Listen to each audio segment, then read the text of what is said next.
Motion to approve the agenda is just amended. Beachside so moves. Aguilar Madrano seconds. All those in favor of the changes of the approved agenda, say aye. Aye. And anyone that doesn't want this approved, say no. Thank you. We have two sets of minutes, October the 14th, 2025. Changes to these sets, these minutes, October 14th, 2025. Anybody wanting to make corrections? Member Bienvenue. Thank you, Madam Chair. So beginning on page 7, there is a lengthy recitation of the discussion the board had regarding the update to the land use code that I wanted to see if we could make a little bit less confusing. So I'm going to start under board action on page 7. Let's see, the paragraph 2/3 of the way down that begins Ms. Lamboy noted. I believe that paragraph, the next paragraph, the third paragraph, the fourth paragraph, stopping there, are all comments from Ms. Lamboy. And I'm not sure how we indicate that these were from her. And this is going to be an ongoing theme throughout these minutes. Is the court reporter here? You're not the court reporter, are you, Mariah? No. Chair Rios, yeah, member Bienvenue. We don't have a court reporter. We are using Minute Solutions, which is a third-party, minute-taking operation. And so how Provider. does that service then decide how to distill the comments made into this document? Thank you. Yeah, Chair Rios and member Bienvenue. The service provides a draft of the meeting minutes to staff, and staff reviews it and then presents it to you. Okay. So maybe I can just direct this to staff then.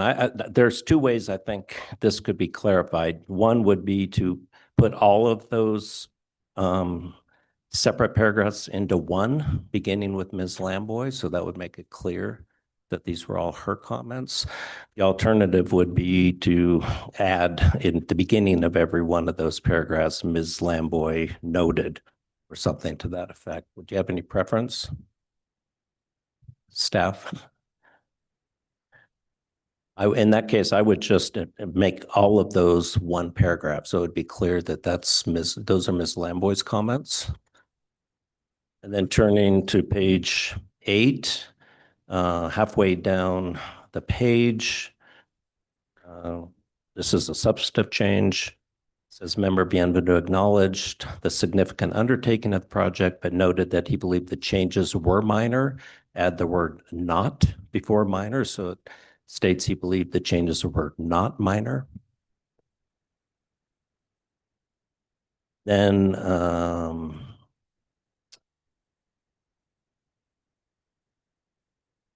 so the next 1, 2, 3, 4, 5, 6 paragraphs are all, I believe, summaries of comments made by that same member, myself. So I would put those all in one paragraph. And then on page 9, where it begins member Beachside, there is a second and third paragraph following that I believe are also her comments. So I would incorporate all of those into all 3 paragraphs into one. Then on page 11, halfway down, after summarizing comments from a number of members of the public, the comments of Ms. Stephanie Beninato are indicated, and then there's 1, 2, 3, 4 paragraphs following that initial paragraph. Those should all be incorporated into one. I believe those are all her comments.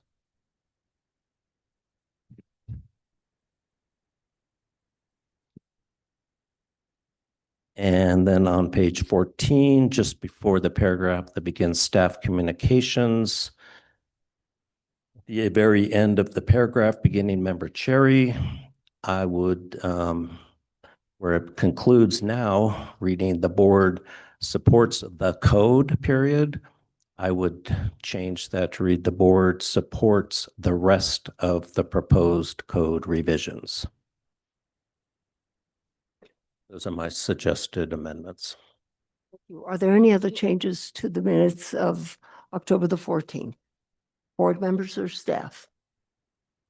If not, I will entertain a motion to approve these minutes as just amended. So moved. Do I hear a second? Second. Second. All those in favor of the motion, say aye. Aye. Opposed, say no. Thank you. Are there any changes to the minutes of October the 28th, 2025?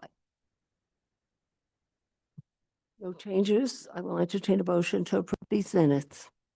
Beachside moves to approve the minutes from October 28, 2025. Aguilar Madrona seconds. All those in favor say aye. Aye. Opposed, say no. Thank you. Those minutes have been adopted. We have 8 findings of fact and conclusions of law. We have 2 of these are from May the 13th, 2025, and 6 of them are from May 27th, 2025. Changes to any of these? Please so indicate.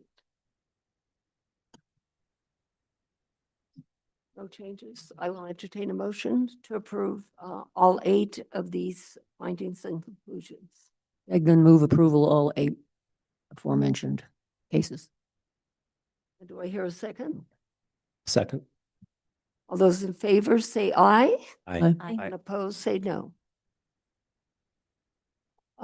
We have staff communications, and under staff communications, we have an update or informational session on the Shelby Street Bridge project. And may we hear that?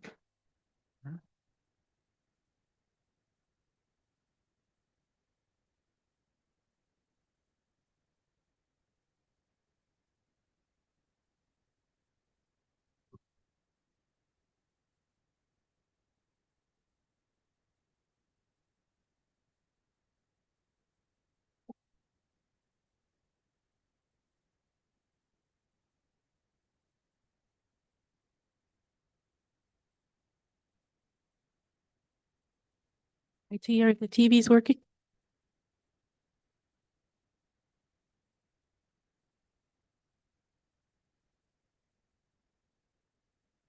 There we go. Thank you. Okay, so I wanted to share the outcome of the details regarding the Shelby Street Bridge. The applicant's team, city staff, and Cherry Rios and member Cherry, who was our subcommittee, met over the details of the bridge and to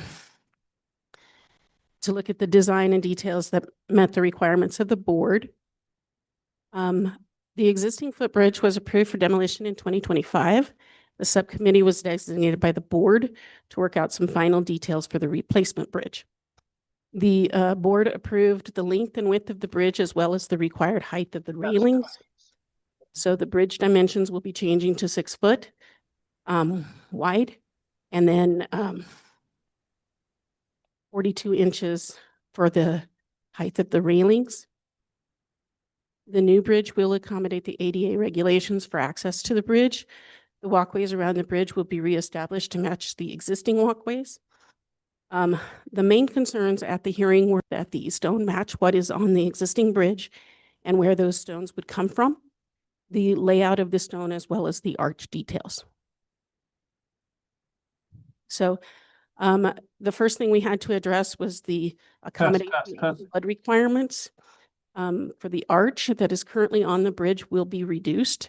This is because the flood analysis done by the engineer. So in order to meet the flood requirements, the number in change must be a negative number under the right column labeled change down here on the lower right. You can see here that this would mean no arch on this analysis sheet. The subcommittee, specifically member Cherry, requested a new analysis to find the least change in the arch with a negative number. The analysis later found that a middle ground between the no arch option and the half arch option could accommodate this. We are referring to that as a camber arch. which is not shown on the analysis sheet, but will be between the red and green lines in this drawing. The bridge will have the stones as requested by the board. The applicant brought in samples from several suppliers, and the subcommittee shared its preference with the applicant. The applicant will be using actual stone as requested, and the stones will match those currently on the bridge. The intent is to mimic the existing spacing of the stones and to reuse as much of the existing stone as possible. Removing and replacing the bridge will disturb a little bit of the channel, but the applicant will be managing the process to minimize the disturbance and fortify any rock that is loosened in the channel. The walkways will be reestablished in the red brick, and the concrete will be in an oatmeal color. The railing will have a powder color coat similar to the one shown on the sample in the lower right.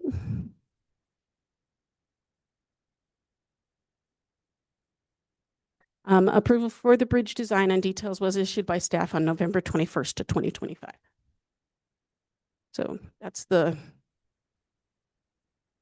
did we have any questions? Lanny, did you indicate when they are going to start the construction of the bridge? I don't actually know the date of the start of construction. I know that they have already been working on getting the form for the base of the bridge. That's already been ordered. I just don't know when they're actually going to do the work. Thank you. And I do want to say that this bridge is not, we wanted it to look as closely as we could to the old bridge, but due to the flood requirements, that arch that was very significant in the old bridge will no longer be in existence. There will be an arch, but not as significant. And the bridge is going to change. It's going to be a longer bridge, and it's going to be a different bridge. Member Cherry, did you have any other comments? No, I don't. Or any other board members? Other comments?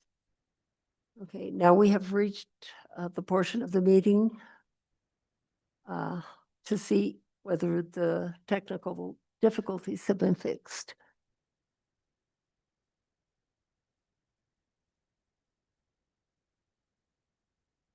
And Maggie, can you let me know if that's? And it says they're happening? not done yet. They have not? Yeah, so Chair Rios, I believe, yeah, the Zoom functionality has not been fixed. It has not.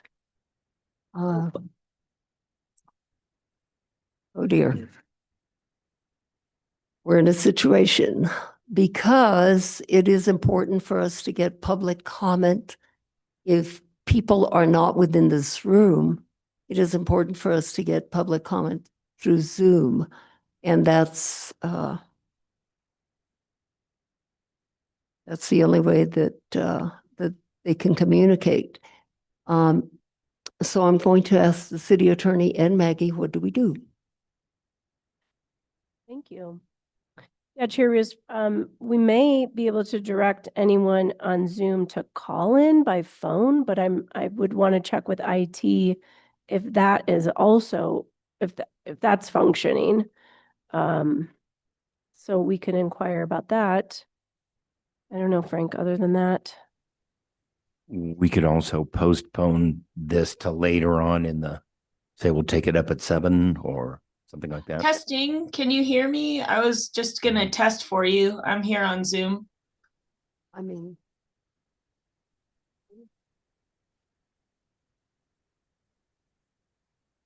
Testing. so one of the board members is asking if people can see this on Zoom. They can see it and they can hear it. They just cannot participate. That is my understanding. Yeah, I can check with someone who's on Zoom and just verify. I'm on Zoom and I'm speaking right now. Are you able to hear me?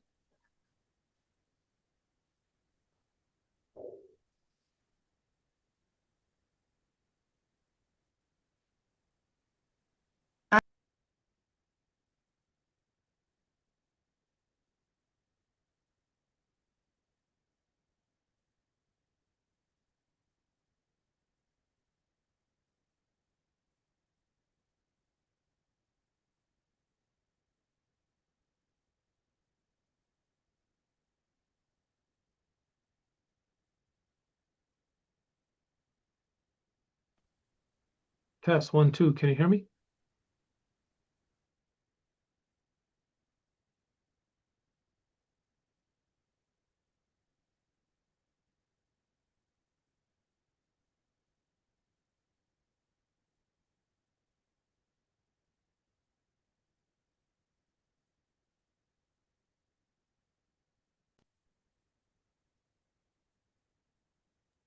You do testing? Test 1, 2. Can you hear me? Yeah, I can't hear you. Mike, can you hear me?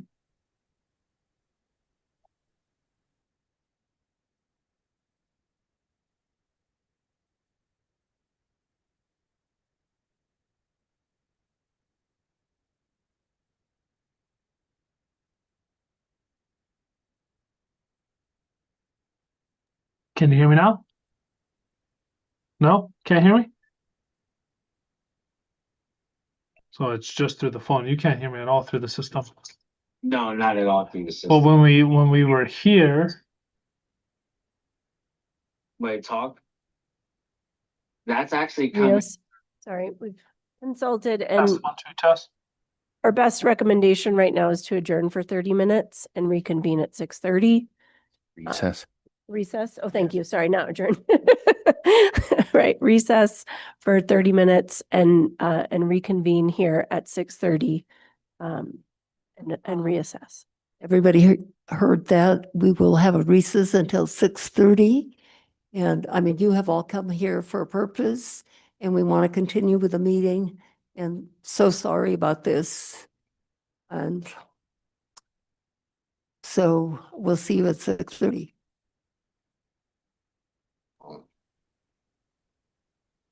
Test 1, 2. Can you hear me? It's coming through the actual desktop. Okay. Yeah, you're coming through this desktop. Where are the most common renderings for the state project? The most current renderings for the state project?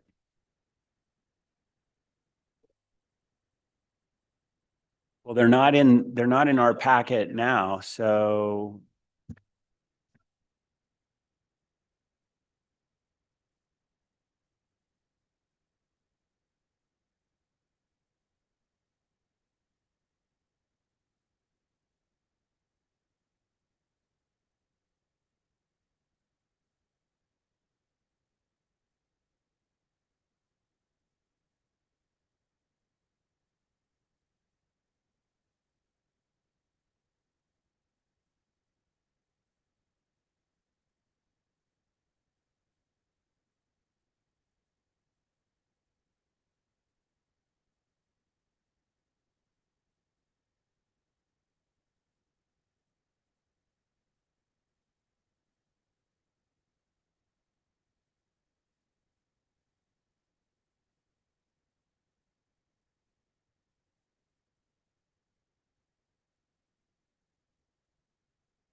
Yeah.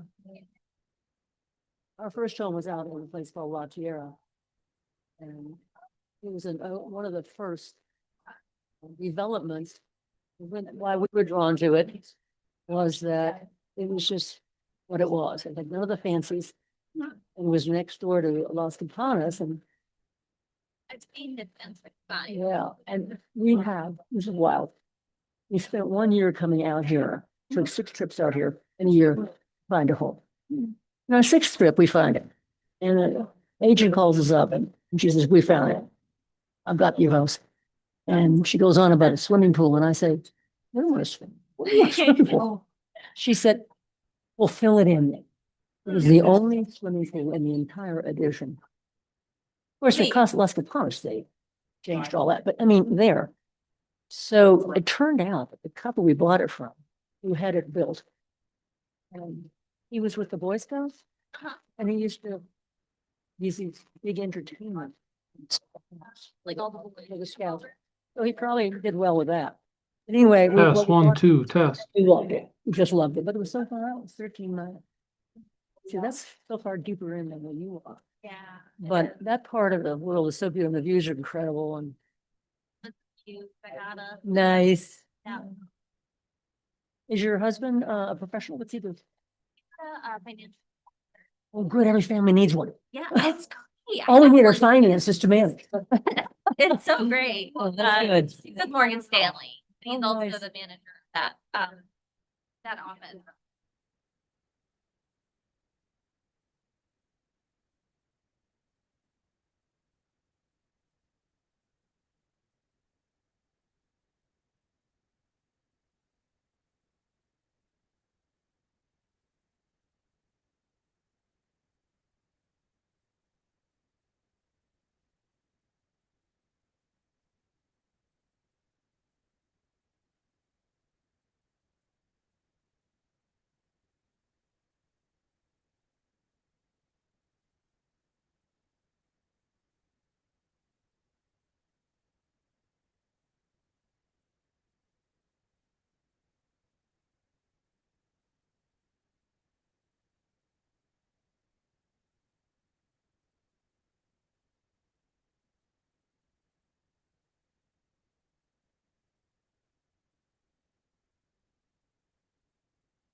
Oh, no, he's already on Zoom. Test 1, 2, test. Mike, can you hear me?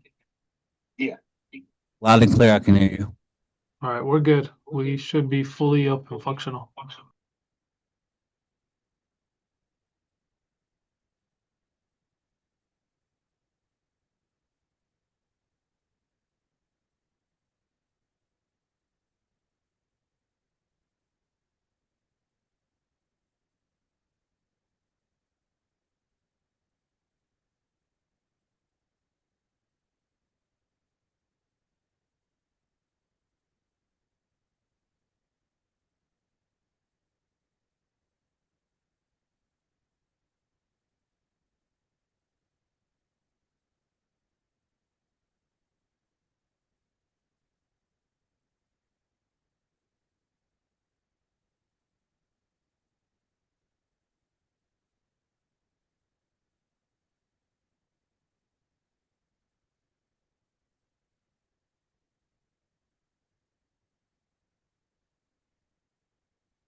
We are not yet reconvening since we said 6:30. That's when we will reconvene.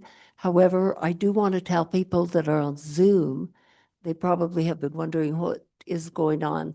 We were having technical difficulties and now everything has been fixed and hopefully it'll continue this way throughout the meeting. We will reconvene at 6:30 and people on Zoom, you will be able to make your comments.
The meeting is reconvened.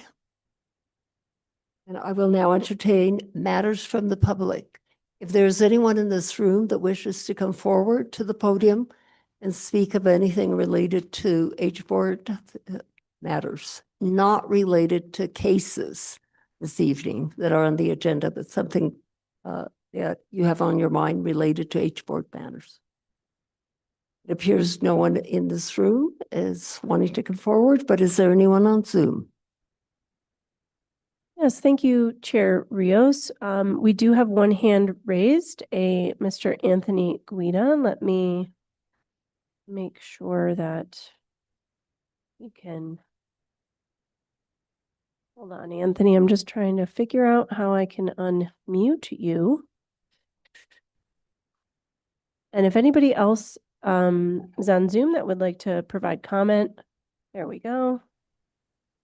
Okay, all right. Mr. Guida, yeah, could you, you should be unmuted. You can hear me?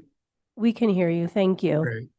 Thank you, Maggie. I'm Anthony Guida. I'm the former architect member of this board. I'm speaking again to address the makeup of the Historic Districts Review Board and concerns that I and others have with it. Over the past year, myself and other architects have voiced concern that the board is out of compliance with Chapter 14 in having no architect seated on the board. It's one of the required positions, required seats. When I left the board in January of last year, the mayor then appointed a non-architect to the board, which still has a full 7 members. At the last hearing, the land use director confirmed that Madeline Aguilar Medrano is serving in the architect's seat, and that Ms. Lamboy's interpretation is that a landscape architect is, quote, a kind of architect. Not only is this contrary to the definition of architect per New Mexico's or any other state's board that regulates the profession of architecture, I'm wondering if the Land Use Division is actively accepting submissions of stamped building plans from, say, a landscape architect or an information architect or a naval architect, as those would also be types of architects per the Land Use Director's definition. The issue here is not only legal compliance, and I'm surprised that we're not in compliance. Legal matters seem to be a very big deal to this board, with nearly every case and procedure in front of it, except this one. The bigger problem is the spirit of the law, as there is no professional design or preservation training represented by any current board members or HPD staff.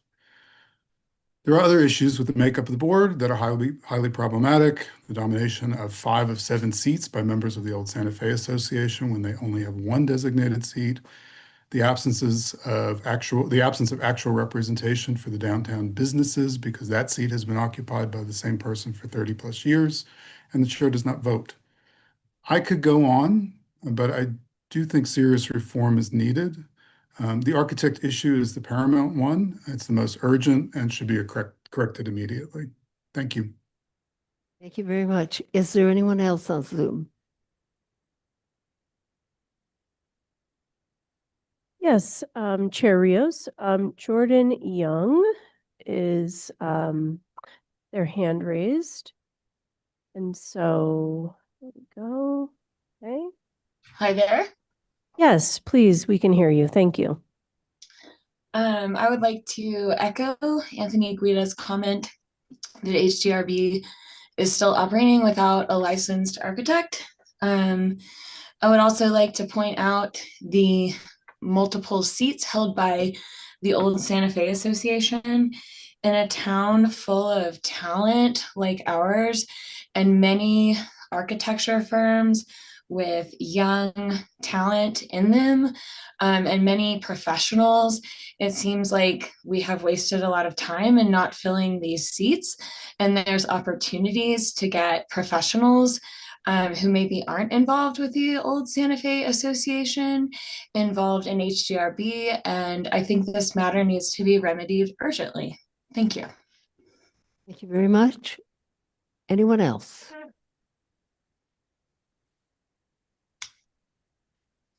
Chair Rios, I don't see any additional hands raised.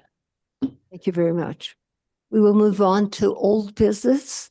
And old business, we have case 2025-011586, HDRB. And this is the executive office building, the proposed executive office building located at 130 South Capitol. It's important to indicate this evening that there are several deadlines that need to be met. We are operating under the statute 3-22-6, and there are certain provisions that must be met. And one of them is that within this period of speaking or this design period of the state and the city working collaboratively, we have come to the end of the 60-day period. We are coming to that end, and that is going to be February the 6th. And so we must resolve the design issues if there are any. There was a subcommittee that was appointed, not the state review committee, but a subcommittee that was appointed, made up of myself and Vice Chair John Benvenue. And this evening, we have numerous suggestions, recommendations that we want to make to the state. And those are being made to you in writing, and I'm going to ask Member Benvenue to read them at this point. Sure. Thank you, Madam Chair. So,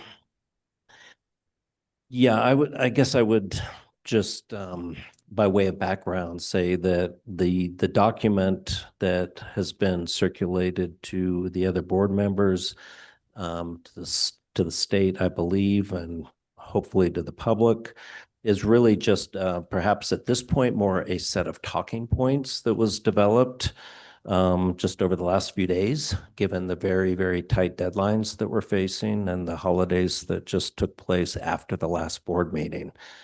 We're under, where we understand ourselves to be in the process, as Chair Rios stated, is that the last board meeting constituted the date wherein the state presented its proposed plans to the board.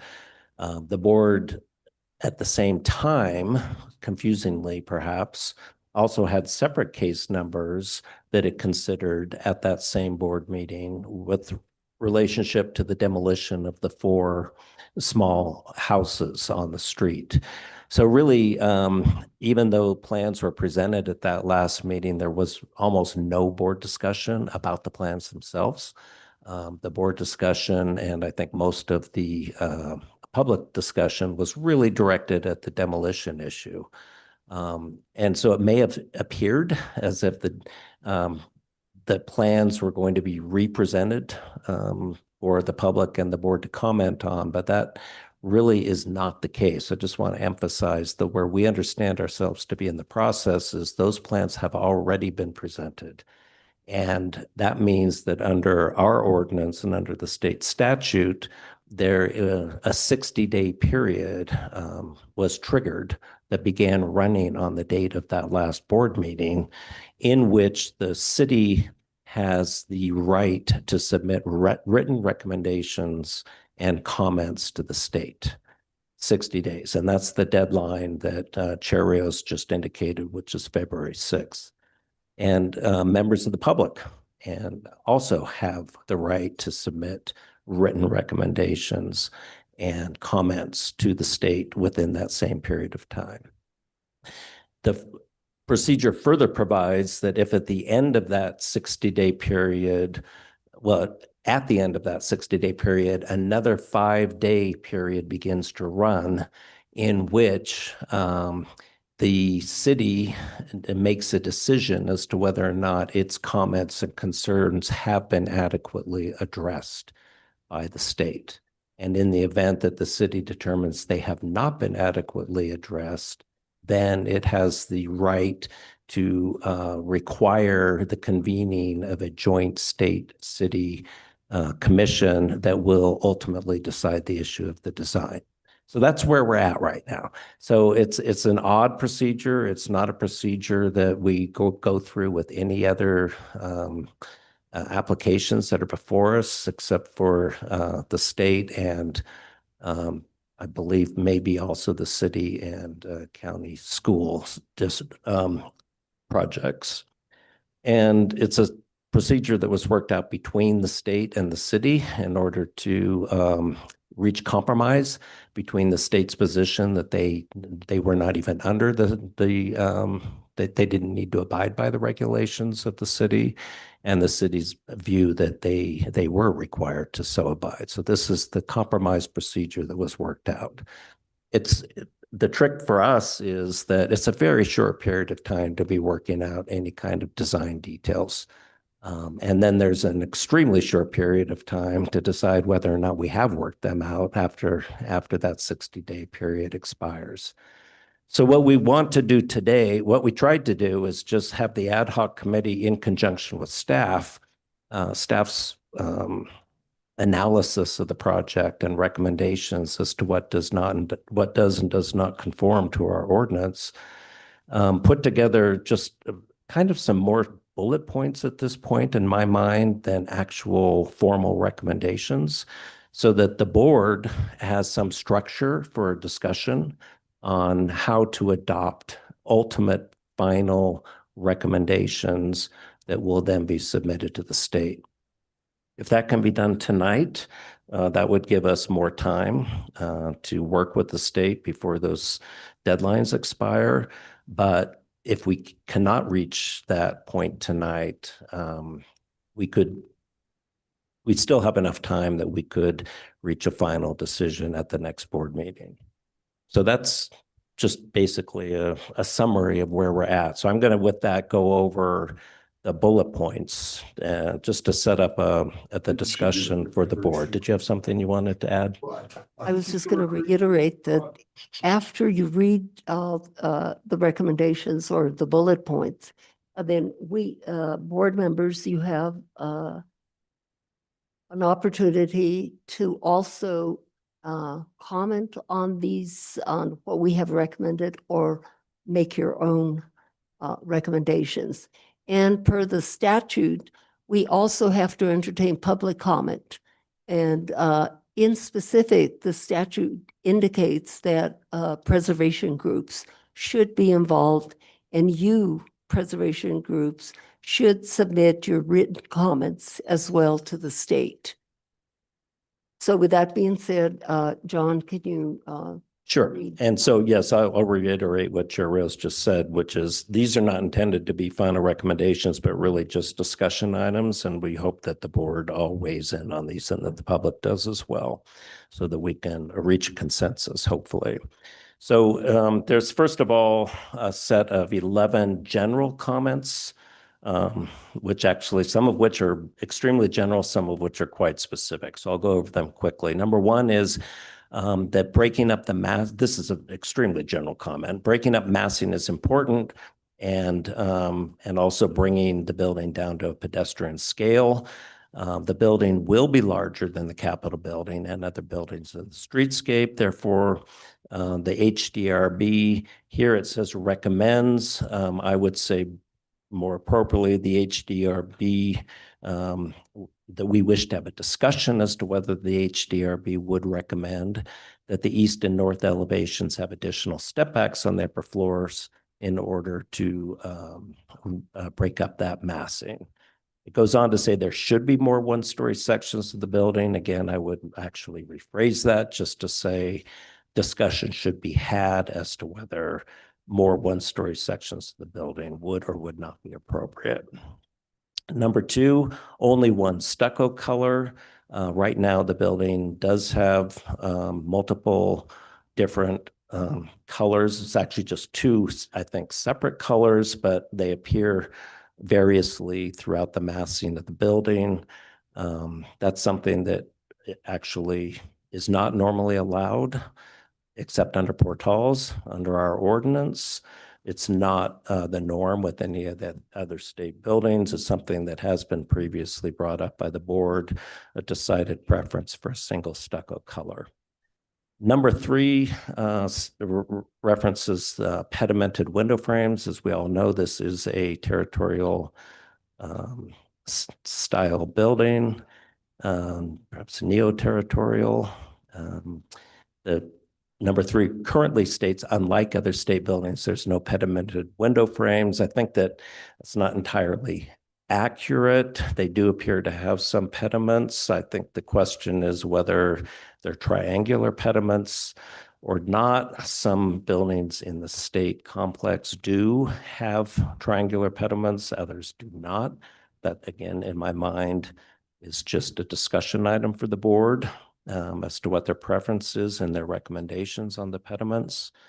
And it refers to similar scale to pediments on adjacent state buildings. Of course, that refers to desire to have harmony amongst the buildings in the complex. Number 4 addresses the height. Some discussion has been had as to what exactly the height, appropriate height that would be allowed under our ordinance would be in this for this particular building, and whether or not the building meets that standard. Staff has recalculated, or at least looked again at their calculations, and their view is that the permitted height under the ordinance would be 57 feet 6 inches. Their calculation of the proposed height of the main mass of the building is below that. They say approximately 50 feet. I think they have an exact calculation, but it is below the 57 feet and 6 inches that would be allowed. What is higher than that is the tower, which is one element of the building. This paragraph states 78 feet 7 inches at the tower. Board members during the break had some discussion as to whether that is accurate, since that would make the tower 21 feet.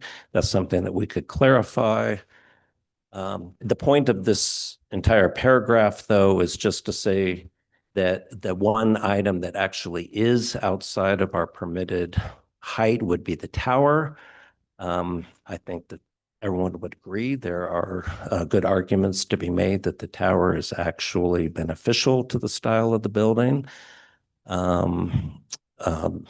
Because it does harmonize with other buildings in the area, and it certainly helps visually overcome some of the massing that would be quite potentially overwhelming without that vertical element. But again, contrary to the way it's phrased here, which suggests that the board wants it to be reduced, either the building or the tower removed altogether, I would say that the real question here is just the board should consider, is the height of the tower, is the existence of the tower, which is higher than the allowable height, something that they approve of or disagree with. Number 5 states all windows should be recessed and not flat on the facade. I think that actually is addressed in the design, and that is the case, but that can be made a condition. Number 6 is provide a reason that is acceptable to the board why other design alternatives, including site design and placement and potential use of some of the right-of-way on South Capitol Place, which the city has agreed could be dedicated to the state, are not being considered. This could help to lower the overall height. Again, that's obviously directed at the issue of the fact that the overall massing of this building is based on the state's view that this is the bare minimum of the square footage that they need to meet their needs. The city has tried to offer additional potential footprint land for them in order to ameliorate the height. The state has rejected that, and this paragraph is intended to ask for a final justification as to why that alternative would not be acceptable to the state. A justification that the board would approve. 7, materials should have a sense of substance and permanence. That's obviously a very general statement. It's actually part of our ordinance that state buildings should have a sense of substance. So that is critical to the board. I do believe that generally is the case with this building, in my opinion, but that is something for the board to consider whether they agree. Number 8 provides another general statement that maximum window and door area may not exceed 40% except under a portal. If a building mass is offset by 4 feet or more, it's considered a separate facade. And then it raises the question, does the northwest facade of the building meet the 40% standard? That's a factual question that we need an answer to. 9 is a suggestion for the board to consider whether it wants to recommend that a courtyard be created at the northeast corner of the building to further break up the mass and to provide an opportunity for interpretive signage and street furniture. Number 10 addresses the divided light patterning and recommends that horizontal patterning should not be on the building. Instead, the patterning should be vertical or square, again, for the board's consideration. And number 11 is that portals on the ground should have roofs, especially the lower portals.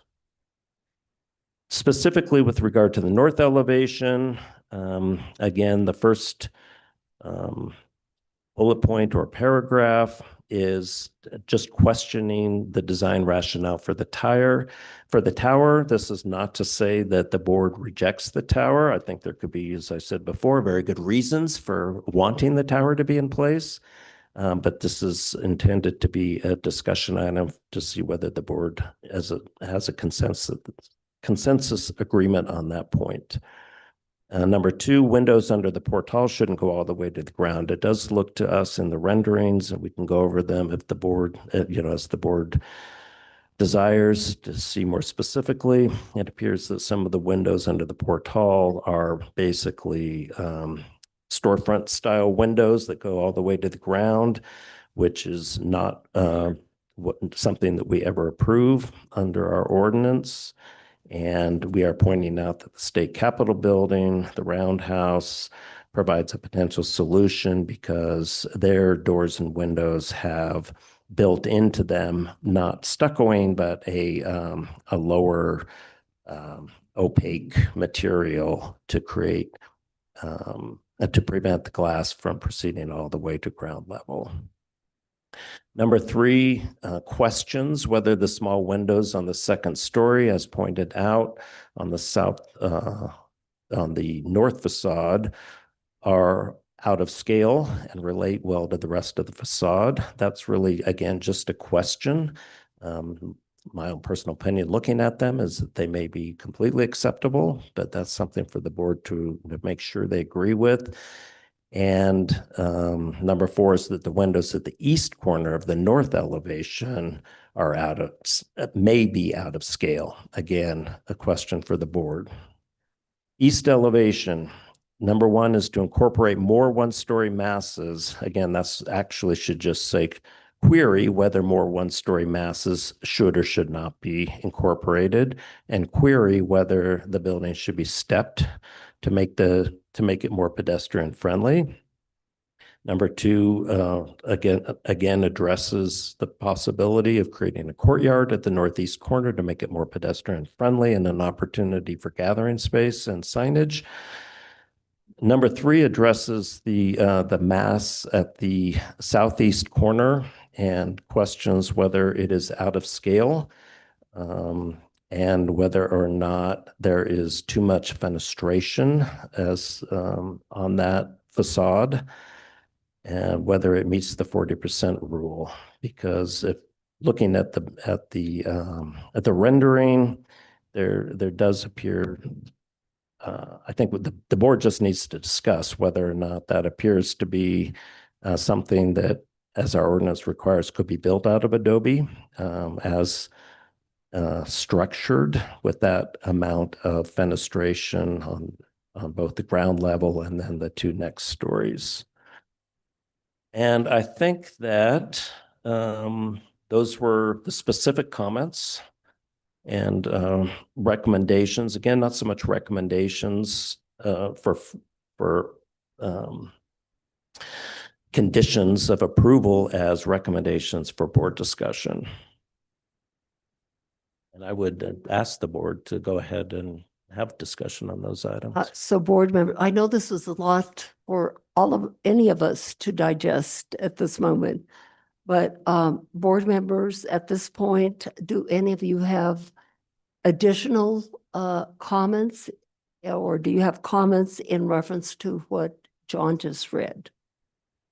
I will entertain that at this moment. Member Beachside.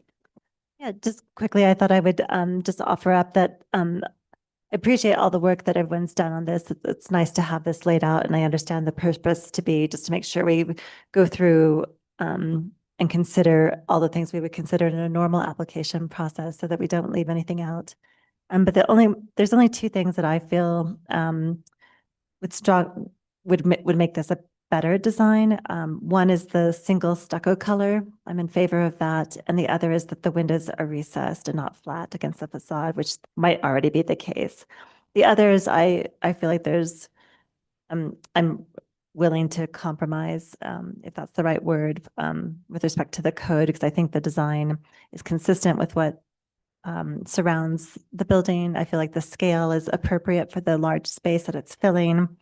And so, yeah, I don't have any other objections to the design as is. Thank you. Any other comments at this point? Yeah, I can make some comments. Member Cherry. So I agree with number one. I agree with number two, so stucco color being the same. And then on number three, unlike other state buildings, there's no pediment window frames. There seems to be some type of pediment window frame on this rendering, although I don't have access to a full set of, I haven't been able to find this full set of renderings in this packet or in the previous packet. So it's a little hard to see exactly what's going on. However, it appears like there's some sort of territorial trim, which would, in my mind, be considered a pediment. And then regarding I think that regarding the window recess, I think that's contradictory to having a pediment. If you've got a window trim, a territorial window trim, that's typically on the facade. So those two things contradict each other. If we're wanting to see pediments, but we're also wanting the windows recessed. Are we wanting the window pediments recessed? Or we want, like, there's two different distinct details there. I think we should offer some clarity and a recommendation for that would be my comment. And I personally like the pediment and like the window further out toward the outside facade of the building. Sorry, go ahead. Excuse me for interrupting you, but if you look at the windows that are being shown here,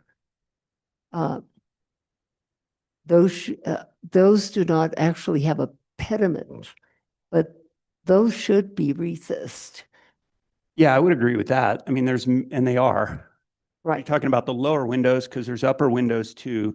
Right. That I was are, looking at the upper windows. yeah, so the upper windows are recessed, but within the trim. So if you're considering the pediment part of the window, I think we need to define that of whether or not the pediment is actually a part of the window. And if we're saying we want the windows recessed, are there certain windows, like the windows that don't have pediments on the sides, we want those recessed? Because that's emulating like a lintel over the window on the bottom, the opening, the fenestration on the bottom. But the one on the top is not. And I think it would be out of character to make a blanket statement that they should all be recessed when clearly there's an architectural style that we should separate those two out, would be my comment. And I think that's important to indicate those types of comments at this point. Yeah, okay. So moving moving down through here, the number 4, the height should not exceed the average height in institutional buildings. So there's a little bit of a confusion here in the comments that are written here to me, because it's saying that the permitted height is 57, but the proposed height is approximately 50, which I think we should have an exact proposed height. However, then it's saying that the proposed tower is 78, so that would make the tower 28 feet higher than, according to the text here, 28 feet higher than the building. However, in the rendering, it certainly doesn't look 28 feet higher. And the comment here is to state that we should recommend lowering the building to make the tower look even higher. So I think there's some We can get there's- that clarification. yeah, there's some differences in the text here versus what it appears in the rendering, just scale. We can get that clarification Yeah. from the state. And then I already spoke about number 5, which was I find it somewhat contradictory, or it needs to be separated out regarding the window recesses. I'm curious to know if the windows have an applied lattice on the front, or if they're a true divided light or a simulated divided light, or what some more detail on the window is based on the district code. And then the only other comment I have regarding that, regarding the windows is, clearly it's a modern building. It's not sort of striking this balance between having it fit into this historic neighborhood, but it not mimic like it's a historic building, right? However, one thing that just draws my eye from a design standpoint is in what looks like the north facade. The windows aren't stacked. So the 3rd-story windows are offset from the 2nd-story windows, where where you can see that. So in this sort of traditional architecture, my experience is that those windows would be stacked so that all the column areas between the windows. I think that's a subtle design thing, but I think it's something that makes buildings in the historic district fit in. We overcome those load path issues with modern construction, but you see them on truly historic buildings, and I think that subtle detail would make this building fit into the district better. And let's see, moving on to east elevation, I agree with number 1, and I also agree with number 3 that there should be less glass there in this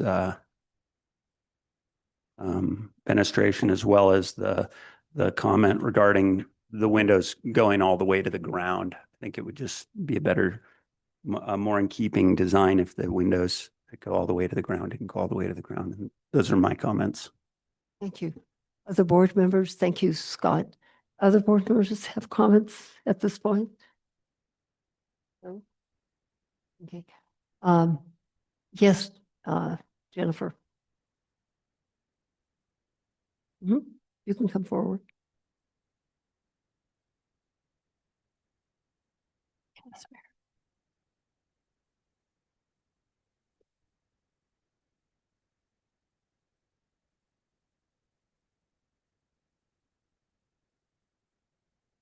Will you please raise your right hand, state your name and address for the record?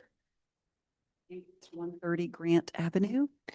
Do you solemnly declare and affirm that the testimony you have in reference to this item shall be the truth and nothing but the truth, and do this under the penalties of perjury? Do. Thank you, ma'am.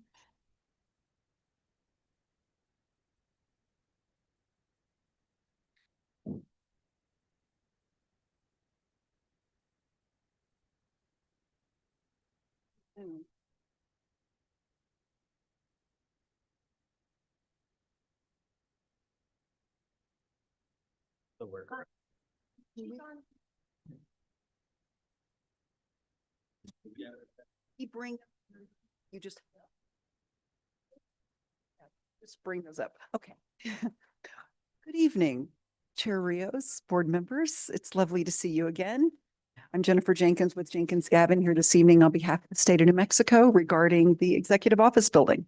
First of all, I want to thank the subcommittee for a very thoughtful, thorough consideration of the design. And we have spent the last 24 hours digesting the comments to the best of our ability. And so I'm just going to touch on a few things. And we do have, I think, some points of clarity that I think have already been touched on a little bit. And then I'm going to ask Art Tatum with FBT Architects to also come up and speak to a couple items. So first of all, with respect to the commentary about can we incorporate more single-story elements on the perimeter? It's something that we've already started the process to look at. It is in terms of preserving the essential functionality of the building relative to the square footage needs of the state that presents some challenges. But jumping ahead to the issue of the single-story portals, we actually have looked at this and we are proposing to roof this portal, the single level portal that you see right here on the east facade, which we think is actually a really great suggestion. So we would roof that, which does sort of have that impact of creating more of a single story mass on that facade. So we think it could potentially be a really good compromise. And then wrapping around the corner back to the north facade, there is, oh yes, so, never mind.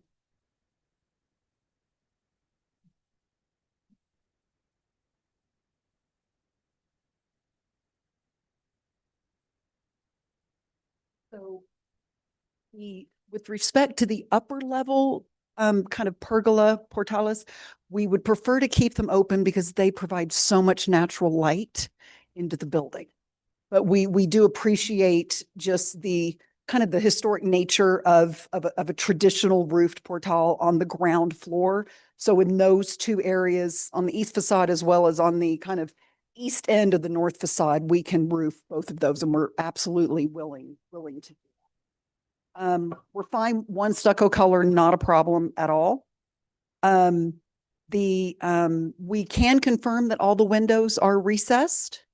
And so if it's not evident from the renderings, that was absolutely the intent of the design. Happy to incorporate pediments into those windows. Not a problem at all. So with respect to the height, I can confirm that the parapet height, the building tops out at 50 feet with a 57.6 maximum permissible height. And so if you look at the tower, I'm going to approach again. I'll repeat what I say over here, so it gets captured. So,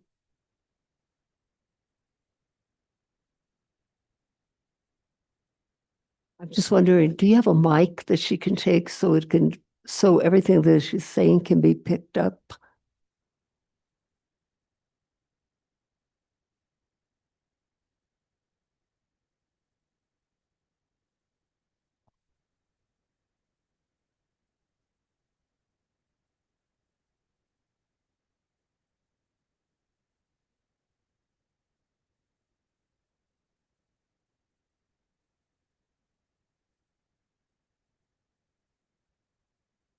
Can you please reiterate those numbers?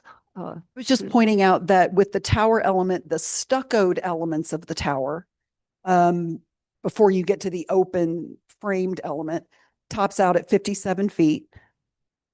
And then the top of the tower itself is at around 77, 78 feet. The parapet height, thank you, Jim. Oh, God, that's really good. Okay. But the overall parapet height of the building is at 50 feet. So and I'm going to have Mr. Tatum speak to this, but we would love, it was a tad contradictory in the comments in terms of Can you make the building shorter to make the tower more pronounced? Or can you get rid of the tower?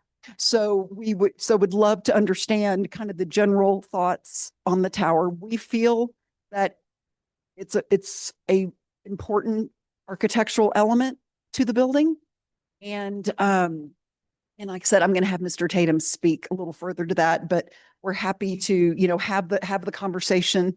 It is a functional space. It is accommodating our vertical circulation in terms of our elevator overrun, access to the roof. So there is definitely a functionality to it.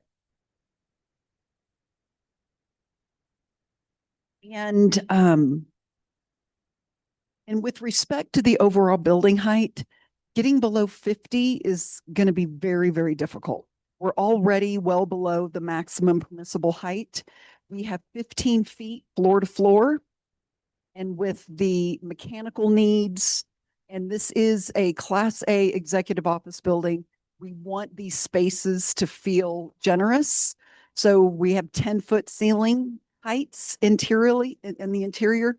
So, and with a building of this size, lopping a couple of feet off the top is honestly, it's not going to do a thing. And in terms of how I think the building is experienced. So we are, so I don't believe that is achievable with the other needs of the building relative to the experience of the space, air circulation, and the mechanical systems. And of course, we already talked about the recessed windows. So who's ever driving the visuals, can you pull up kind of the kind of zoomed out plan that shows the surrounding area, kind of the vicinity map sort of site plan?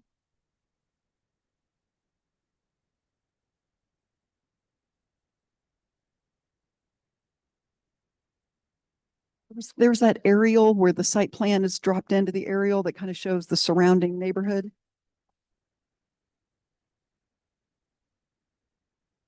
Little further, keep going backward. There's one that's zoomed out a little more, probably earlier. Yeah, keep going. I think it's pretty, oh, is that your, then just leave that. That's fine. We can make that work. Just go back to the site plan. Okay. So the question was raised regarding South Capitol. So early on in our process, so you've addressed this a lot. So I'm hopeful that we can kind of put this discussion to bed this evening. So the idea was floated early on in our process of, wow, would the city of Santa Fe vacate South Capitol Place, give that land to the state of New Mexico, and then basically turn this into some sort of pedestrian corridor, allowing the footprint of this building to expand. It's bigger on the ground. It doesn't have to be as tall, right? So we had this discussion. The state went back and we looked at it very carefully. And there were several considerations, one of which the existing parking here, the General Services Department spoke with the users in the Baton Building and the surrounding users. There was zero willingness to give up that parking. It was a non-starter with the users in this area in the State Capitol complex. Secondly, from a circulation standpoint and how traffic flow works here, very critical point. So this is the entrance to our parking garage. Galisteo is one way going north. As we know, Don Gaspar is one way going south, back to the Paseo. So you exit the parking garage and you just want to get back to Paseo de Peralta. What are you going to do? You're going to come up here, you're going to hang a right, and you're going to go to Don Gaspar, you're going to hang a right, and you're going to be out on the Paseo. If this is closed to vehicles, you're going to force every car into the downtown core to try to navigate on Montezuma Avenue over to Sandoval or over to Guadalupe Street unnecessarily. When we are surrounded with one-way streets, this piece of circulation is critical. It is critical. So we explored it. We spoke to the users who are already here. And when we analyze this relative to how the vehicular circulation is going to function, it is in the best interest of the downtown in terms of how vehicles are maneuvering to maintain this for vehicles. So I'm happy to answer any questions about that point, but we've looked at it and it is not something that the state is willing to pursue.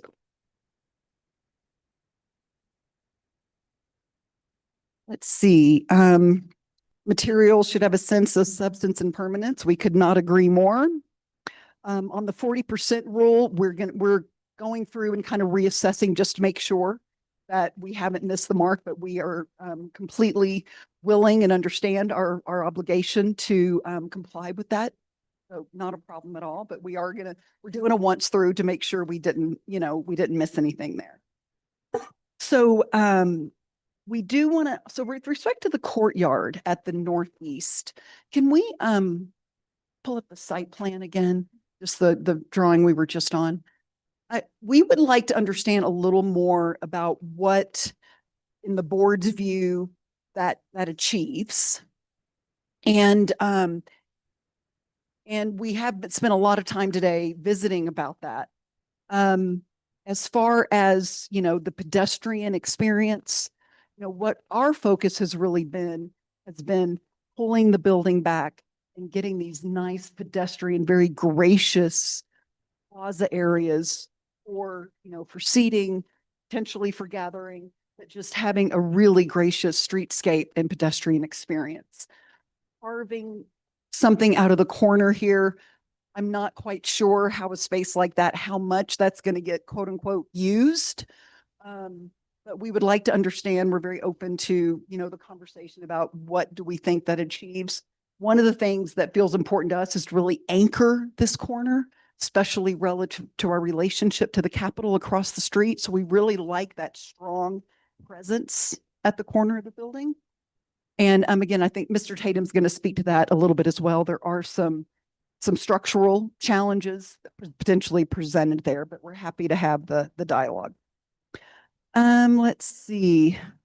The horizontal muntins, we're happy to look at that and make those modifications there. And then we talked about the ground floor portals, that we are happy to roof those. And again, we think that was actually really, really great suggestion. And then Mr. Tatum's going to speak a little more to the tower and what really drove that as a design choice, the building. And we're happy to pull the windows up so we don't have any windows going all the way to the ground, and whether we kind of replicate a treatment similar to what was pointed out that is utilized, at the state capitol, something of that nature. We're happy to accommodate that. We could visit more about those small windows on the third floor of the north facade. That is a relatively simple modification if it's the board's, desire to modify that. And let's see, and then back to the east elevation, again, the concept of incorporating more one-story mass, we're studying that right now, but there are potential not insignificant implications to that approach. And then we talked about the courtyard. And then, and yes, then on the south side of the east facade, where we have that vertical circulation there coming out of the garage, we're happy to look at the fenestrations and potentially reduce the fenestrations there, double check the 40% rule, but we're happy to do that. And that element of the building actually is, we realized we had a little bit of a setback encroachment right there, that kind of after the fact. So that's actually been pulled back. So it's a little further, it's not as deep of an element. So it's been pulled back a little bit away from the street, which I think will have a really positive impact. And I think that's it. So the bottom line is, we don't see anything here that is insurmountable at all. And we really look forward to continuing to work with the board. And I am going to ask Mr. Tatum if he would like to come up and be sworn, and he can offer a little more a little more color relative to the tower as well as the proposed courtyard. Hello, will you please raise your right hand, state your name and address for the record? Mike. Art Tatum, address is 13131 Sunrise Trail Place, Northeast, Albuquerque 87111. Thank you. Do you solemnly declare and affirm that the testimony you have in reference to this item shall be the truth and nothing but the truth, and do this under the penalties of perjury? I do. Thank you very much. Chair, he's sworn in. Chair Rios, board members, thank you for having us back here tonight. Hopefully you won't see us many more times and we can get this resolved. I think it's a really good start. And I think Jennifer pretty much covered most of the bullet points that you brought up. I will hit on a couple more. I won't beat the horse to death though. I think we have responded to your question number one with the breaking up of the massing and the pedestrian scale by putting a roof on the lower portals. What that really does is create that sense of pedestrian. You're under that enclosed element, so you don't really sense the height of the building. So it really brings the building down to the ground. And we've done that as on the east and the north facades. So I think that's a thing that we can do very well and will complement the building very well. Let's see, of course, the stucco color, we can go with one stucco color. That's not an issue at all. With the pedimented windows, we do have a pediment, but it's not triangular. So we did that purposely because it is a new building. So we did the square top. That doesn't mean we can't do the triangular pediment. We can. Typically on buildings of multiple stories in territorial style, a lot of times the top floor is triangular and the other ones are not. So combination of what you can do, and we're willing to do that. We can work with you to do that. The tower, the reason for the tower is to really complement the territorial revival style building, to really put it at the entry of the building, to really suggest where the entry is. There's no question where the entry is going to be. Of course, it's not a fake tower either. It's highly functional. It has our elevators, elevator core, stairs, mechanical overrun, everything that goes up to the roof. So there is a reason for it. The size, the proportions of it is based on height of it, width, and it's just, you know, the proportion works out to what it should be.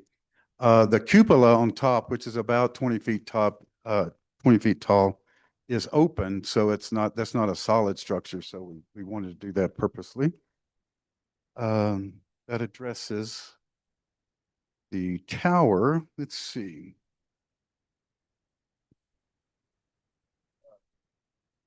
Northeast corner. I really wanted to know what you were asking too when you were talking about cutting the corner back and making it a courtyard. In our mind, it's very important for a building to address not only the street and the sidewalk, but the corner of a building. A good architecture does that. So by cutting away the corner, we didn't see how that would help the character of the building. We do have a few issues, not that we couldn't overcome them, but the parking structure, which is below grade, actually goes out past the line of the building itself. So it could be above grade at that point. So we're really working hard to, integrate the parking structure into the site design. So as you know, anytime you put plantings and things on top of a parking structure is not as nice as natural grade with, natural vegetation. So we're being very conscious of that.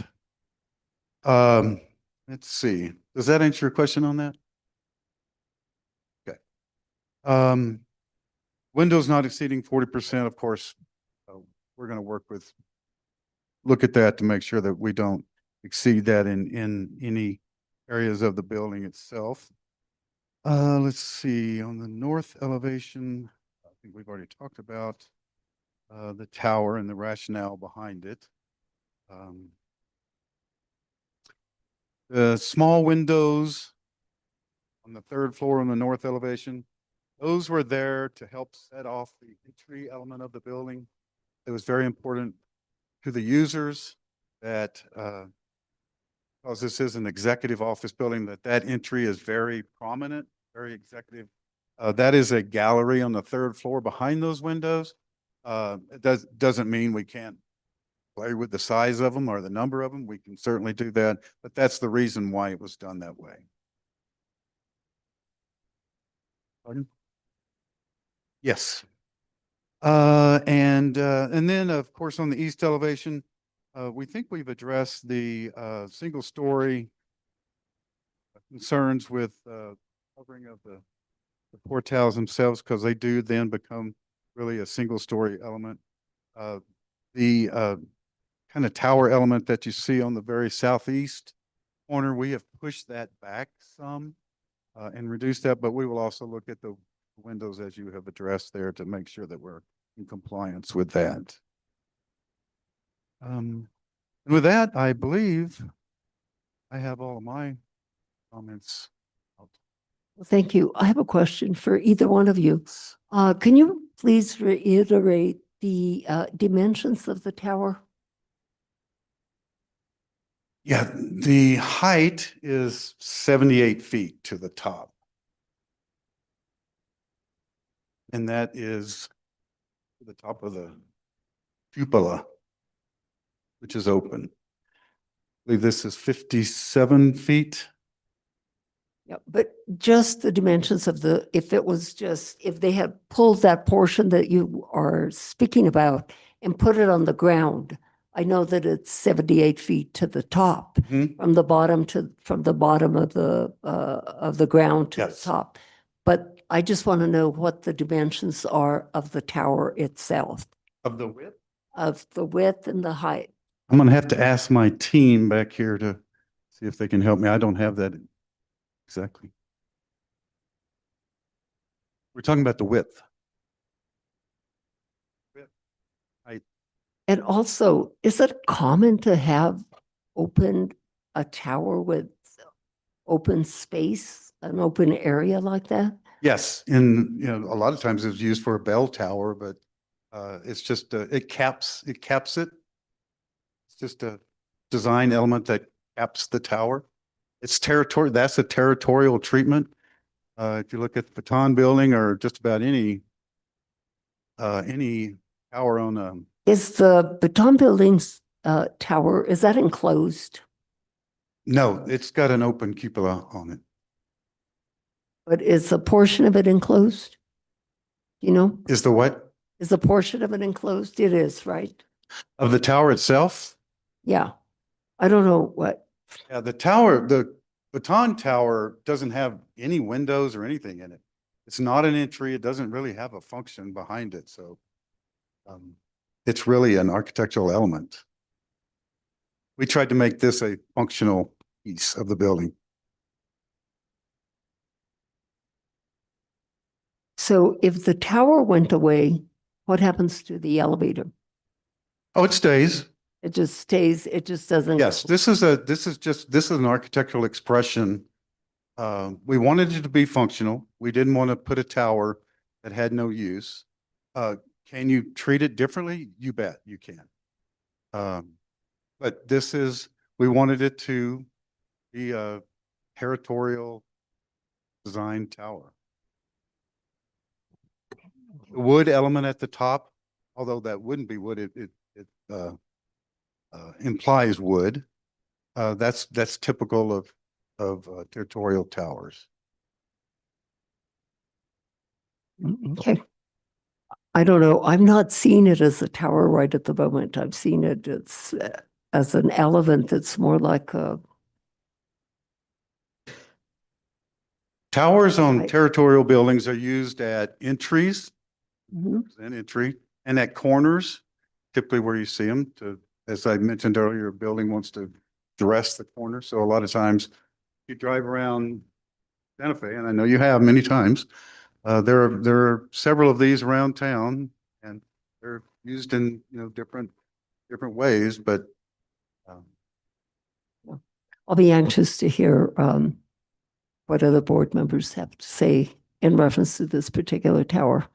We've been going kind of back and forth on it. okay. Well, we think the tower is very important to the character of the building itself. Can we live without it? Can we live without the cupola on top? Yes, I don't think it will be as successful a design, but we can do that and it will work functionally.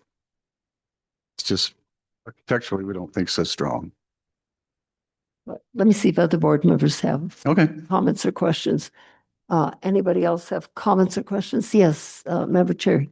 I guess, first of all, I'm at a disadvantage. I'm looking at a photo of the Baton Tower and, it's got a lot of windows on it. So, not that I think this one needs windows, but I think, my comment on this is I personally like the tower and the scale. I don't have a problem with the scale. Now in looking at the comparative of the Baton Tower, I think the one thing that doesn't look so appealing to me with this tower is just that from the beams going across, it appears to be just flat underneath.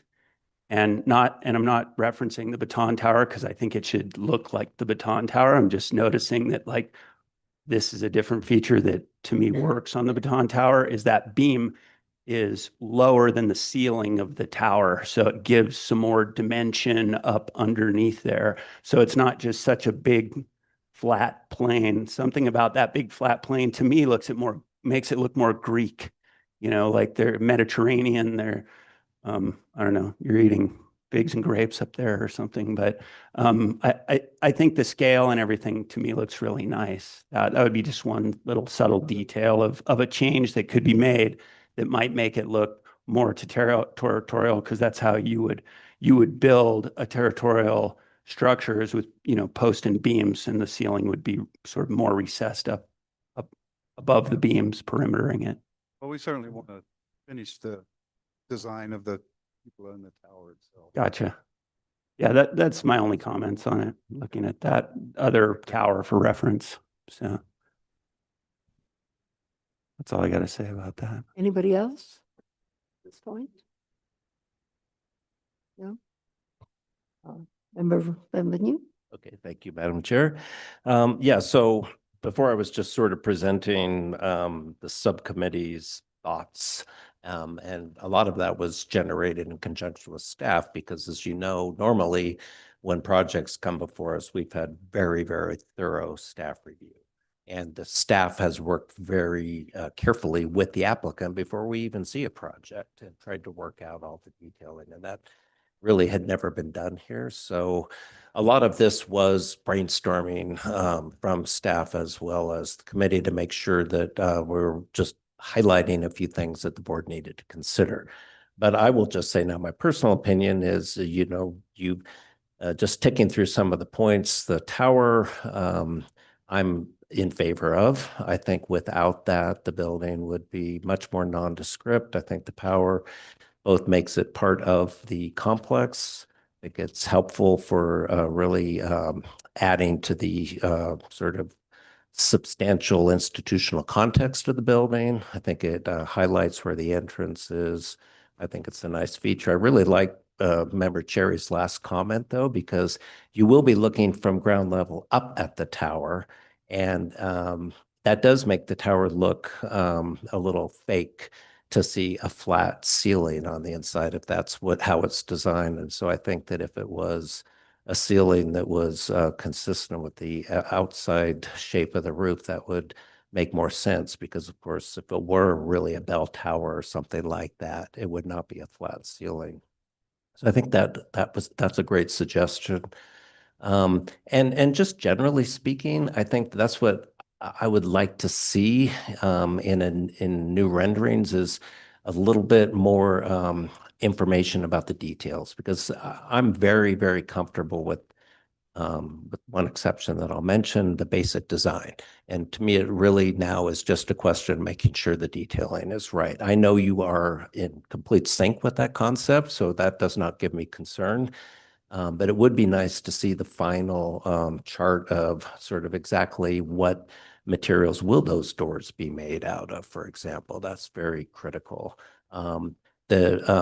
Exactly a really fine detail of the brick coping would be very useful to see, because if it's just a series of nondescript bricks across the top, that's just not going to work. But if it's if you're really picking up on some of the really beautiful territorial style brick coping that you see on some of the older buildings, I think that would be highly important and would really also cap off literally this building. So I would like to see that. Coming back to the bell tower on that, one of the nice things about the Baton Building bell tower and a lot of these older ones is they also have some really nice detail in when you actually stop and look at them.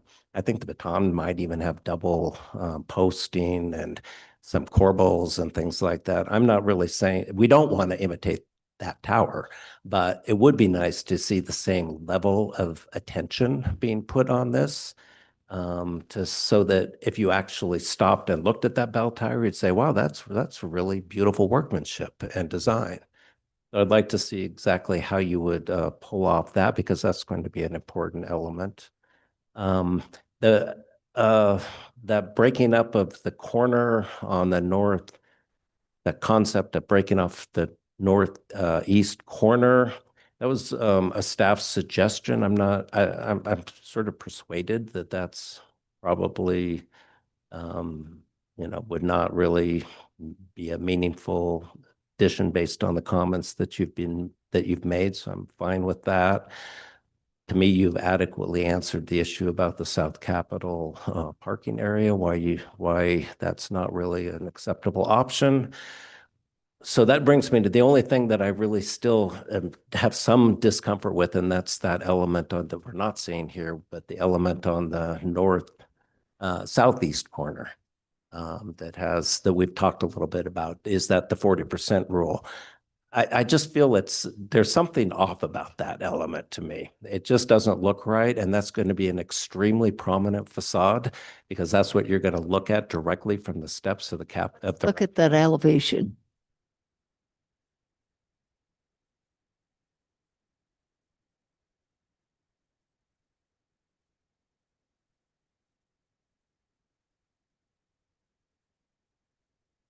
Yeah. Yeah. Yeah, so it's on the far left there. I'm not an architect, I'm not a designer, so I can't explain why. I think it has to do with the fact that there's too much fenestration relative to the opaque material, the actual facade. And I worry that even if it managed to squeeze in at 40%, it's still not going to look proportionately correct. So I would just ask that really be given some serious attention, because that looks different to me than every other aspect of the building in terms of rhythm and proportion. So, and again, that is going to be a very prominent feature of this building from the Capitol. That's really it. Otherwise, I've said it before, I'll tell you again, I think it's a very nice building. I think it's going to be a very handsome addition to the campus. Well, thank you, John. If there are no further comments from H board members, yes, Amanda. Oh, Member Bichai? Thank you, Madam Chair. I'll just offer final comments. I just want to thank the state for being so gracious and taking our comments into consideration. I think in this interactive way, we're meeting the spirit of the collaborative effort that we have a rule to follow.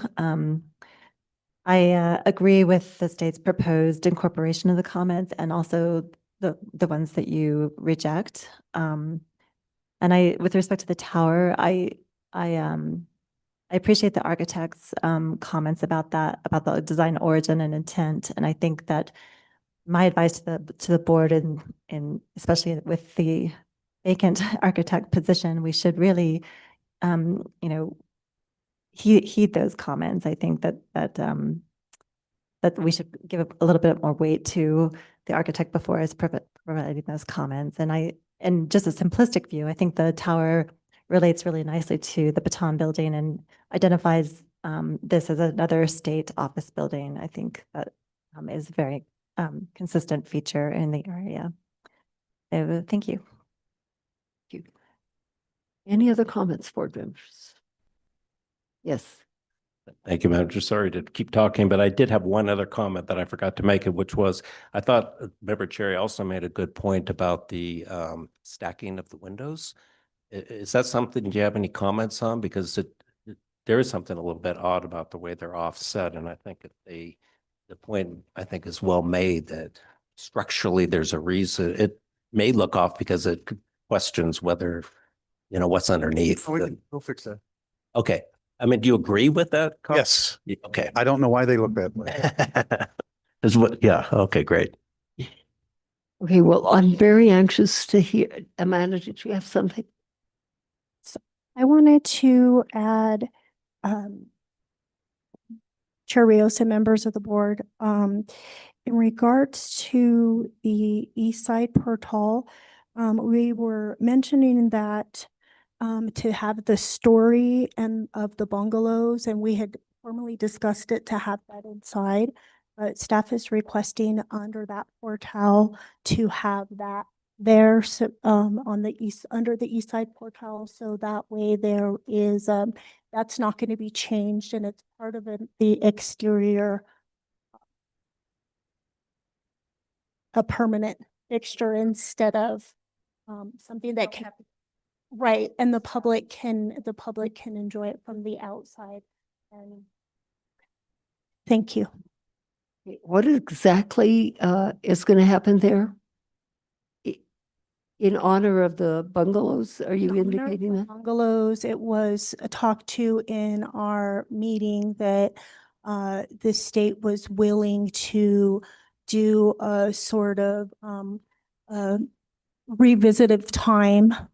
And they were considering putting that in the interior for the public and to be memorialized of the existing bungalows. So staff is asking if they are going to do that memorial, if they could do it on the exterior under that portal for the public to enjoy. And what exactly is happening exteriorly?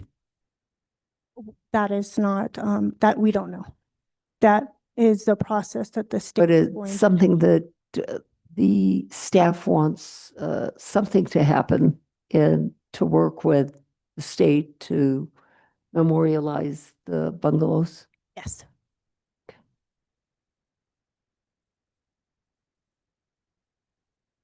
If I may, I know you're going to move on to the public hearing, but I would ask before, while this case is still being considered, some clarity on next steps. We have the 60 days deadline is coming up on February 6th. And so I'm wondering if it makes sense, and we can reach out to staff, that as we have a chance to continue to work on some of these elements, that maybe there is another meeting with the state and the subcommittee and staff that we could, talk through and say, this is how we've addressed this comment. Does this accomplish what you really saw, what you were seeing? I think that has to happen. I kind of agree. So I just wanted to make sure I didn't want to leave this meeting without having some consensus around those next steps. And then if there's an opportunity, and I don't know if that's adequate, if for the subcommittee to make the assessment that the per the statute that the issues have quote unquote been addressed by the state, or if there's a desire for us to come back to the whole board one more time, because I know this is not common territory that we're all swimming in right now, right? So I would love to kind of understand what we're all envisioning as the next steps to kind of get us to a point where we can move forward. Right. Yes, Amanda. Thank you.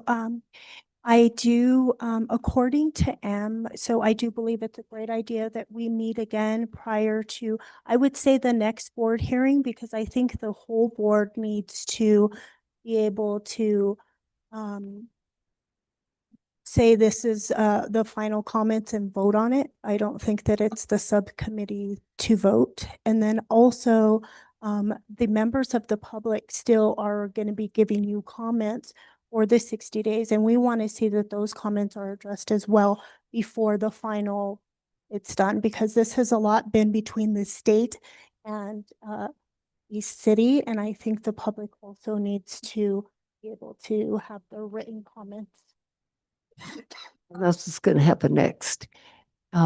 Anyone here from the public wishing to comment on this particular project, please come forward and get sworn in.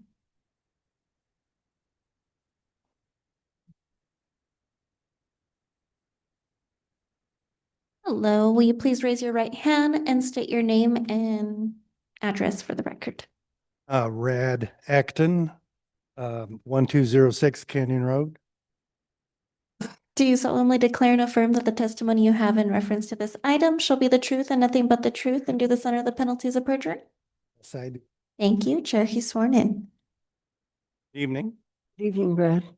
This process has been one that has brought about many fruits, which we can celebrate, and some which I think, need still to ripen. And I would say that some of the more broad site issues have been allowed to be disregarded, particularly regarding the configuration of South Capitol Avenue. The angle of that road and the arrangement of the parking and the redundant lanes on either side of that parking seems to be an inefficient use of space. And it's unfortunate that there wasn't an initial appreciation of how that space could be more well used, particularly as a way of expanding the footprint of the building into some of that new area. I'm looking at the north elevation of the building, where the structure actually along, it would be along that west side, has a maximum height of almost 4 stories because of the slope of the site. And what's actually successful is how they step that massing back. And they did not repeat that along the east side of the building, which was curious given the valid approach of maximizing symmetry in these institutional buildings. And so once you look at the succession of decisions that were made, you can see how the 3-story mass that extends from the tower all the way over to the east elevation had to happen. And one of the least wonderful aspects of this building's massing is how it does that. And it seems a shame that that was not explored, because if you looked at the west elevation of this building, where you have this beautiful stepping going on all the way up to that 3rd story, none of that approach was utilized on the east side. And I was sad about that. And as you look at how that 3rd story elevation progresses all the way east, right up across the street of the Capitol, it does seem to compete with the Capitol building's massing. And that is another concern. So this elevation, as we all, I think, have conceded, is the one that would warrant the most attention. And one of the ways to consider that is perhaps an additional request for exploring the straightening out of South Capitol Avenue. And you could even convert that to one-way lane with parking up against the sidewalk that is abutting this building. And then you could not utilize that entire street edge for parking, but you could pull out a section of that to the north, which would then give you that courtyard space for the use of pedestrians and people having lunch at the Capitol building. I think staff, I'm not a mind reader, but I imagine they saw that as a wonderful place where you could have shade trees and benches and people could have their lunch there. Could be a food truck maybe parked off there, and it would be a pleasant place to be, because what's really interesting is there's not necessarily a specific gathering place against this building. You're kind of moving across it and going in and not necessarily hanging out. So there's a lot of north exposure on this building. And if there was a repeat of the massing on the west side brought over to the massing on the east side, that could create a wonderful one-story wing on this building that would mirror the other side. So to do one, you have to do the other, of course, but it's not too much to ask at this early phase. And it might resolve some of the misgivings that the state has about asking the city for anything in terms of street property. But it would clean up South Capitol. It would introduce symmetry to this. It would remove that third story element entirely back to where it would make sense stopping over the entry portal area of the building. So if we could go to that north elevation of the building very quickly. North elevation, please. Yeah. So you see how that long wing just sort of like a railroad set of massings extends all the way over to the east. It would terminate just east of the entry portal, and that entire east wing of the building would be two-story over to that point. That square footage could be added to the one-story section off to the north and into the new area gained from the realignment of South Capitol. So Madam those things Chair, are all related. that's time, just so that way you know if you want to stop it. It's entirely up to you. No, I think You that don't? this is very important to hear. Okay. And I didn't indicate a 2-minute limit. And I do feel that I want to hear all the comments that these people have to make. You got it. So, I mean, and the idea of a roofed portal on the east side is wonderful. Again, you know, as we all know, we've got ice on the roads. We've got hazards, which this will protect the pedestrian from. It's possible to memorialize the casitas by making that portal reflect the facade dimensions of the casitas and just have those blocks repeat themselves in that portal. It would be a nice way to do it without challenging the overall virtue of making that facade more deferential to the state capitol, which is kind of what I'm thinking. And that's all I have to add about that. Well, thank you. Thank you, Brad, for your comments.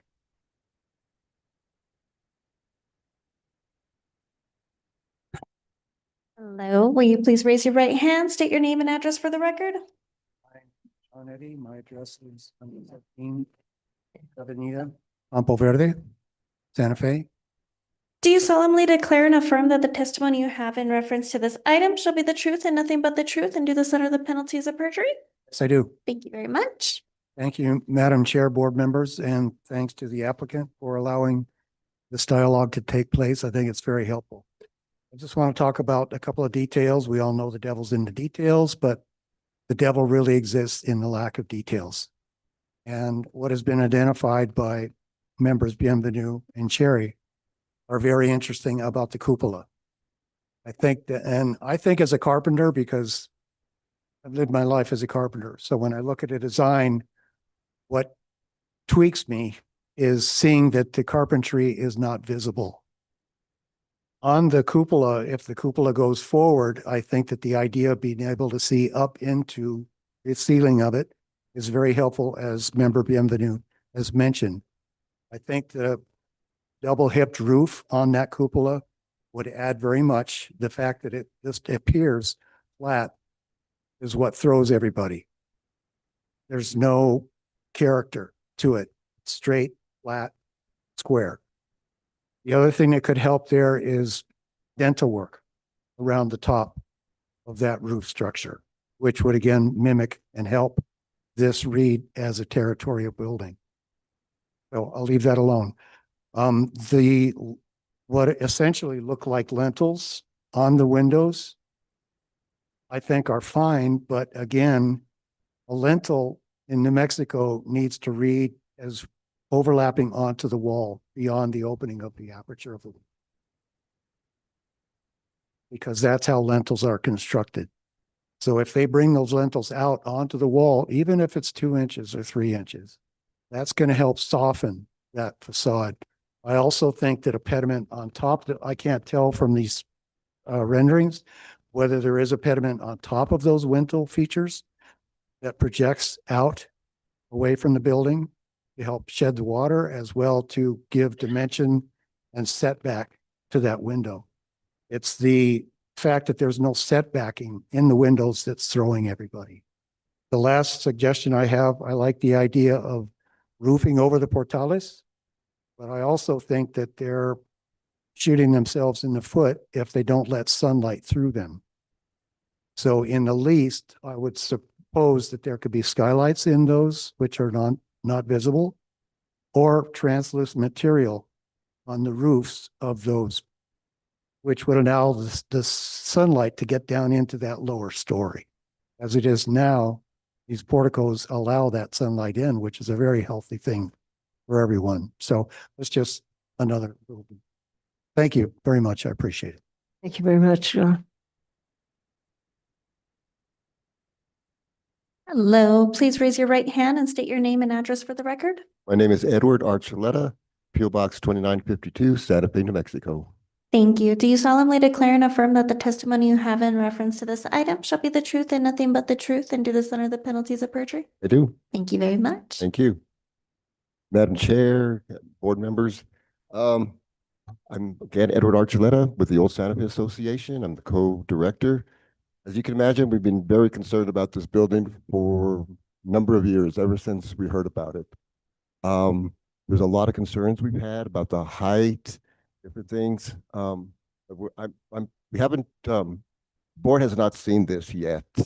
And I'm sure once they do see it, they're going to be encouraged. I'm encouraged because a lot of the things that we were concerned about are being addressed here. So I want to thank you, the ad hoc committee, for bringing these up. I want to thank Ms. Jenkins and the architects for agreeing to some of the things that we were very concerned about. However, there's two main things that I think are going to be a point of contention with us. One of them is the height. We're still concerned about 57 feet or the 50 feet. We had a independent architect look at this, and she looked at all the buildings in the neighborhood, the immediate buildings in the state area, and she said that the average height is about 35 feet. So that's something we're gonna bring up in our comments when we submit them to you. The other thing too, which has been brought up again, is the number of windows. It looks like they're exceeding the 40%. That's just eyeballing it, but I think we want to look at that a little bit closer. But I do want to thank everybody for bringing this forward, and we will definitely get written comments to you by February 6th. Okay. Thank you. Thank you, Ed.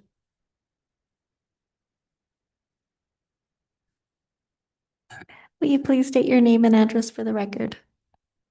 Yes, my name is Elizabeth West. I live at 318 Senna Street in the South Capitol. So I walk by this area a lot. Do you solemnly declare and affirm that the testimony you have in reference to this item shall be the truth and nothing but the truth, and do this under the penalties of perjury? Yes, I do. Thank you very much. I would like to echo a little bit about what Mr. Archuleta said. It's really nice to be part of a process. And sometimes when these kind of things happen, I feel as if we're being humored. but I actually think in this case, I feel invited. So thank you. The tower seems to me kind of wonderful and yet too big for its boots. And it makes you wonder, why is it so square? And of course, the angles that we are looking at it from are kind of up in the air and on from the ground. I think some of the ideas of making more details is a good idea, and maybe maybe make it a little bit narrower, make it a little bit smaller. I can see why you want to have it there. The main reason first of all, I like that it has something to do with something that's necessary for the building, the elevator, etc. And it kind of sits on top of that and announces it and says, see, we're doing a good thing here. It also is very important in a way to have it. Otherwise, it's just a long, straight building looking at it from, I believe it's the east. And I think it is, remember Bienvenue who made a comment about that corner. Was it the southeast? I mean, excuse me, southeast corner? It's a kind of funny looking thing. Anyway, the windows look like filigree almost. They're too repetitive, they're too fussy, and they're too delicate for the massing of the building, in my opinion. I think it's something to consider, and I don't think it would be tremendously complicated. I don't have experience. Yeah, there, I think I can see that. I do agree also with Mr. Acton, who said the west side of the building does invite a lot of variety. It invites you to look up and say, I wonder what's going around the corner. What are those windows doing there? I do that all the time. And I think you're trying to make bigger rooms, 10 feet tall, and I know that does feel better and it's grander. It just feels as if it's too big still and too repetitive. And I guess that's what we're going to be stuck with. So then, therefore, a little more detail and a little more variety where it is permissible. I'm very interested in a variety of heights, a variety of setbacks, and but this will be improved, and I really appreciate this particular architectural team. I think they've really paid attention to things. One thing that came up in the previous meeting, which I attended, was the interest in history, and I believe that they have a team member who's particularly focused on that, and I appreciate that. What I was wondering is how, and I see that staff is recommending having some of the interest that is inside be able to be seen from the outside. But I still feel a little bit excluded from the building. Is there any way that some of that idea of maybe one day a week, it could be open up and there could be guards to make sure nobody does anything naughty and people don't have to go upstairs, but you could go into the building. The fun of living in a relatively small city is that you can be inside and outside. So that's part of the reason you have portals and why you have windows. And at the same time, why you don't have windows, thank heavens you're going to deal with that. You're going to deal with that. That go all the way to the floor, all the way to the ground. And what a mistake on the plaza with those windows that were allowed to go in like that. Pretty awful.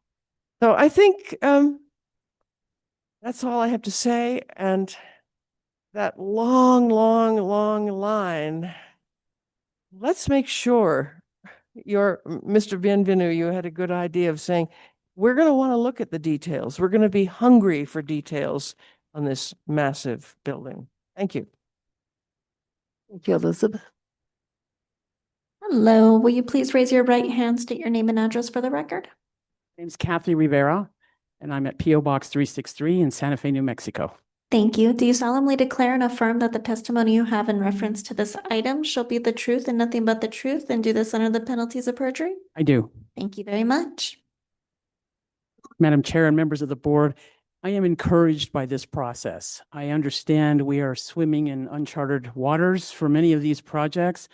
And for a mere mortal like myself who can't really comment and debate the finer points of some of these design elements, it is interesting to me that the basic element of this is that the state wants to build something and needs to get permission from the city. So I would ask, specific to number 4, all of these issues about the height, questions about the height, for someone like me who is an average citizen, I think it's incumbent as we come to the final design that we get clarity on whose standards are being used, how they were measured, whether it's the state standards, the city standards, and whether or not we're asking for exceptions in either of these cases. So whatever the final design comes out to be, I think for prosperity and posterity, we need to have that noted for future designs and future cooperation with the state and regarding the city ordinances. What is being used, what are the standards, and whether there's exceptions being granted. Thank you. Thank you very much. Anyone else in this building wishing to comment in reference to this particular project? Oh, Peter, don't go fall. Will you please raise your right hand, state your name and address for the record? 1402 Saratoga Road. Do you solemnly declare and affirm that the testimony you have in reference to this item shall be the truth and nothing but the truth, and do this under the penalties of perjury? Thank you very much. Madam Chairwoman and board members, good evening. I just have a few comments about some of the architectural elements. My suggestion is that the south facade fenestration does get reduced. It seems a little too institutional in the sizing of the windows for in relation to the extension of the facade. And then I have another recommendation that the exterior portal on the 3rd floor, which I think is on the south facade, be set back maybe 2 to 3 feet from where it is right now in order to be more in proportion with the sizing of the building. I think it's a little too, it extends out too far from the rear walls. And then I have an idea that there's a time limitation, I know, on the hearing process. So I was wondering if there was time enough for any submittal of tower designs to the committee so that you'd have a choice of a selection of various towers that have been built on territorial buildings. I can't recall that many are done that way, but we do have a few examples in town. And I remember that's very useful to have some visual comparisons if you have this as a major issue. And then I would suggest if there is a time flexibility, that instead of a general meeting, that you have a special meeting for the hearing of this case, because it is very interesting for the public, and it does take up a lot of time. And so I appreciate this opportunity. Thank you. Thank you, Peter. Appreciate your comments. Anyone else? Come forward, please. No one else in this room. Is there anyone on, online? Yes, thank you, Chair. It looks like we have one hand up, two. Okay, there's a few more coming up. So Jordan Young, if you would like to provide your comments. Hi there. Jordan, can you hear me? Yes. Will you please state your name and address for the record? Jordan Young. I live at 652 Galisteo Street. Do you solemnly declare and affirm that the testimony you have in reference to this item shall be the truth and nothing but the truth, and do this under the penalties of perjury? Yes, thank you. Thank you. Thank you. It is a little bit odd to me that the state has to bow down to the city's bureaucracy, and they have managed to thread a design needle and come up with a beautiful, harmonious, conforming design. And now we have new concerns. We're down the rabbit hole, participating in a horrific design by committee process and hashing out the particulars. In a city that claims to love and respect artists, we sure do love to nitpick architects' visions into even more conformity. How is 60 or 30 more days not enough time to review something that conforms? Has HDRB and OSFA not been delaying this project already for years over their nostalgic attachment to the vacant casitas?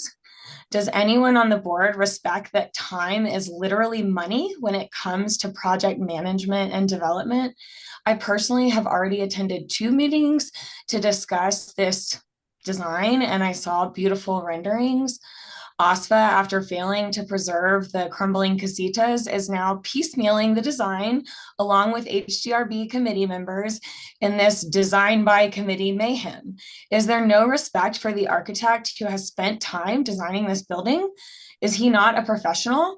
With every month of delay and added period of public comment, costs continue to go up. Perhaps if we had as much respect for our current workers and our future economy and our unhealthy housing market, we wouldn't waste so much time and so many resources rehashing a perfectly beautiful conforming building that is harmonious with its surroundings. What's the point of even having a code and rules if everything comes down to neighborhood complaints and a building by building, case by case, super slow process? We have tons of data to support that community input through hearings such as these privilege the complainers, often the wealthy and privileged who have extra time to sit through meetings on weeknights without childcare. Not only does the HDRB process pit neighbors against one another, and in this case, the city pitted against the state, it undermines the rules set forth in the code. Why even have a code if we are going to scrutinize every project individually? What if historic city staff reviewed applications and provided administrative approval for projects that conformed to style rules, and if they relied on qualified professional architects on HDRB for guidance and advice? What if the process was transparent enough that this could be possible? What is the point of creating a huge design application packet that follows the rules if they are up for reinterpretation over and over again? HDRB and all of its processes need to be streamlined and overhauled to support actual people living and actual people who work in these buildings. The city needs to be equipped with reasonable staff who see their job as helping people rather than hindering development. Why is there not a set of criteria that can be met, boxes that can be checked, and administrative approval granted without making every fence or pergola or beautiful conforming building a controversy? To me, the process of building this new necessary state building is a clear sign that preservation is not doing its job. Preservation should be about people and culture, and our current processes are an endless pit of bureaucratic woe. HDRB should celebrate beautiful designs and support architects and contractors in executing their projects. They should come prepared to meetings with an adequate understanding of the presented projects so that it doesn't become a design free-for-all by committee and an extremely expensive compromise. Thank you. Thank you.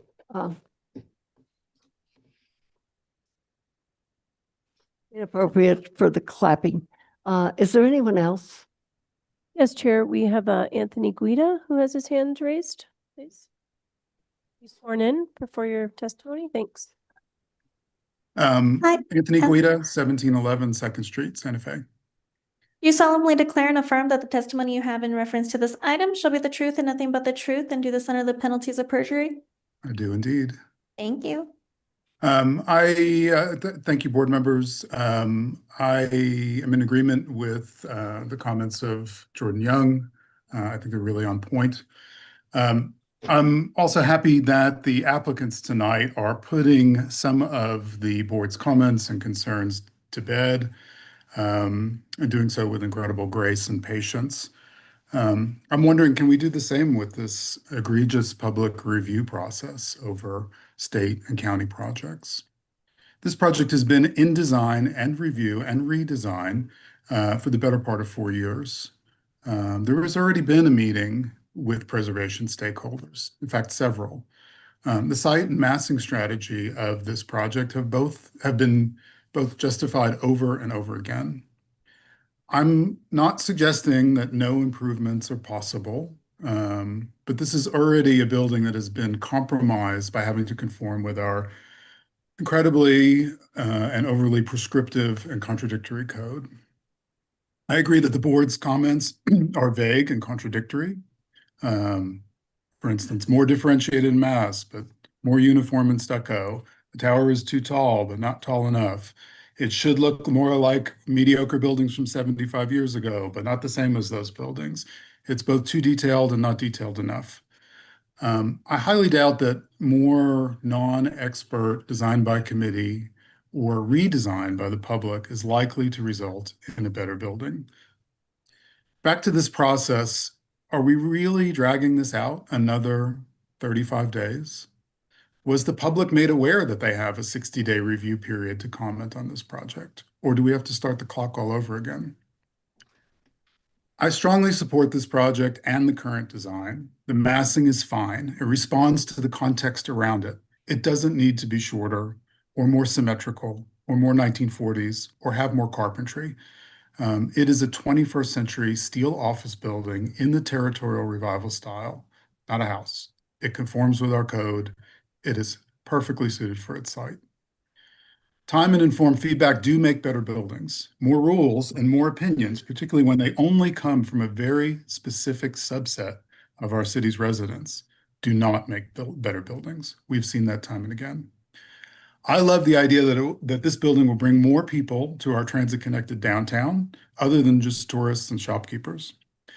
I also strongly support a definitive action by the board tonight and not dragging this out any further than it needs to be. I also support making a reform of this absurd, time-consuming, and unproductive process over capital outlay projects a priority early in the phase 2 rewrites of the zoning code. Let's put this project to bed. Let's all of us go to bed. Thank you. Thank you. Is there anyone else online? Thank you, Chair Rios. I do not see any other hands raised. Thank you. I personally want to thank all of you who have been involved in this process. I'm going to tell you, Santa Fe, hearing the number of comments that were made this evening, Santa Fe would not be what it is today if we didn't have involved, engaged citizens, such as the ones that we heard this evening. And this board, we are a volunteer board and we are doing our job. And the reason that we are collaborating with the state, there's a reason for that. There was a law passed by the legislature that felt that it was imperative that the state work with the city so that we could come together and make the best possible project out of capital outlay projects. And I think that this team of architects has worked with the subcommittee and with the board, and we are trying our darnest to make the best building possible. Not only this building, but if we have smaller buildings, this is a huge building. And it needs the scrutinizing of the citizenry and this board in order to come up with the best project. And I thank you, citizens, that come out here every time and come and take time from your schedules to come and give your opinions here. So everyone that spoke this evening, you are appreciated. And with that being said, I would say that really for what we really need to do, I think, John, is, and I can run it through you all, is that we really do need to meet again with we as the subcommittee to solidify things so that probably for the upcoming next board meeting that we have things more solidified. And I don't think it should be done I don't know if we need to do it in the form of a motion necessarily, or just indicate that we need to meet again with because there were a lot of things that need to be addressed, and we need to make solid decisions on it so that we can meet the deadlines that are coming up.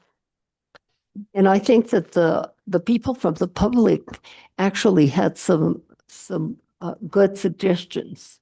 And I would ask the people that spoke this evening, if they don't mind doing a little bit of homework, if you could do some bullet points and indicate so that we can see it before our next meeting. And I don't know when that's going to be, so that we can see what you said, to see if what you said was important enough to include in this final design.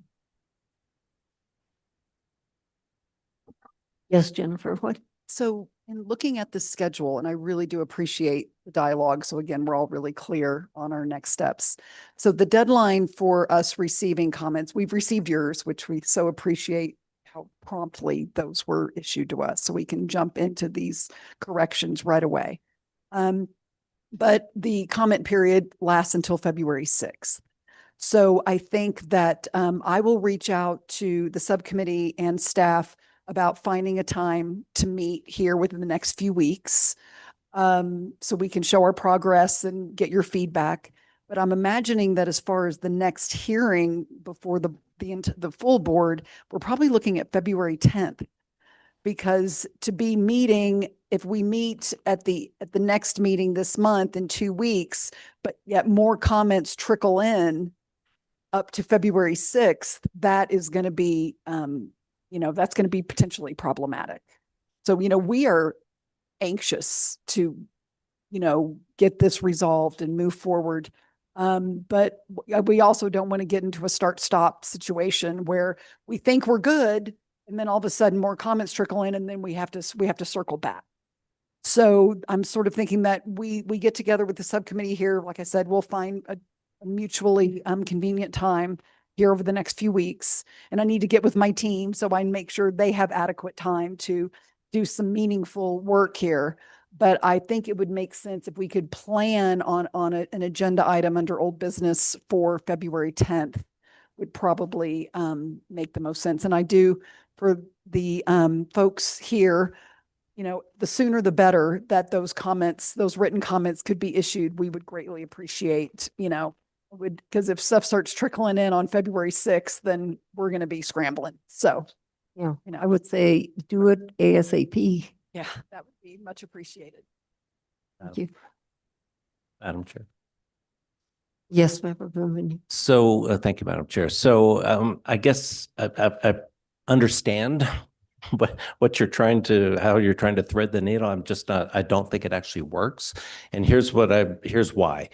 You haven't actually received yet written comments from the board. All you've received is sort of a preliminary document that the ad hoc committee prepared for the board to discuss. to decide whether or not they wanted to make any those as recommendations, but we didn't reach a consensus on that just yet. We had a very fruitful discussion about it. And my own view is that I think it's highly probable that the city and the state are going to be able to reach an agreement. And if they are able to reach an agreement before February 6th, then that means that the city does not need to submit any formal written recommendations and comments to you. The 60-day period will expire. The 5-day period to appeal will be irrelevant. And the process is basically complete at that stage, other than the fact that members of the public still have the right to make their own comments, and the state can choose to take those into account or not.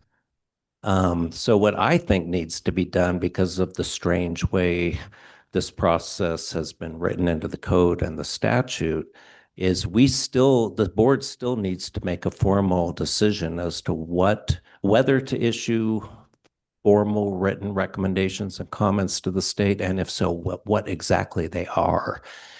I personally don't think we can do that tonight. I think that we could do that at the next meeting. And what would be necessary, I think, in order to do that would be to have the state come back to us between now and then with a revised plan proposal on the design that incorporates all the discussion that we had tonight. And then based on that revised plan, I think that the board could then have a vote as to whether or not they still believe there are unresolved issues that they want to issue a written recommendation. So that's the way I think the procedure has to work. The question for me would be, is the state able to pull that together between now and the next meeting 2 weeks from now? Right.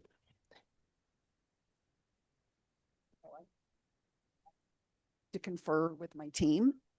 We can move forward in that fashion. But I need to circle back, and I don't want to make promises we can't keep. And but that's a lot to do to prepare, meet with the subcommittee. And I'm not even sure that you need to meet with the subcommittee. If you have a revised proposal that addresses the concerns of the entire board, and perhaps however you want to take into account concerns that are expressed by the public as well. I don't know that the subcommittee part of the process is needed. submit revisions that then could be considered at the next meeting. When's your staff report deadline?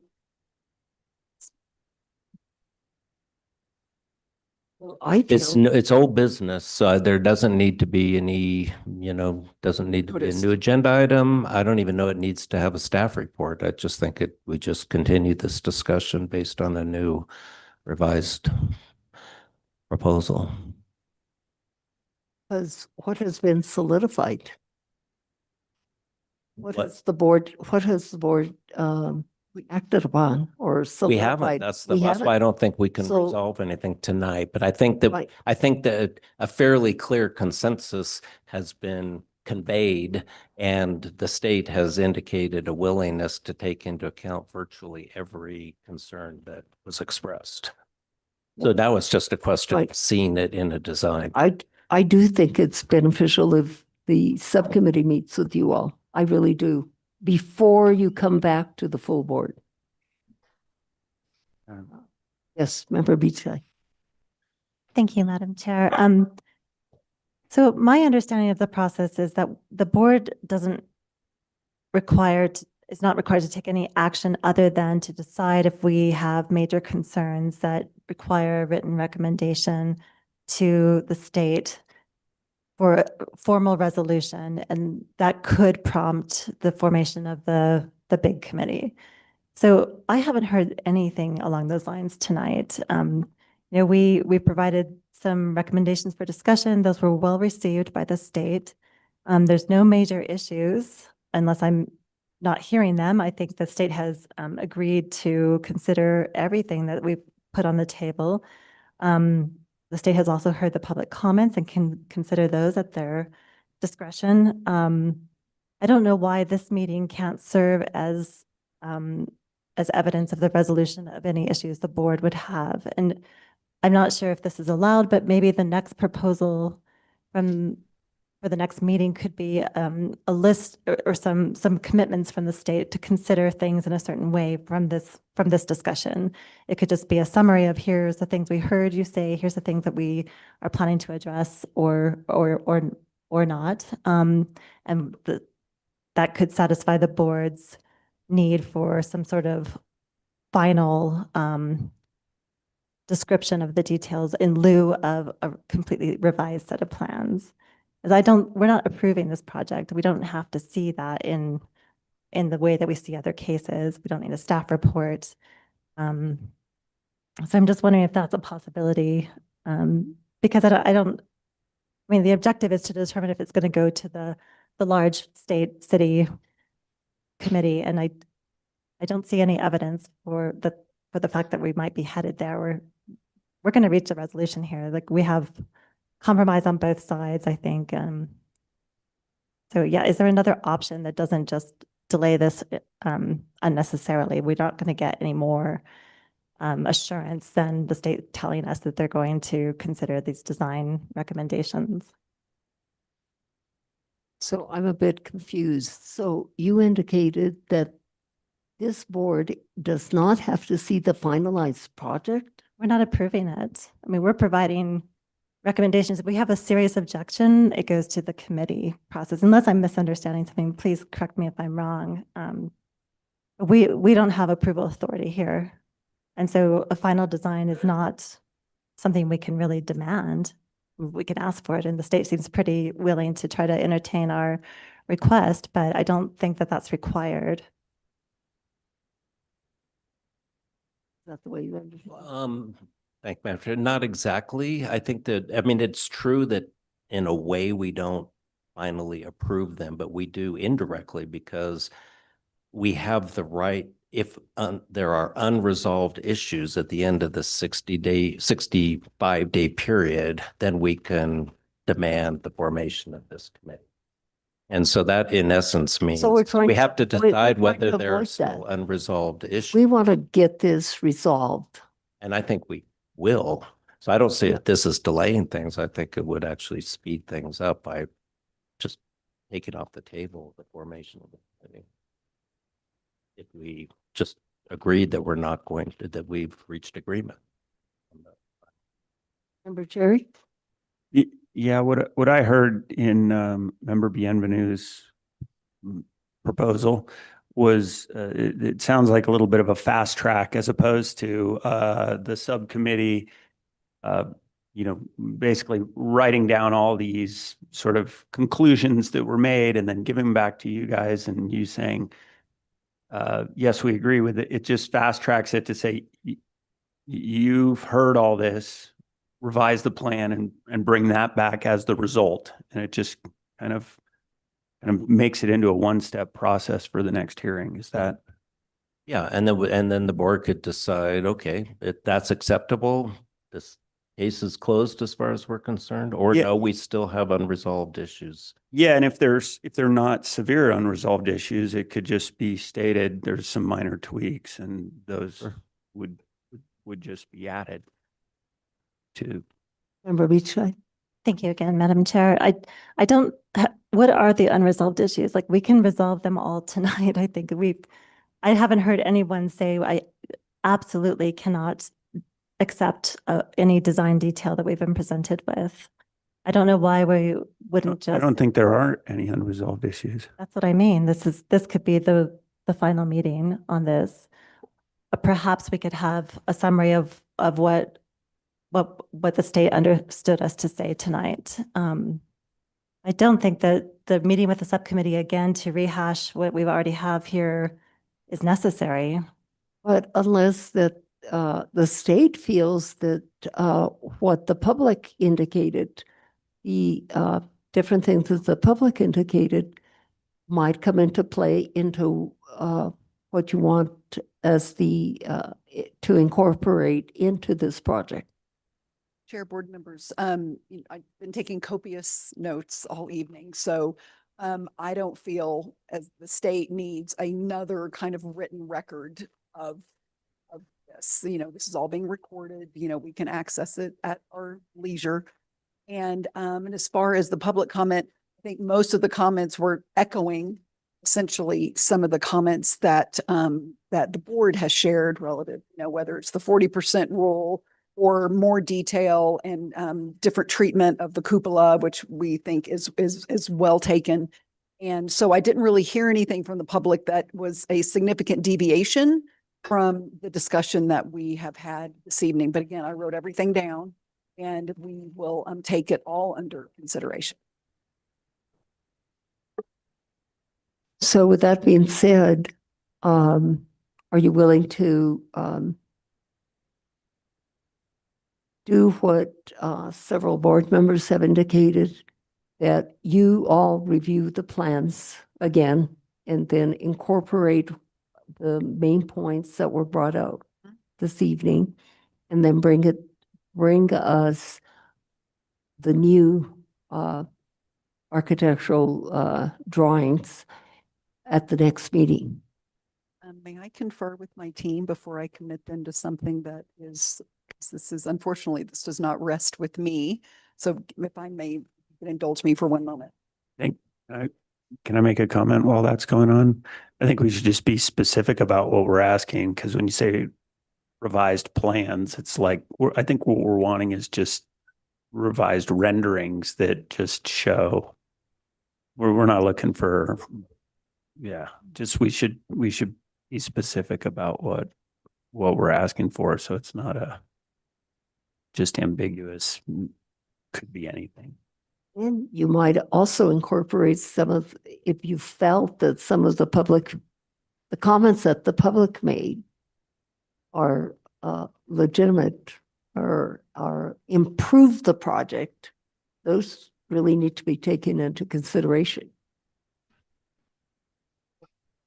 Thank you, Madam Chair. I just want to make, I think, an obvious comment.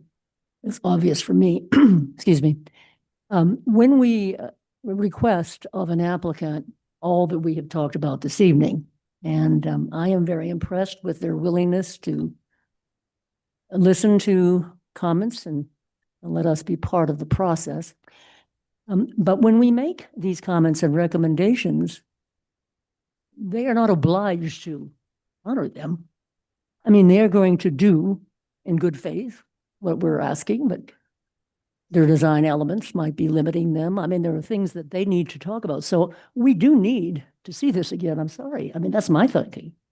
Now, whether it's in a small committee or I don't care about that. I'm not on that committee anyway. But what I'm saying is we're making recommendations and they're being kind and listening and saying they'll take them into consideration.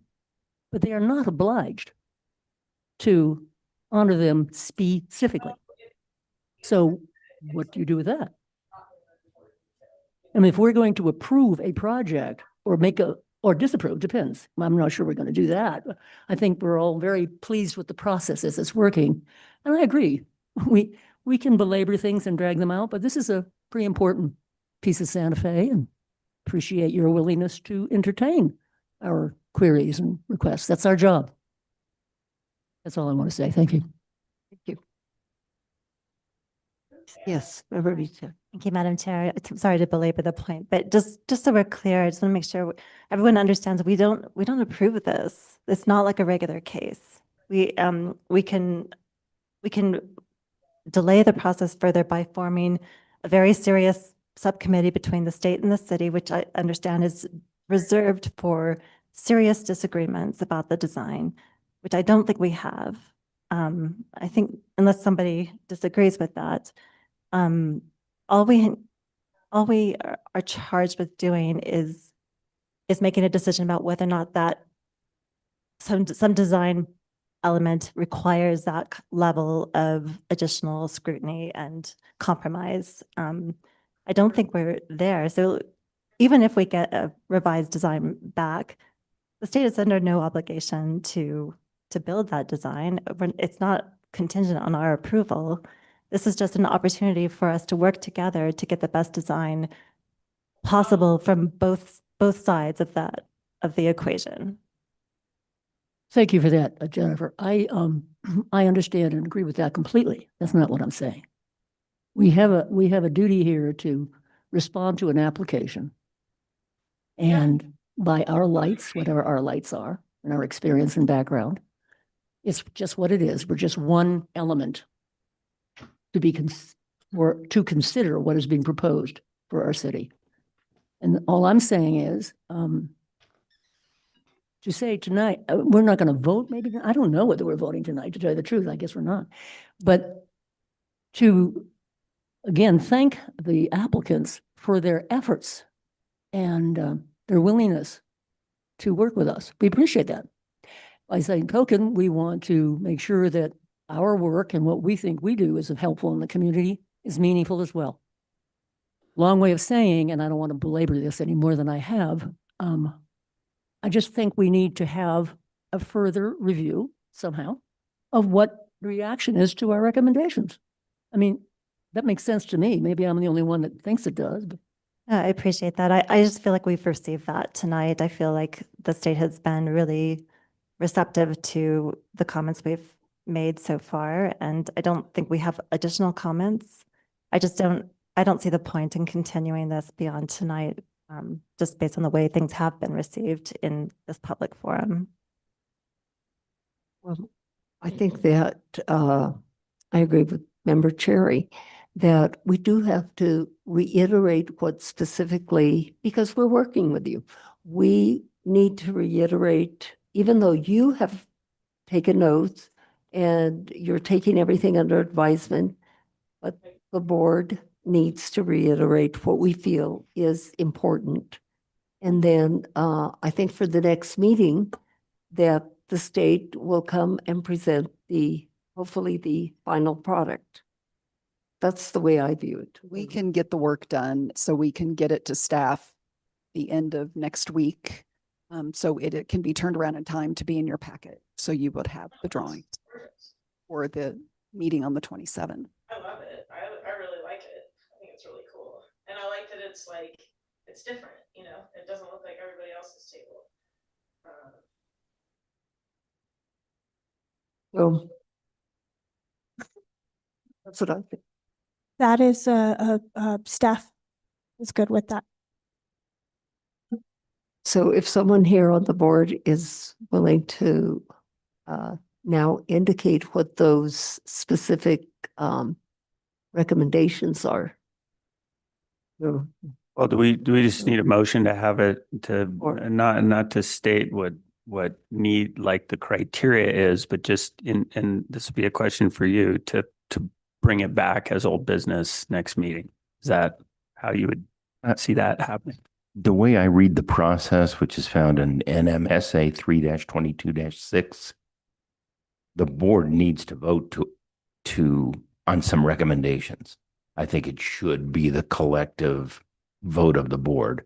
Now, if you think that the recommendations that have been presented tonight can be revised a little bit according to the comments that everybody's made and the comments that Ms. Jenkins and the architects have made, perhaps we can have another meeting of the subcommittee, you can revise them and vote on them. You're still within the time limit to vote on them on the 27th, but I do believe that they will not be binding, and we will sacrifice an important part of that process if you don't follow through on that. and Frank, that's made in the form of a motion Well, I would suggest you move. or a statement. Well, my recommendation is that the subcommittee meet one more time, make some revisions in accordance with what the comments have been tonight, submit the final recommendations to the board and to the state prior to the 27th, and then vote to approve those recommendations on the 27th.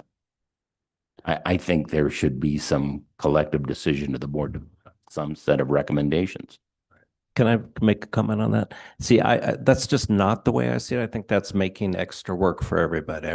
I do agree completely with your premise that the board Anything the subcommittee does is not following this procedure because it's not formally adopted by the board in terms of recommendations. I don't think, though, that recommendations are necessarily going to even need to be made in this case. This is still part of a discussion process. This is back and forth. It sounds to me like it's very possible that at the next meeting, based on the discussions that have been taking place, that the state is going to present a proposed revised plan that the board may just say, we have no issue, no more issues. And then they won't need to issue any formal written recommendations at that point because the process is complete. Okay, The only reason to issue the written recommendations and comments is to preserve your right to appeal to this committee.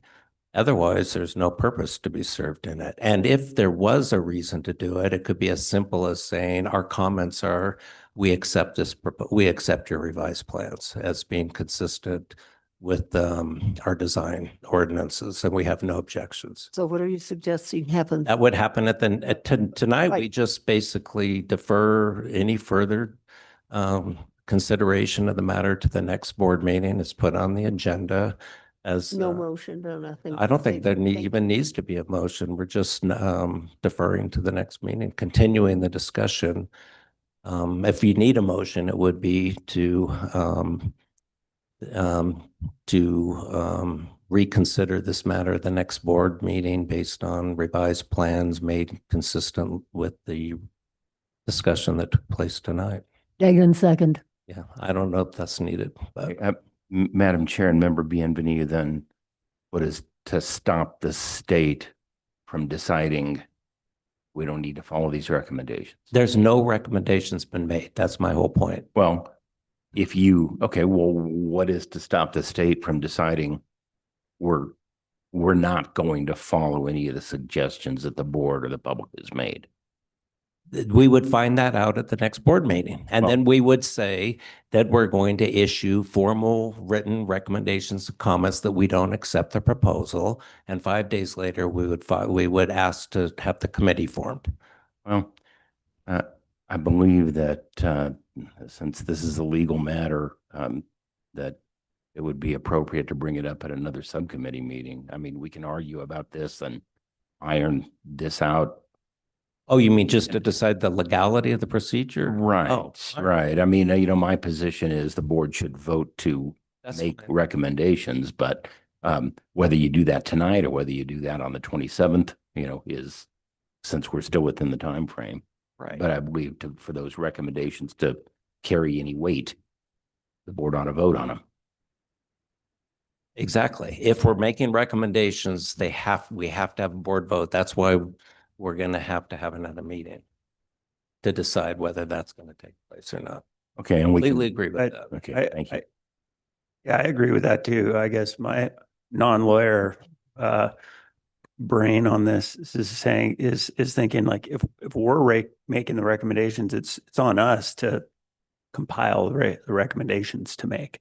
And what I'm hearing, the proposal for them to take everything they've heard here tonight and distill it down to a new plan is really putting the burden on them to take Why did we take get everything this? that was heard here tonight and bring what we want, our recommendations to them back to us. So I actually see it as if we don't have clarity on the recommendations for tonight, that's fine. But in the next 2 weeks, it should be on us to rewrite those recommendations in a revised document and then approve those at the next meeting. That it should be our responsibility to write up the recommendations for them and not their responsibility to hear what we've said in a conversation tonight and then bring that back to us as recommendations. Just doesn't really make sense to me. It makes more sense to me for us to take what we've heard tonight, write them as recommendations and say, here's our recommendations, and we vote on it, yay or nay, and then the process continues on. But For what it's worth, Madam Chair, the state is willing to concede that we have heard your comments. We feel we're not lacking much clarity on our side. We asked, there were a few points we needed more clarity, and you provided that to us. So although I appreciate Board Member Cherry where you're going with that, but I'm not sure the statute requires that. There's nowhere in the statute even says the HDRB shall make a motion to do anything. It says the HDRB shall issue their written comments. You did that. And as far as we're concerned, you've done that. We had a very robust, useful discussion this evening. We feel like we are armed with adequate information to go back, make the adjustments that we've discussed this evening, and present something to you on the 27th.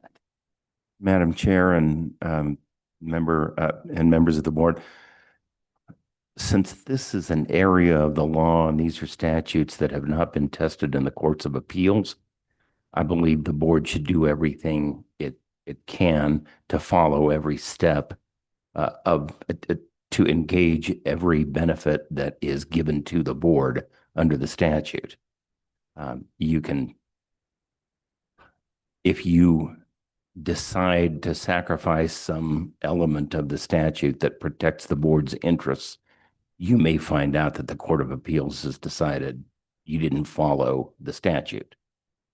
So what's required, respectfully, Ms. Jenkins, what's required and what's a good idea are two different things.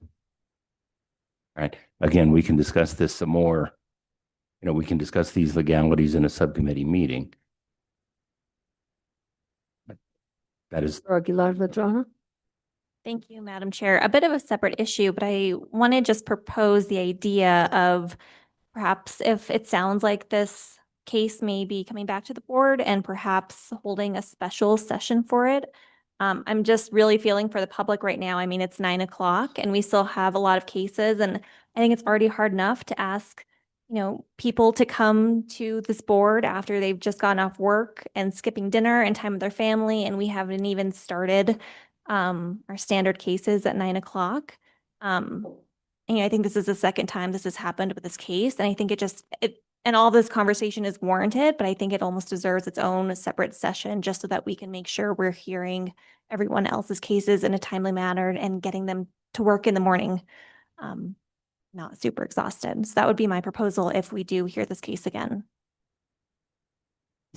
Madam Chair Rios, we also have Heather Lamboy on Zoom. Oh, okay. I want to hear from Heather. Heather? Good evening, Chair, members of the board. I'm sorry I couldn't be present this evening. I just want to address Ms. Jenkins' comment about the board having issued written comments. And while there are written comments that are out there, they only represent the views of the subcommittee, not necessarily the views of the board. And so, you know, certainly I think that's what Vice Chair Bienvenue is trying to get at, and a lot of folks are trying to find a common ground. And I see there's a lot of consensus that has been built between the city and the state. So I certainly hear Ms. Aguilar Medrano's concern and desire to set a special meeting, and we will endeavor to do that so that everybody will have sufficient time. So at this point, maybe we can just work on setting a special meeting and then, you know, providing for public notice the end of January. And hopefully that might provide for opportunity for the state to regroup and for the city to officially submit comments, you know, in a written manner, representing the points of view of the entire board. Thank you, Heather. Okay, I'm still a bit confused. I'm getting different directions from the city attorney and from board members. And I feel that the state listened to what we had to say this evening. And I think that we at least should make a statement that the state should take under advisement the comments that the board made. Nothing is being restated, and also the comments that were made from the public. And so that for the next meeting, and might be it looks like it's going to be a special meeting not at a date of the next H board meeting, but at another date. But I feel that we need to make some kind of a statement in reference to that. Or I think that would be appropriate. I don't know if Frank agrees or disagrees.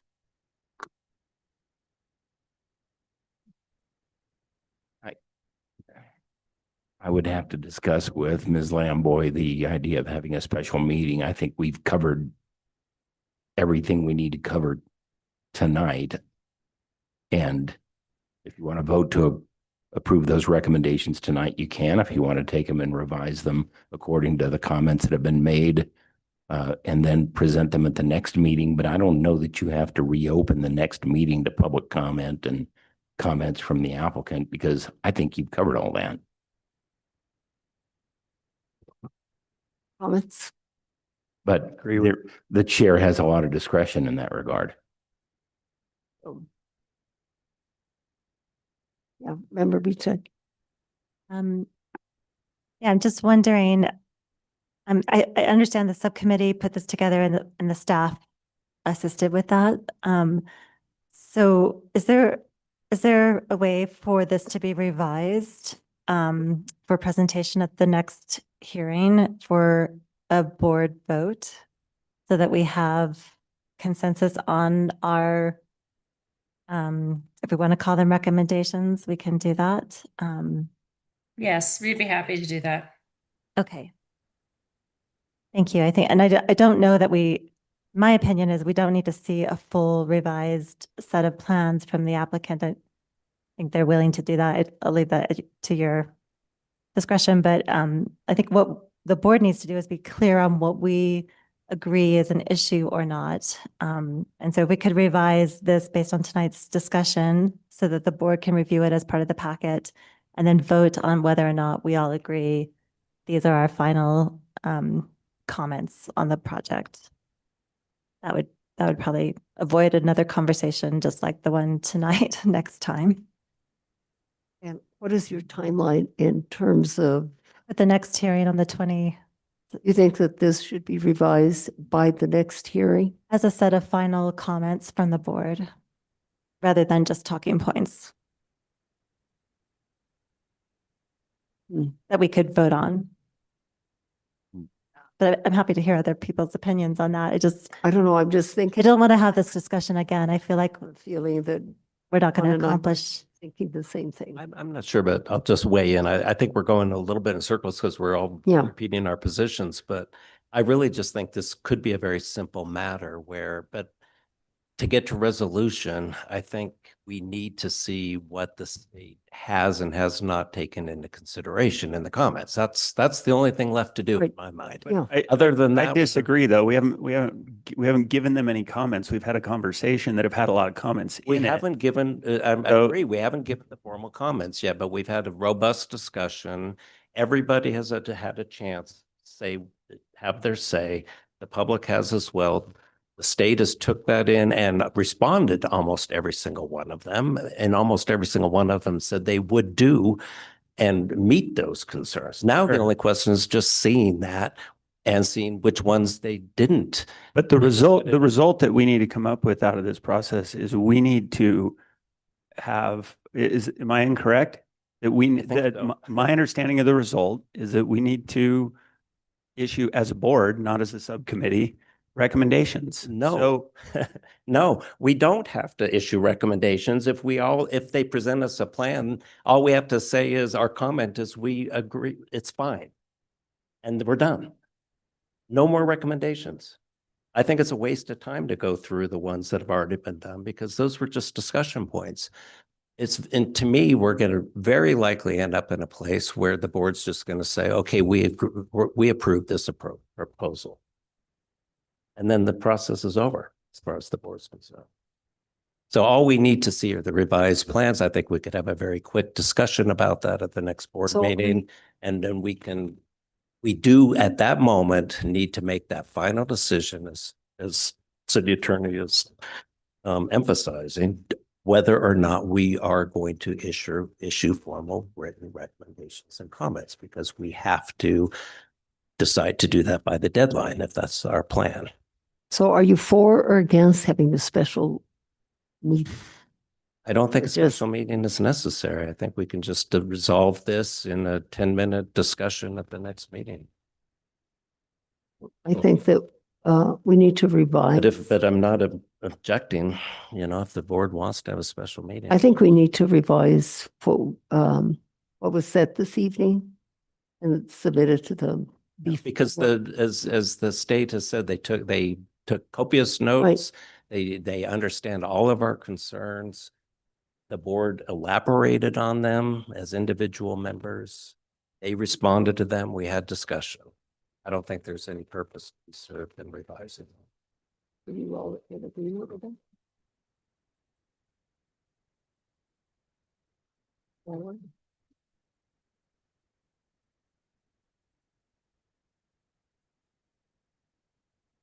Chair, you may wish to just place on the record, when will the board receive the revised plans? Before the Friday deadline to have this posted. Okay, but will it be before the 27th?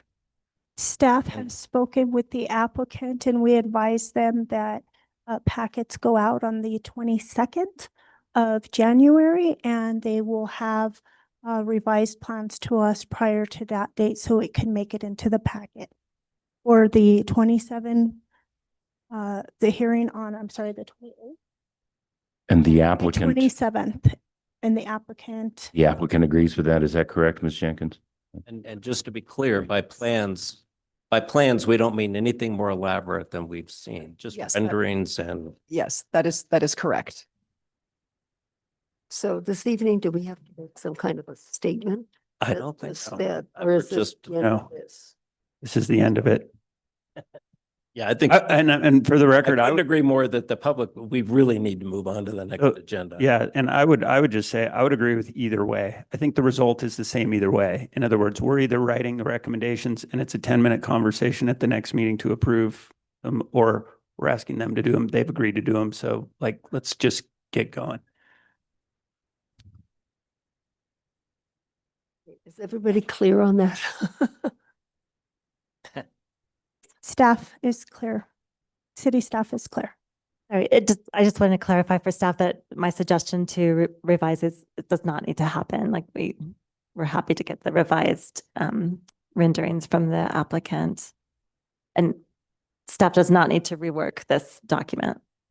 Oh. I just don't want you guys to think there was extra work if you misunderstood that. Thanks. Thank you, Member. Majority of the board feels that the state took copious notes and is taking everything under consideration that was said, not only by the board, but perhaps even the members at large, the members of the public, and will apply what they feel is important to the outcome of the next project, and will present that to us at the next meeting, not having to have a special meeting. Okay? Okay, Thank you. thank you. All right, now we only have 9 cases. Uh,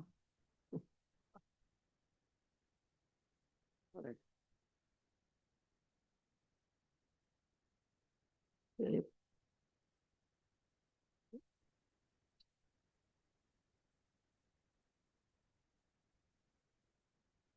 Okay, first case this evening is Lanny case, and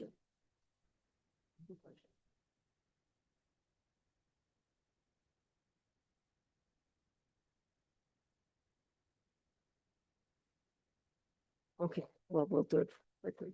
Okay, Lanny.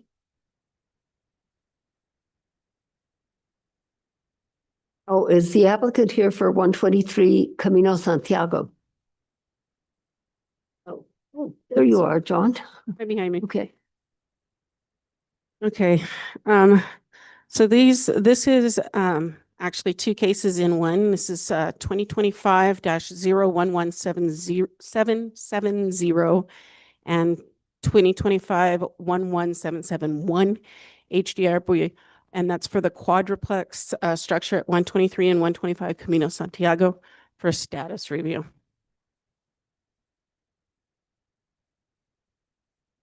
Plaza del Monte, is a historic compound that's related to the Clark and Register buildings. It's Spanish. I'm sorry, I'm trying to cut this down a little bit. It's Plaza del Monte. It's terrible.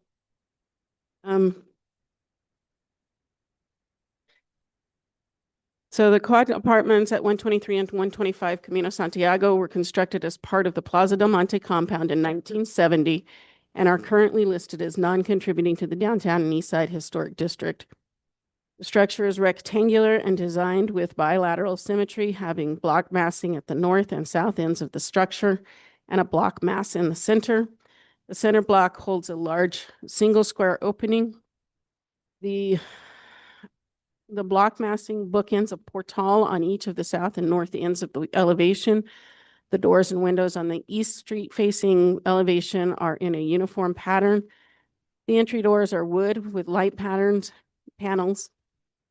The windows are standard multi-light steel casements. The north and south elevations contain 3 aluminum casement windows. The west elevation holds 4 patios sheltered by shallow overhangs and sliding door entries. The structure is 3,500 square feet and is divided into 4 apartments. A concrete and stone retaining wall separates the structure from the northern neighboring property.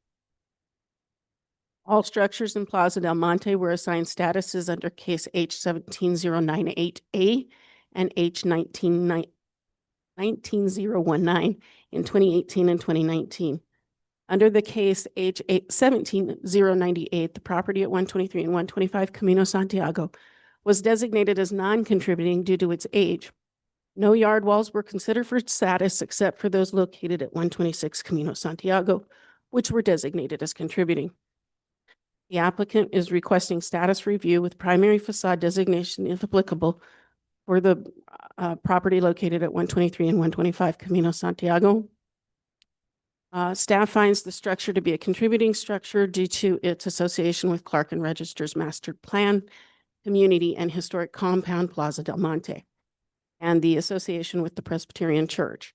The structure is a good example of mid-century modern Santa Fe style, character-defining features including the massing blocks at either end and the blocking mass in the center of the structure and the portal on the east elevation.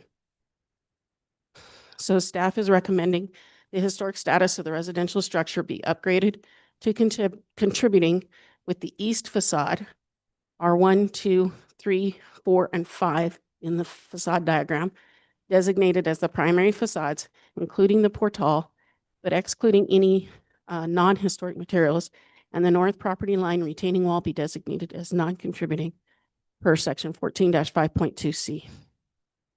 I stand for questions. Thank you, Lanny. Any questions for Lanny? No questions for Lanny. Mr. Padilla, could you come forward?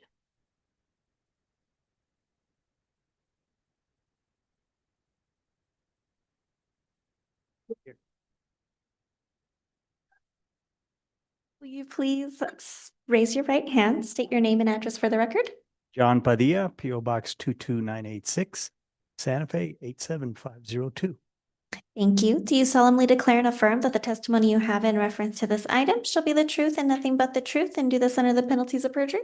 I do. Thank you, sir. Hi, John. Madam Chair, members of the board, good evening.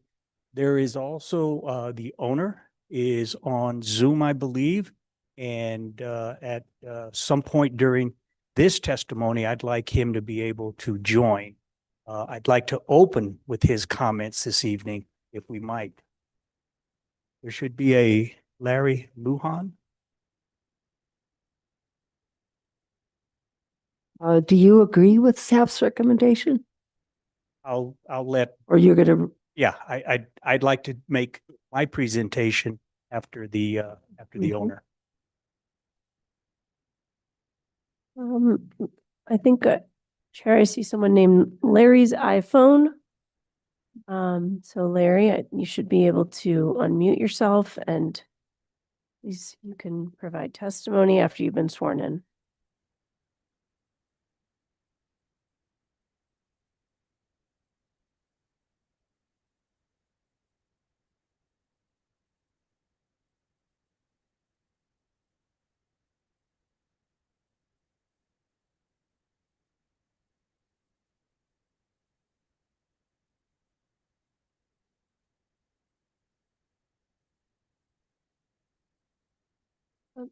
Chair, it appears that he's having some issues unmuting himself. So maybe John, you can proceed. First, I want to apologize. I got the case numbers wrong on my presentation. It's 11700 and 1177. No, 11701. Has he been unmuted? He has permission to unmute himself, but he is not. Okay. I'll let him attempt to unmute himself and confirm with me when he is ready so that he can be sworn in at that time. Well, so we can start. Yes, can you please? Madam Chair, good evening. Members of the board, good evening. I'd like to start with a review of the case information, and I'll try to make this quick with respect to the rest of the people that are in the house behind me today. I'd like to start with the staff report and utilize the original HICP that was presented in 2018. The pages are not numbered there, but that original HICP was developed or surveyed on January 18th, 2018. It was revised on May 21st, 2018, and the survey was performed by John Murphy. So that first page, so I'd like to refer to the second page, which identifies no status at that time. And the recommendation on that sheet, page 2 of the HICP states that it is non-contributing structure is what has been recommended in 2018. On page 3, it states identifies modifications were made. It refers specifically to replaced windows and doors for 125. At this time, it was 125 Camino Santiago. Subsequent to that meeting, it was subdivided and created into the development that now exists as 123 and 125. Page 5 of that states in the evaluation of the historic status that in essence, it did not meet the age threshold or consideration of contributing status. So in 2018, it was 48 years old, and therefore not eligible by our code to be able to be considered for contributing status. And then in the staff report, it shows and was shown this evening during the presentation by staff that there's the images of 123, images of 125, and north, south, east, and west images. So if you look at those images, you're seeing the same building today as it exists right now. As you saw on your site visit, the building has not changed. The retaining wall has been referenced, references itself as 121 and 125. It is currently addressed as 123. So to the north of 123 is the retaining wall, the stone wall that is pretty consistent throughout the development. And the one thing that I'd like to do is mention, I use the word development because the staff report specifically refers to this as a historic compound. It does not carry the designation of historic compound. So as you review this, I'd like for you to keep that in mind.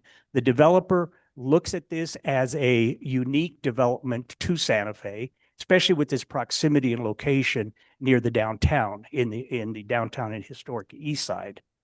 We look at it as trying to maintain a consistency throughout the development and upgrading as we go through and upgrade the property. I'd like to refer now to the staff report. The staff report on page 4 of 9, again identifying that the retaining wall that is between unit 123 and 125 will be maintained. There is no desire to remove, to modify, to revise that wall at all. In the comment with previous case summary, the statement is made that 125 and 123 was designated as non-contributing because of its age, and also it was stated in the review comments from the approval that night that because of its age and its lack of character defining features, and that was from the findings of H17-098A, where status was designated for all the properties, 30 properties. One is empty, so it's actually 29 properties within the Plaza del Monte subdivision. So the other thing that I'd like to mention is, as the staff report was written, it appears to me that one, the use of compound is in there. This is not a designated compound, so I'd like for us to keep that in mind as we go through in our deliberation this evening. It also states on page 5 of 9 that the structure is a good example of mid-century modern Santa Fe style, character-defining features including massing blocks at either end and the block mass in the center of the structure, which is the original common laundry area for the 4 units that were there, and the portal in the east elevations. So my question is, this is now an example of style, when in 2018, when the case was heard, there was nothing unique about the style that warranted a designation of contributing structure. Even though it didn't have the age, it couldn't be considered. But I just want to make sure you understand that between now, which makes it 56 years old as of 2026, it makes it eligible for contributing status. However, nothing has changed since the Historic Design Districts Review Board originally reviewed this case.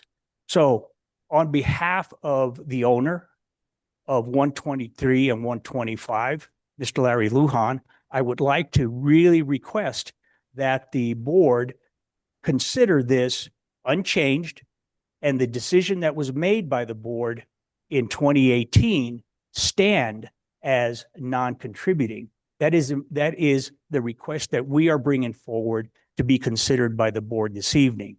I'd like Mr. Larry Lujan to go ahead and join the meeting and let him address the board with his comments.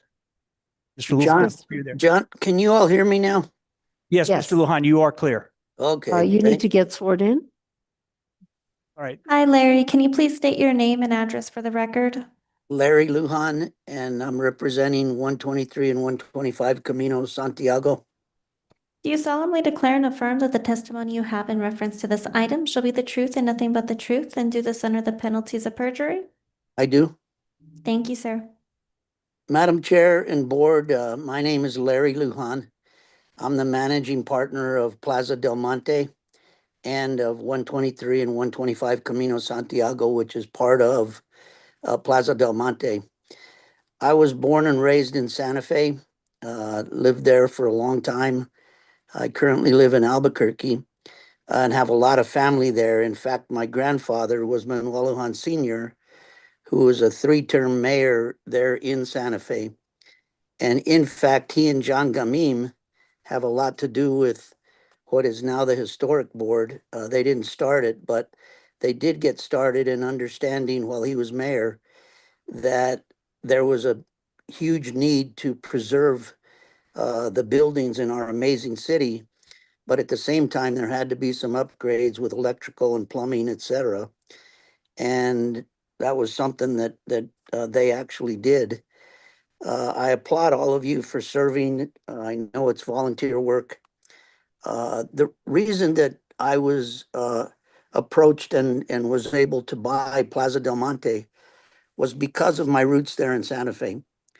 And I felt like I wanted to be able to stay connected to Santa Fe. 123 and 125 are going to be mine and my family's place that we're going to have there in Santa Fe. And I just wanted you to know that, you know, the reason that we did that is to keep that place as beautiful as it possibly can be. It's one of the gems of Santa Fe. Its proximity to downtown is amazing. And rather than having somebody from out of state get it, I took the interest in being a part of it and ultimately buying it. And I stand by what John just represented on our behalf. Thank you, Mr. Lujan. Is there anyone else wanting to speak on this project? As far as the owners or the agent for the owners, we are the only two that will be presenting this evening to you. Thank you, John. So at this, if I could conclude, what we would really like is for the board, again, to take in consideration the work you've done in the past, the work you did in 2018, or the work that the HDRB did in 2018, and uphold the decision at that time to designate this, continue its designation as non-contributing. Thank you, John. Board members, any questions for John or Mr. Lujan at this time? Or comments? Nothing? Member Benvenu. Madam Chair, just a question for staff. Are there any structures in this subdivision or compound, as depending on what we're going to call it, that are contributing? Are they all non-contributing? So at this time, there's only 2 structures that are considered non-contributing. Both of them were due to age. This is one of them. All of the rest are contributing. Well, all the rest are contributing. So this one was only kept out of that designation because of its age, in your opinion? And all the others were older? Is that the? Yes, this one and the other one were the 2 youngest buildings in the compound. So they just did. It was a compound back then. It's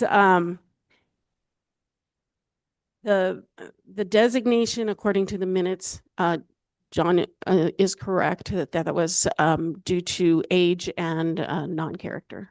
Is the what was character of stated. these 2 buildings any different than the character of all the other buildings? They all look the same to me. They Tell me.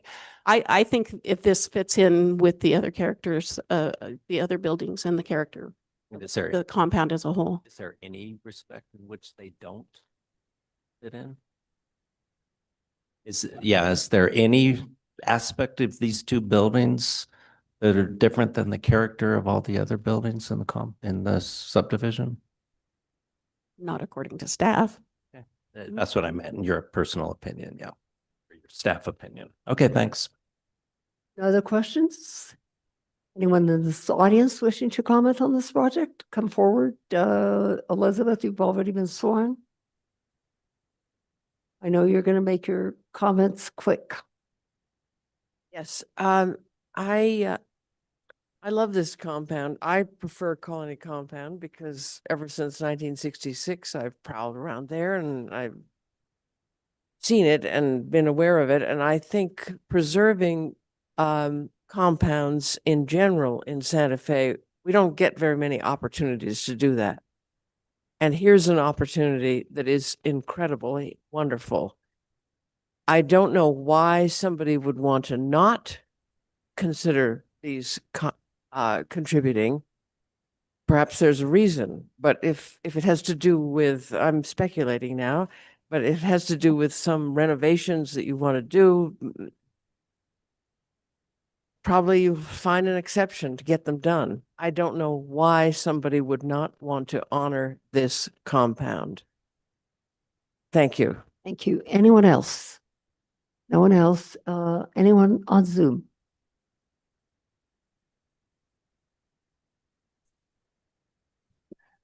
Chair Rios, I do not see any hands up. So no one?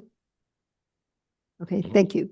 Board members, if you have no questions, I will entertain a motion. These are two separate cases. Someone, anyone, you need to move right along. Member Beachlight.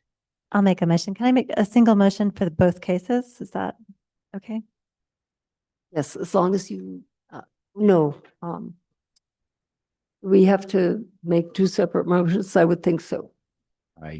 Since they have two separate case numbers, I think they're I need to case issue numbers. two Let's separate make it findings of separate. fact. Okay, sure. and Conclusions of law.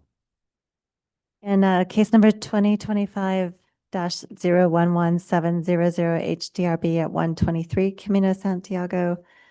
I move to adopt staff's recommendation that the historic status be upgraded to contributing with the east facade designated as primary, including the portal and excluding the non-historic materials.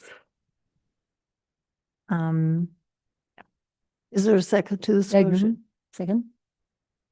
Roll call vote, please.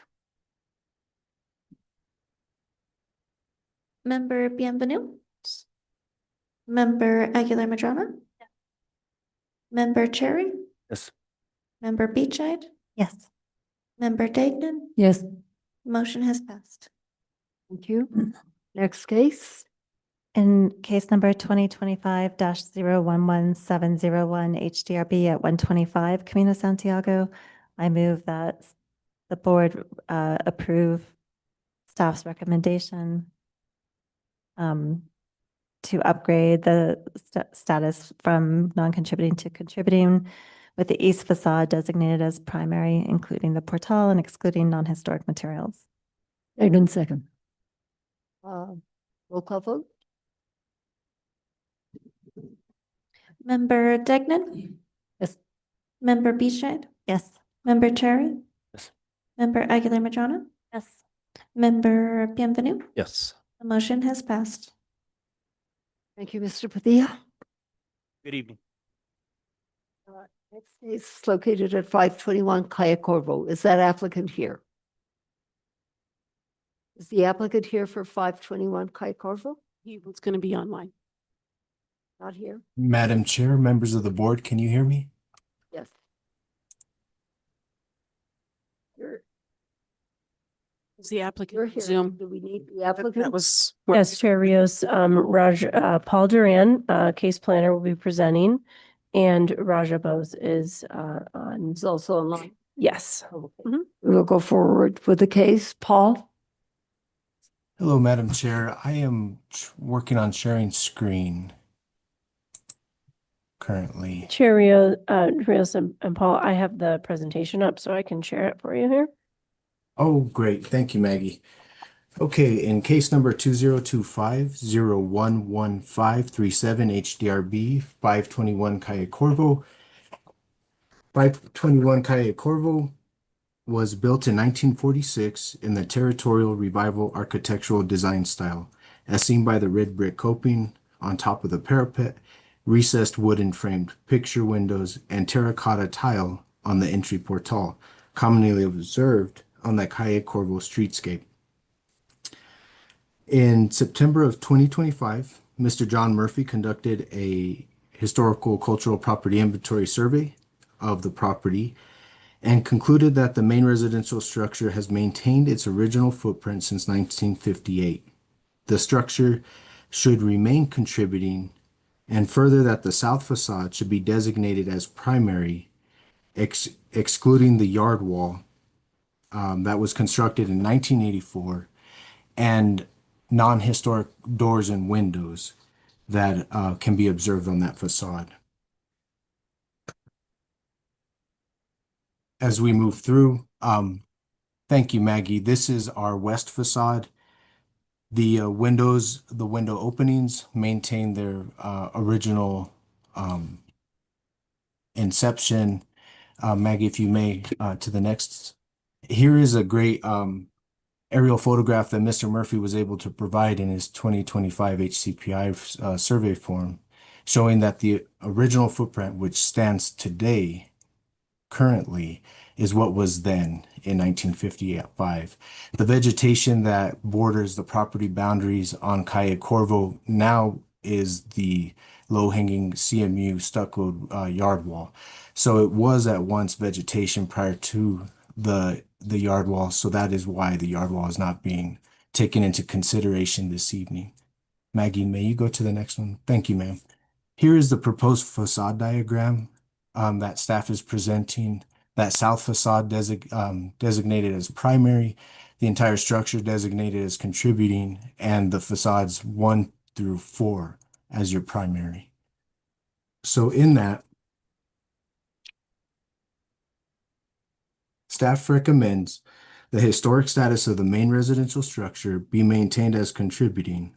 The south facades numbered 1, 2, 3, and 4, including the portal and excluding non-historic doors and windows, be designated as primary per 14-5.2C, designation of significant and contributing structures. Thank you, board. Staff stands for questions. Thank you very much. Paul, on the south facade, are you indicating that any of those windows and door are non-historic, or are you indicating that non-historic windows and doors are on other facades? Madam Chair, members of the board, that's a great question. I find that the garage door, given that it's an aluminum clad, more modern garage door, would be something recently added. So it would not meet the criteria of 50 years or older and not be historic. However, we would need further information of architectural historian to give us more detailed information on those doors and windows. Okay, thank you. But the windows and doors on that facade that you are indicating should be primary are historic, correct? That is correct, Madam Chair. Okay, thank you. Any other questions? No more questions or comments? So is the applicant wanting to comment on this? Yes, certainly, please. Hello, can you please state your name and address for the record? Yeah, Raja Bose, 212 Lorenzo Lane, Santa Fe, New Mexico.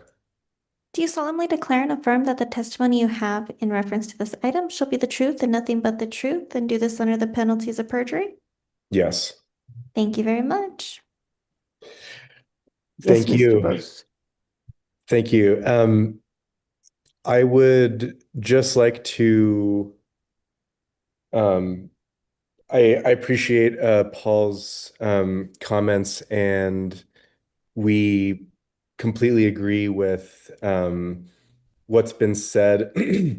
I'm more so going off the actual memo that's in the PDF on page 1127 than what Paul actually said tonight, in the sense that I just want to make sure that the outcome is exacting, from just so that we can get we can know exactly what the board decision really was.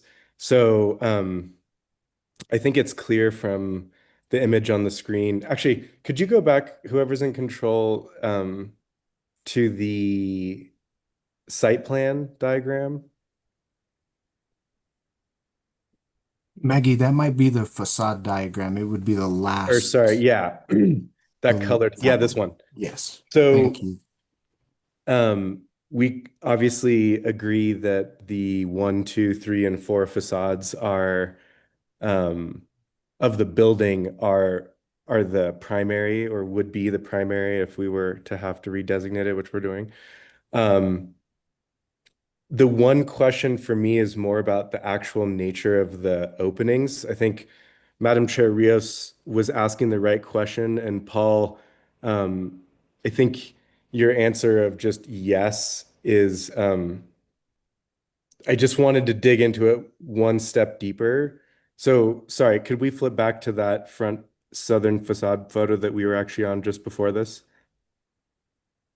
So for instance, right, so the garage, that's one question, but Paul already addressed that.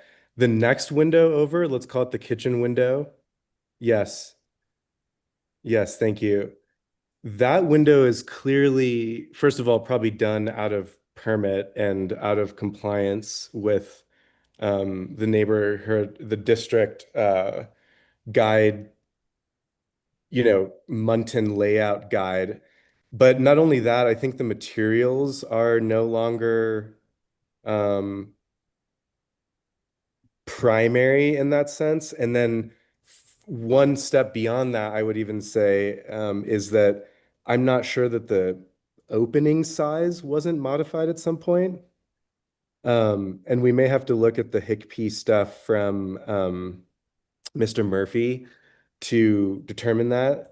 But I would just question, if the board were amenable to excluding that opening from the primary designation, basically is what I would ask for.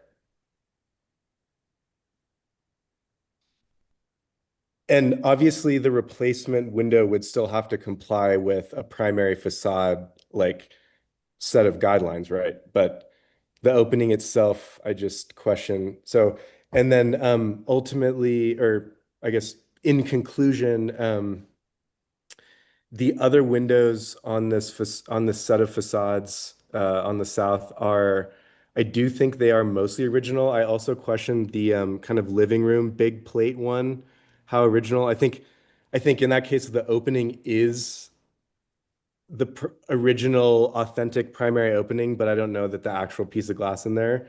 So I don't know how you guys see that. And then lastly, the most Western, yeah, that one, number one, thank you. I think that is historic material, but then it has other kind of like a secondary window system that was added at some point with, I think it's aluminum. You can kind of see in the photo, actually, there's like that double shadow. You can see it's like a double hung in front of a divided light. And the divided Storm light window. behind, excuse me? Like a storm window.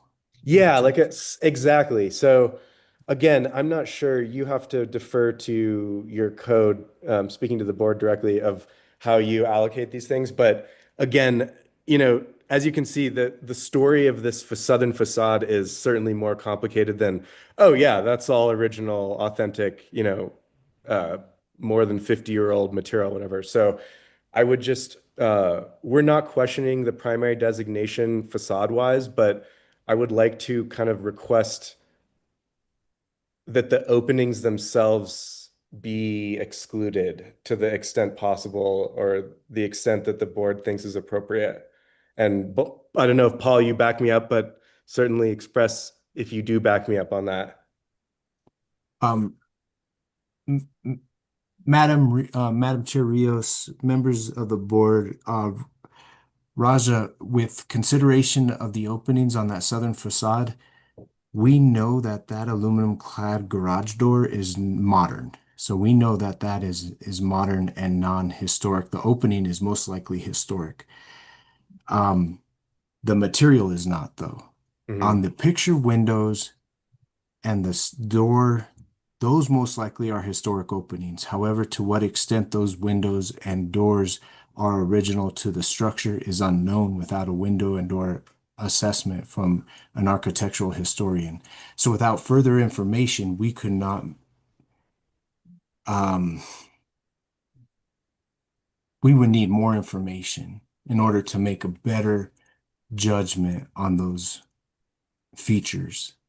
And with the divided light window, most likely historic with the storm window over it. But that's probably most likely in a historic opening that windows had been replaced previously. Because you got a picture window and then divided light windows, and then a picture window with divided light windows. So you kind of got a mixture of all three elements on that one south facade, right?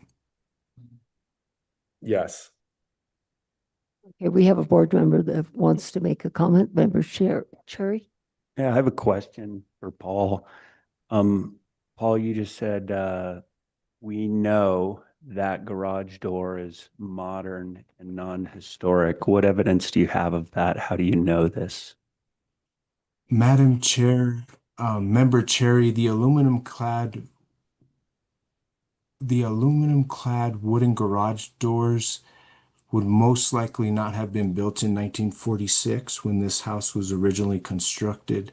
However, the wooden elements that surround that aluminum clad garage door were most likely set in when it was originally constructed. Most likely a wooden garage door, carriage door, something along that on that Cayo Corvo streetscape was most likely there.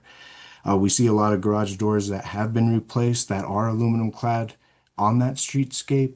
We don't see too many wooden garage doors on that streetscape anymore because they've all been replaced. So the material type at that time during World War II, most likely they didn't have that material type. Not really until post 1960s. And that door doesn't look like it's a post 1960 garage door. It looks like a 2021 Home Depot special. Okay. I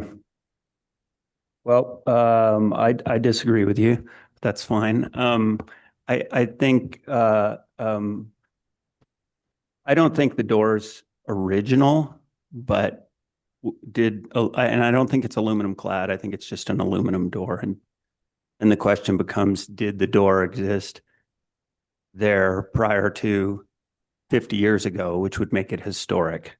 So that's just the thing that would need to be considered with all these openings is, we need to differentiate between historic and original. So my opinion being at the site today is there's just a mix of original and non-historic and historic windows and doors on those facades, and as well as the west facade.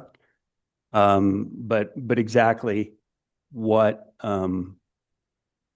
how each of those components would be dated, you'd have to do a little more digging to figure that out exactly. However, that being said, and maybe this is premature, but I think the way that this could be statused is, if it were to be statused as contributing with as the recommendations of staff is with those facades being contributing, excluding non-historic material, and then non-historic material can be designated with further investigation later on, and that would give guidance for any modifications in the future. That would probably be the clearest way to, if somebody decided to make a motion to make the building contributing and those facades primary, to exclude the material that's non-historic. Thank you, Member Cherry. Madam Chair, Yeah. Member Cherry. Yeah. That's very eloquently spoken. I would agree with that. Thank you. Any other questions or comments? I'm prepared to make a motion, but do you need to do public comment? Did I? I didn't. Anybody in the public wanting to comment? I think you said no. Anybody on Zoom?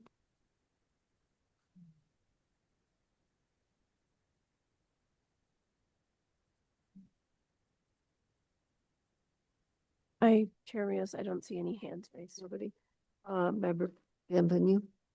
So yes, I completely agree with Member Cherry's comments about how to approach this, and that is how we've handled this same exact situation in the past. So in case 2025-011-537 HDRB 521 Cayo Corvo, move to adopt staff's recommendation, maintain the status of the house as contributing with south facades 1, 2, 3, and 4, including the portal as primary, excluding doors and windows that are demonstrated to the satisfaction of the board as being non-historic. And that would apply as well to window openings and door openings. Staff also adopting staff's recommendation that the garage structure be designated as non-contributing due to age and that the yard wall be designating non-contributing for the same reason. Is there a second? Each seconds. Is there anything further? Nothing further, roll call vote?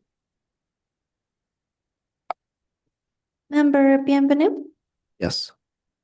Member Aguilar Madrona. Yes. Member Cherry, Yes. Member Piche, Yes. Member Degnan. Yes. The motion has passed, Chair.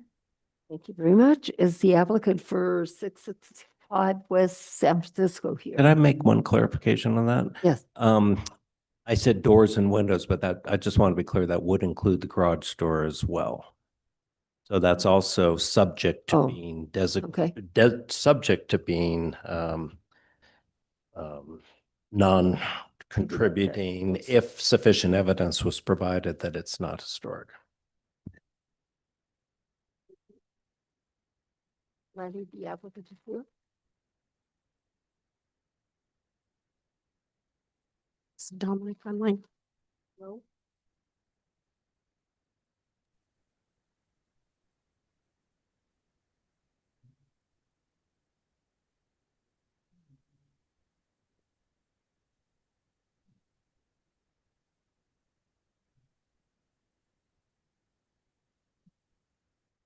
Yes, Chair Rios, is Dominic Bertani, the owner of 665 West San Francisco Street, online? I don't see anyone by that name. Proceed with the case, Lanny? I don't. Oh, you don't see him? I don't know. That's what I'm asking. I see John Murphy raising his hand at that. Oh, John may be representing him. Okay. Okay, so what's the story? Hi, John. Can you speak to the presence of Dominic Bertani, the owner of 665 West San Francisco Street? Sure. Tara Woodruff was supposed to be there, and I think she left because the meeting went on too long, and I'm also representing him as well. Okay. Lanny, you can go forward. Okay, so this is case 2025-01-1702 HDRB for 665 West San Francisco Street. The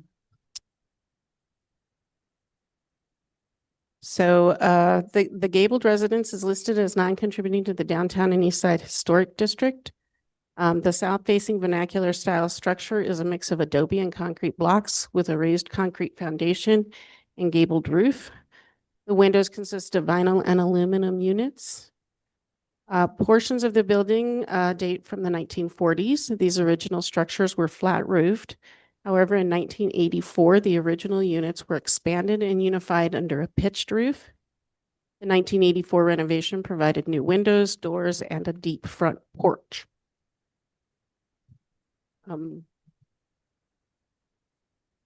According to the 1978 aerial, the south street facing elevation comprised a projecting a cube with a flat roof portal.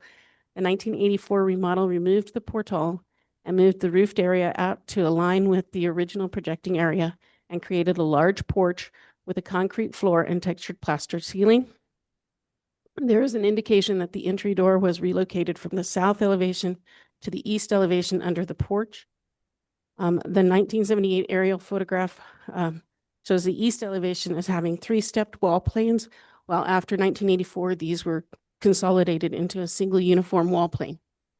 The northeast corner holds a triangular cutout with no known purpose, and the east elevation is not altered by the 1984 renovation, except for the obvious roof change. A curving stucco concrete masonry unit yard wall with a steel gate runs along the south property line. The wall appears to have been constructed post-1984. To the north of the residence sits a small pitched roof carport, which was not present in 1984. While no information is found regarding the structure, it does not meet the requirements of the code and is not for consideration for designation. The applicant is requesting a status review with primary facade designation if applicable. Staff is recommending the historic status of the structure be maintained as non-contributing due to the extensive alterations per section 14-5.2C. Stand for questions. Thank you. Questions for Lanny? Looks like no questions. And John, will you need to get sworn in? Yes, Hi, John. Can you please state your name and address for the record? sure. John Murphy, 2833 Plaza Verde. Thank you. Do you solemnly declare and affirm that the testimony you have in reference to this item shall be the truth and nothing but the truth, and do this under the penalties of perjury? Sure, I do. Thank you. Just quickly, Lanny presented, a very good case for non-contributing status. And you'll see in your board packet, very quickly, there was a HBI form prepared by Harry Weiss in 1985, and some other photographs appear to be a couple of years later. I didn't have, access to those at the time, but I think those present even better, at least a visual representation, how this building has lost all of its apparent historic integrity, prior to that consolidation and addition of the gabled roof. Okay. Thank you, John. Thank you. Anyone in this audience wanting to speak on this project? No. And I'm going to guess there's no one online.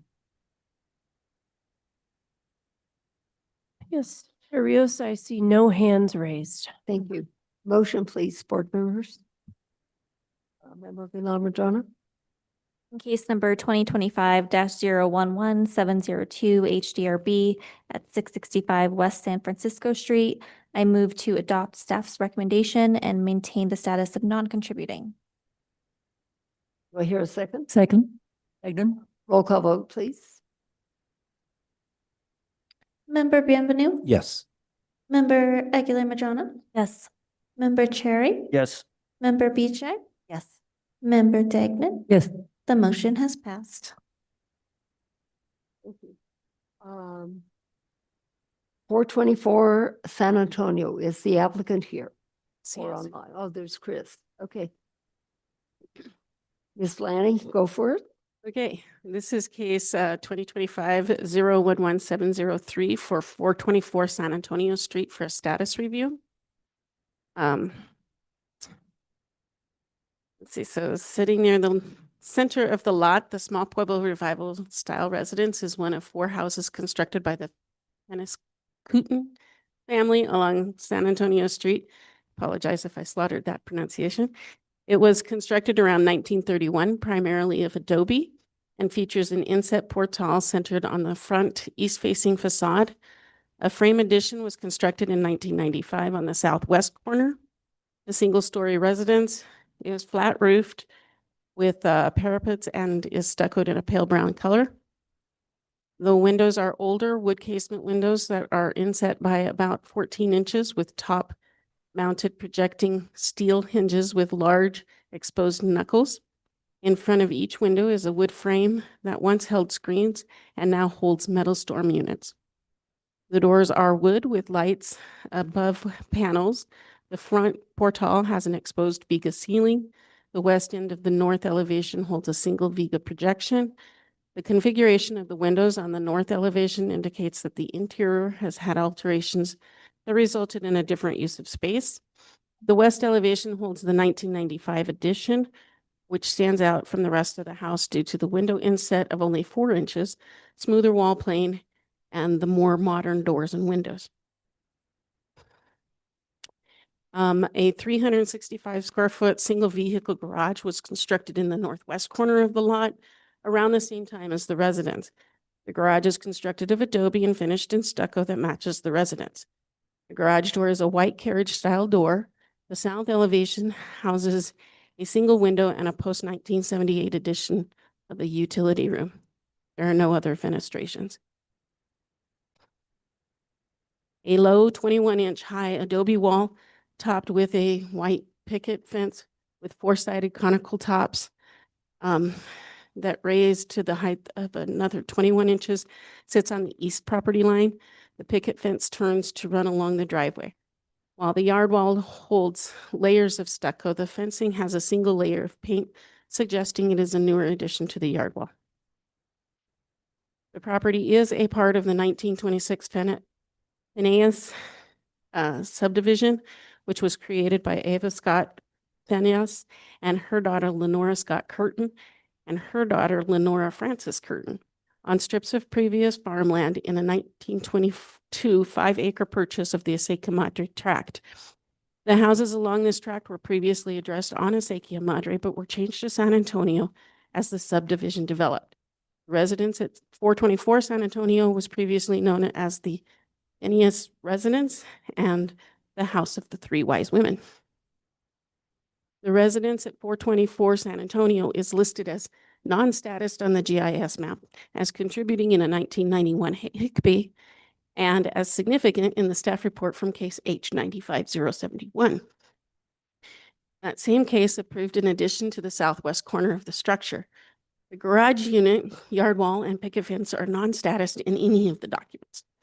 According to the 1991 HICP, the residence is listed on both the National Register of Historic Places and the State Register of Cultural Properties. However, as of 2025, this property is no longer listed on either register. Therefore, a status review is required to reconcile the inconsistencies in the record and to determine the status of the garage, yard wall, and picket fence.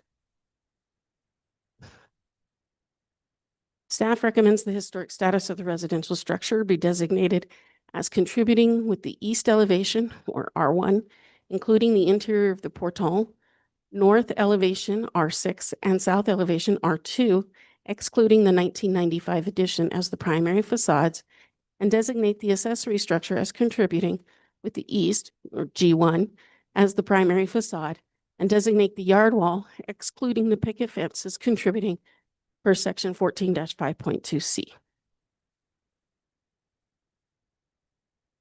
Thank you. And you were also indicating that the garage is contributing? Yes. And what's the primary on that? Primary would be the east. Okay. Anything else for Lanny? Yes, Member Benvenu. Thank you, Madam Chair. Just a clarification, I believe. Lanny, on page 4, the staff report indicates that this residence at 424 San Antonio was previously known as the Phineas Residence and the House of the Three Wise Women, but I don't think that's correct. I think that's referring to the Acequia Madre House that's directly to the west. And that's important, I think, because that would make this, in my mind, clearly a significant property, but this seems to just be a property that those same individuals developed, built, and rented out. Which house are you saying? Is the actual House of the Three Wise Women is what we all call the Acequia Madre House. Directly to, it's the large territorial building set back from Acequia Madre, to directly across the street from Acequia Madre School. Calle Corvo. It's possible I misunderstood that. Yeah, I think so. That is Chops resident. Oh. Okay.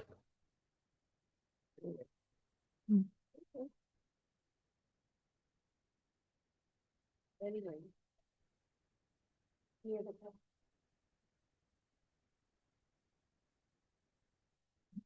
So, applicant, please come forward. Hello, can you please state your name and address for the record? It's 518 Old Santa Fe. Thank you. Do you solemnly declare and affirm that the testimony you have in reference to this item shall be the truth and nothing but the truth, and do this under the penalties of perjury? I do. Thank you, sir. Madam Chair, members of the board, Mr. Brevity. Can't hear you, sir. Could you speak in? I agree with everything Lanny just said. Oh, great. Thank you. Any questions for Chris?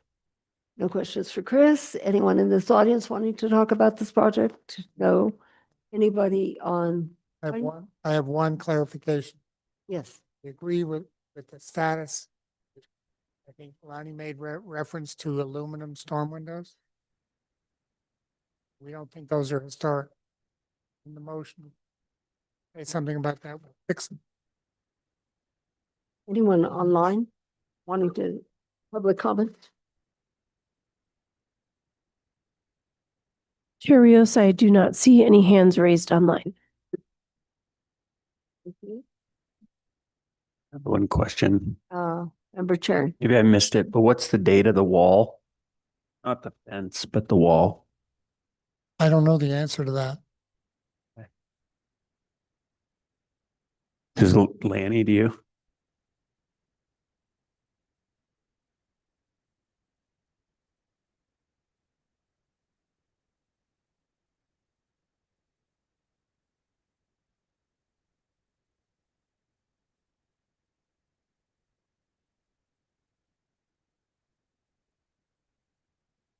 Sorry, it's not in my staff report, but I'm pretty sure it was in the HCPI. Yeah, I'm looking at that now and it just says historic aerial photographs indicate that the wall existed in this location.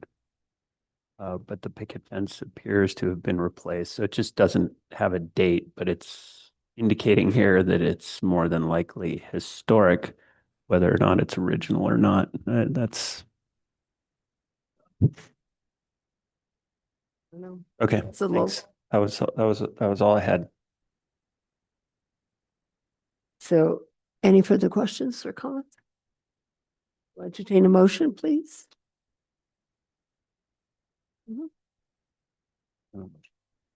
Yes. Case 2025-011-703 HDRB 424 San Antonio Street. I move to adopt staff's recommendation. The historic status of the residential structure be designated as contributing with the east elevation, including the interior of the portal. That's designated R1, the north elevation R6, and the south elevation R2, excluding the 1995 addition as the primary facades. Designate the accessory structure to the east as the accessory structure as contributing with the east G1 as the primary. Designate the yard wall excluding the picket fence as contributing. So second. I second. Anything further? Nothing further. Roll call vote, please. Member Bienvenu? Member Aguilar Madrono? Yes. Member Cherry? Yes. Member Beachside? Yes. Member Degnan? Yes. The motion has passed, Chair. Thank you, Chris. Next case is located at 800 Gildersleeve. Paul, may we hear the case? Madam Chair, members of the board, is Gabe Ripple in attendance? Yes. Yes. Oh, great. Thank you, Chair. In case 2025-011-538 HDRB 800 Gildersleeve, the single-family residence and detached garage at 800 Gildersleeve are listed as contributing to the Don Gaspar Area Historic District. The primary facades designated on the main structure are the east and south facades and the garage's east facade. The main structure and garage were constructed sometime between 1928 in the Spanish Pueblo Revival design style, as seen by the battered walls, stepped parapets, recessed openings, projecting viga tails, historic wood windows, and sculpted chimney. The subject property is located in the southwest corner of the Gildersleeve Street and Burger Street intersection. The proposed pergola will be located in front of the house on the northeastern portion of the site. It will be constructed of stained cedar wood with a metal trellis. Although the applicant's letter states that it may optionally include a roof, the drawings illustrate no roof. If the applicant chooses to add a roof to the pergola structure, the project will need to be reviewed and approved by the board as part of a separate case in the future. Maggie, would you go to the next photo? To the next slide, please. Thank you, ma'am. Here's the 800 Gildersleeve Street site plan and the proposed location of the pergola. Next slide, please. Thank you. Here's the proposed pergola location and the height, 7 feet 8 inches, approximately 120 square feet in total. Next slide, please. Here is the 800 Gildersleeve Street proposed elevations of the pergola And we all saw the pergola today at the site. It's in the back of the property in the western corner. Next slide, please. Here is a photograph of that pergola with the metal trellised roof, the cedar wood frame, and on the site plan, the proposed location. Next slide, please. Now, at the site visit, there was several questions had come up on a previously approval in 2025. I believe it was in August 26, 2025 of a previous case. And so I brought this before the board after I did some more research. They did get approval for some handrails, but not for all the proposed work. So I did attach the approved work, and then we'll discuss further at the end of this presentation what was added without approval, and the applicant can address those concerns. So they did get approval for a handrail on the north elevation and on the south elevation. Next slide, please. On the floor plan here, on the proposed floor plan that was approved, it shows the handrails on both the north and south elevation, excluding the wall gates, the metal gates that are attached to the walls that were not approved or nor proposed. Next slide, please. Here we have the north elevation. It doesn't really show the handrails or those proposed elements that we saw today. So that raised up some concerns the applicant will need to address this evening. Next slide, please. Here's the existing east elevation. It does show the new steps and railing on the south facade that were present today, but not on that gate. Next slide, please. Here we have that south facade, which is the primary facade and the middle railing. There were some middle implements in the HVAC unit that were approved. Next slide, please. And the west elevation, where they have the HVAC unit that was approved. Next slide, please. So here's the applicant's request that was approved on August 26, 2025. Replace historic windows on the south primary facade, which was approved, and which 2 exceptions were requested. The HVAC system on the west facade, exterior lighting, restucco, and infill on the exterior door on the garage, and a garage door.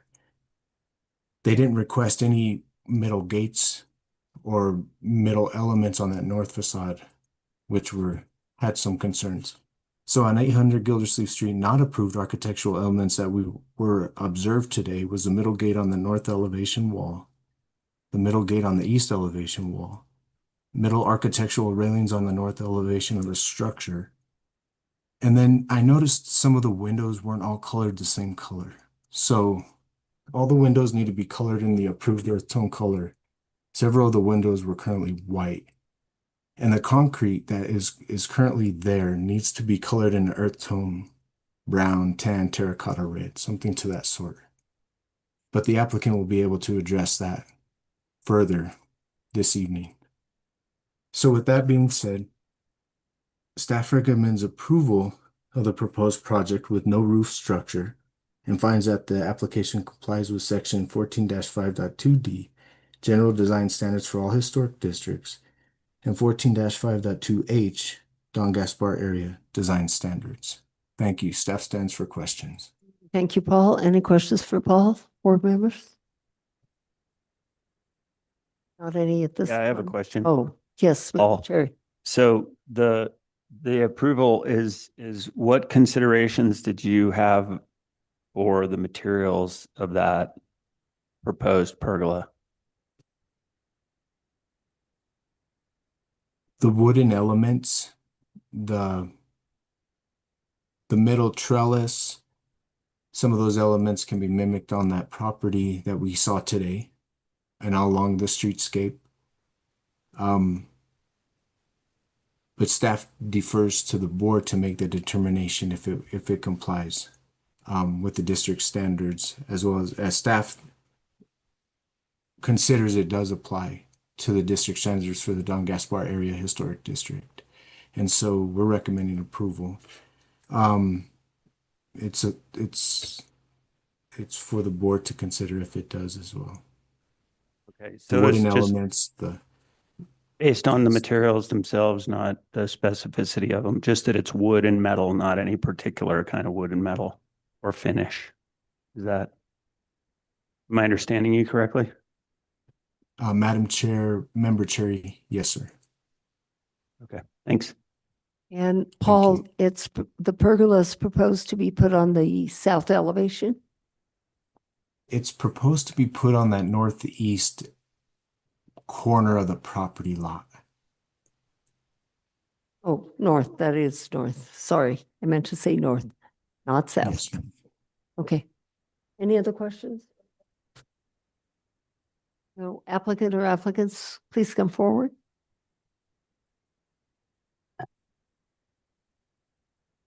Hello. Will you please state your name and address for the record? Okay. Do you solemnly declare and affirm that the testimony you have in reference to this item shall be the truth and nothing but the truth, and do this under the penalties of perjury? Thank you. Anything, what do you have to add? The only thing I would add, I do agree with Paul as far as the pergola. I would add I didn't bring it with me. And Paul, I know at some point you had it, but before I purchased this property, the previous owner had gone through the H board and they had approved the gates, the railings. Actually, they improved the driveway gate, which didn't install. Where the side is, but there's a whole set of plans that was approved by the H board previously. Well, my understanding was that because we were doing the project, I could that approved set, and then we've added since then. So that's why we went back and asked for windows, and then now gone back. So I don't know if I misunderstood that. That's the way they were, sorry, and to answer your question, Mr. Perry, they were approved aluminum flat, all the gates. That was what it was approved originally. I didn't have a question about the gates. No, but you had a question about material as far as the pergola goes. Yeah. I thought the pergola is the same material. You know when the previously approved plans were approved? Did not bring it with me because I had. Paul, do you know when those were approved? Madam Chair Rios, Member Cherry, can you state your question again? Yeah, the applicant has stated that there were previously approved gates and railings. And that, my understanding is you're saying that's what's been installed was gates and railings that were approved prior to their possession of the property. You know, if you got a moment, Member Cherry, I'll read through on. So I shared with you in this presentation the August 26, 2025 board approval. On May 24th, 2020, in 2016, the board approved the installation of foam insulation on the main structure and garage and to repair of the chimney on the main structure. On October 13th, 2015, the board approved the addition on the south primary facade, an addition less than 10 feet set back from the east primary facade, create an opening on the south primary facade, increase the maximum allowable height, increase the 50% historic footprint standard with conditions to the existing stairs on the south elevation. An entry portal be extended in width to match the same opening as the doors leading into the portal. And then on August 25, 2015, the board designated contributing status to the main residential structure and detached garage and designated the east and south facades as primary on the main structure and the east facade on the garage. On October 24, 2004, the board approved the replacement of non-historic windows in an enclosed porch on a contributing structure using windows that the applicant now owns. So as far as staff understands that some of those elements were not approved. Now I will go back and do further research and see if those middle gates were approved and those architectural elements, the wrought iron elements were approved. But as far as staff knows currently, there's nothing stating that that was approved at any given time. Share the plan. And then if they were approved in 2016, then those approvals would have expired. Is that correct? Madam Chair, Member Cherry, that is correct. And they would have to prove after there's a 3-year time period followed by 2 years of exception requests, 5 years in total. If they don't meet it and it requests those exception time requests and it expires, they would have to come back for the board for reapproval. That was lack of.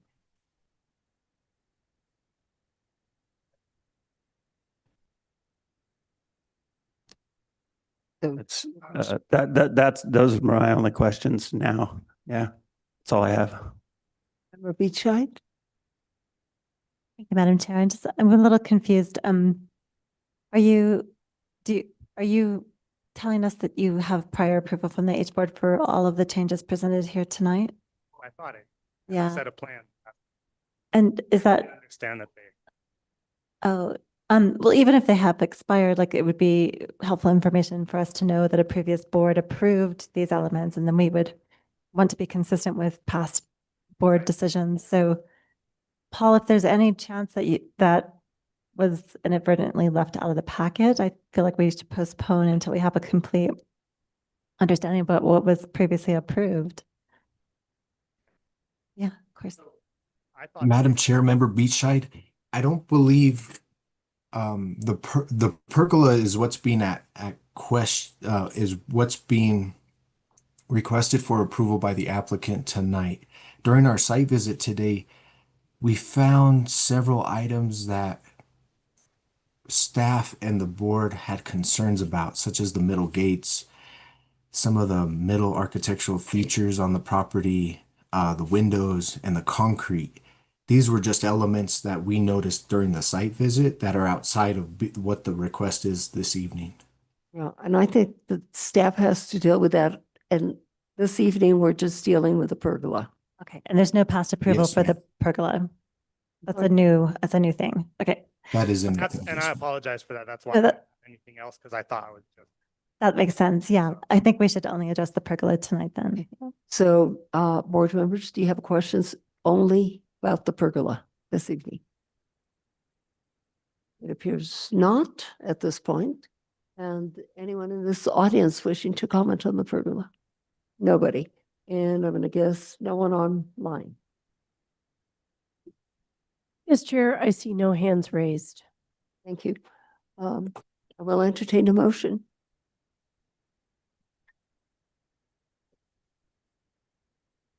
Don't be shy, and it's late. I'll make a motion. So I'll just preface this by, if I'm recognized. Thank you, Madam Chair. So I'll just preface this by saying that I'm in looking at the pergola, which is actually already built and on site. To me, it is not harmonious with the district. It looks like a kit that's sort of made of cheap wood and no discernible style, with a black frame metal roofing system above it. That's also, in my mind, not consistent with district standards, or at least not harmonious with the district character.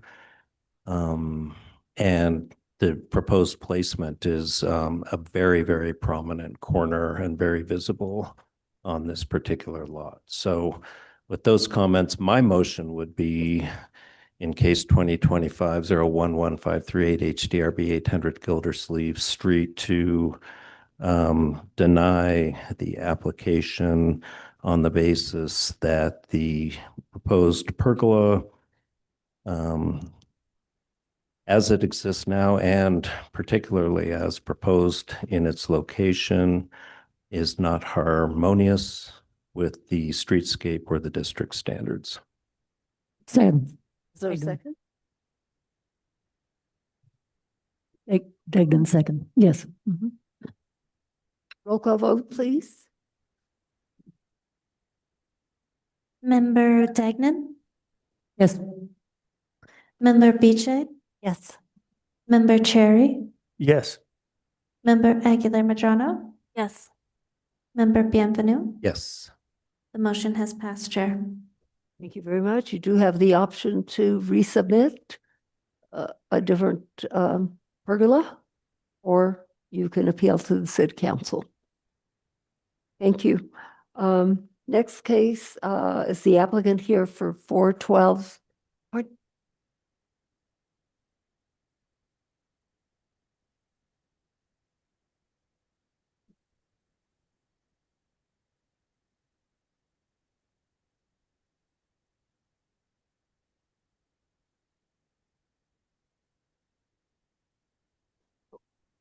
I meant to, but I never did. John.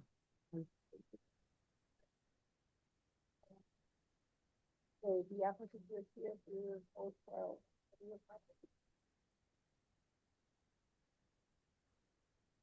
That. Paul, can we hear from you?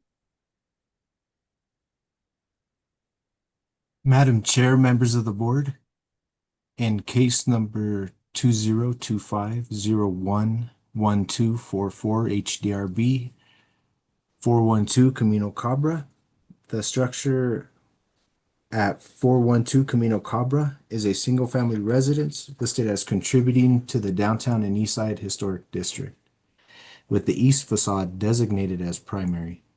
The structure was built in 1950 on a 0.147 acre lot, which comprised of 734 square feet of roofed area. The structure was built in a modest Santa Fe vernacular style with an L-shaped form constructed of masonry block, metal casement windows, and a wooden flat roof. The portal wraps around the northeastern facade comprised of wooden viga beams and corbels. Two alterations occurred after 1978, which include the addition of the portal on the east elevation and a closet addition on the west elevation, but much of the core of the structure remains intact. As at its November 14th, 2023 meeting, the board found that the structure should be designated as contributing to the downtown and east side historic district, noting the characteristics of vernacular construction during the 1950s. The board designated the east elevation to the south of the portal as a primary facade, as the large steel casement window is character defining to the window materials available at the time of construction. The applicant is requesting an exception to replace the steel casement window with an aluminum clad window. The rationale provided by the applicant for the replacement of the window, not in kind, is related to cost, which is not a consideration when reviewing an exception request. This is perfect. Thank you, Maggie. Can you cite back to that last one? Thank you. So the current request by the applicant is, could you go back to the one? Yes, perfect. Thank you. Is the primary facade is this east facade on the above elevation of the existing east elevation. That would, where the 4/4 steel casement window is the primary facade.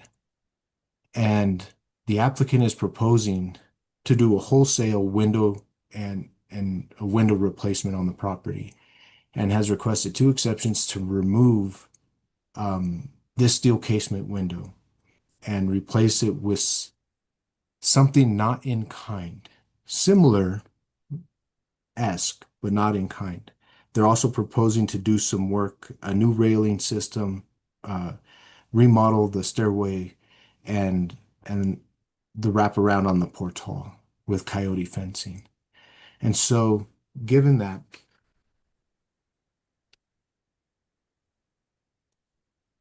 staff recommends denial of the proposed project and finds that the exception criteria have not been met for the primary facade window replacement. Staff recommends approval of the other elements.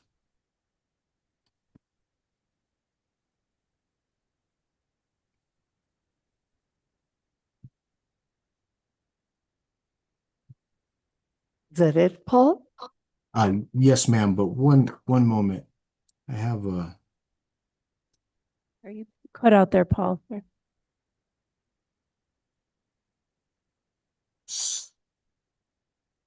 so staff recommends approval of all the other elements of the application as they comply with section 14-5.2D, general design standards for all historic districts, and 14-5.2E, downtown and east side design standards. Thank you. Staff stands for questions. Okay, thanks, Paul. Any questions for Paul? We don't have any questions right now, Paul. Applicant, would Thank you, you Madam get Chair. sworn in, please, or applicants? Hello, will you please raise your right hand, state your name and address for the record? Jutan, 1219 Saragota Road, 87501. Thank you. Do you solemnly declare and affirm that the testimony you have in reference to this item shall be the truth and nothing but the truth, and do this under the penalties of perjury? Yes. Thank you. Madam Chair, board members, thank you for hearing this. We just want to submit a couple of other things in support of our application for the exception for that window on the east facade. One is according to the staff report, there was a lack of information about our proposed windows. So I'd like to submit some details to you. I'll hand those out to you.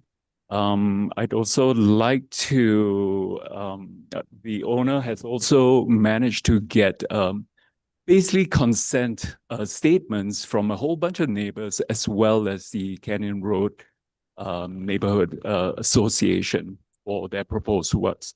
So let me just hand those out to you first. Okay?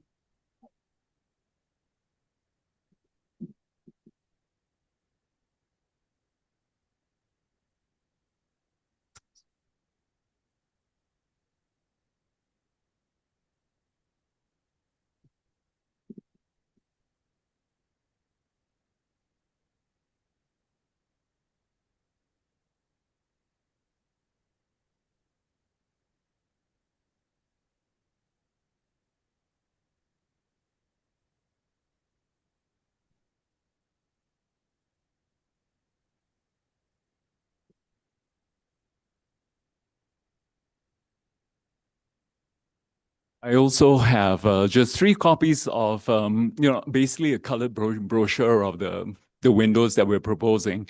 And I flagged just a few pages so that you can see how they look, the divided legs look.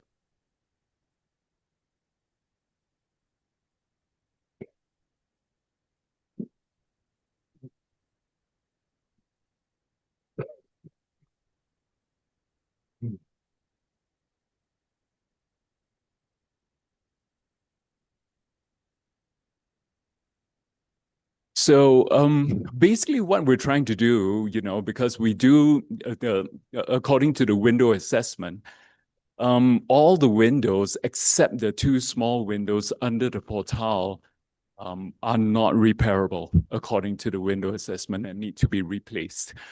I've solicited, I've tried to get products that can give us in-kind steel windows like that and have really run into a dead end. Nobody seems to be able to tell me where I can get windows like that. I've asked window manufacturers. So it's really difficult to find in-kind windows that are also kind of thermally, kind of broken. So but we've studied the cost of various other kinds of steel windows. But the sections, not only is the cost prohibitive, but the sections and the way they don't look like these windows at all. The closest I can find at this point really are these windows that we are proposing, the Colby Vistalux windows. which according to the window assessor, Ray Patterson, he often recommends this line of product as a steel replica model, you know, to replicate the look of steel. They are a wood-clad aluminum product, but it's got a thinner profile.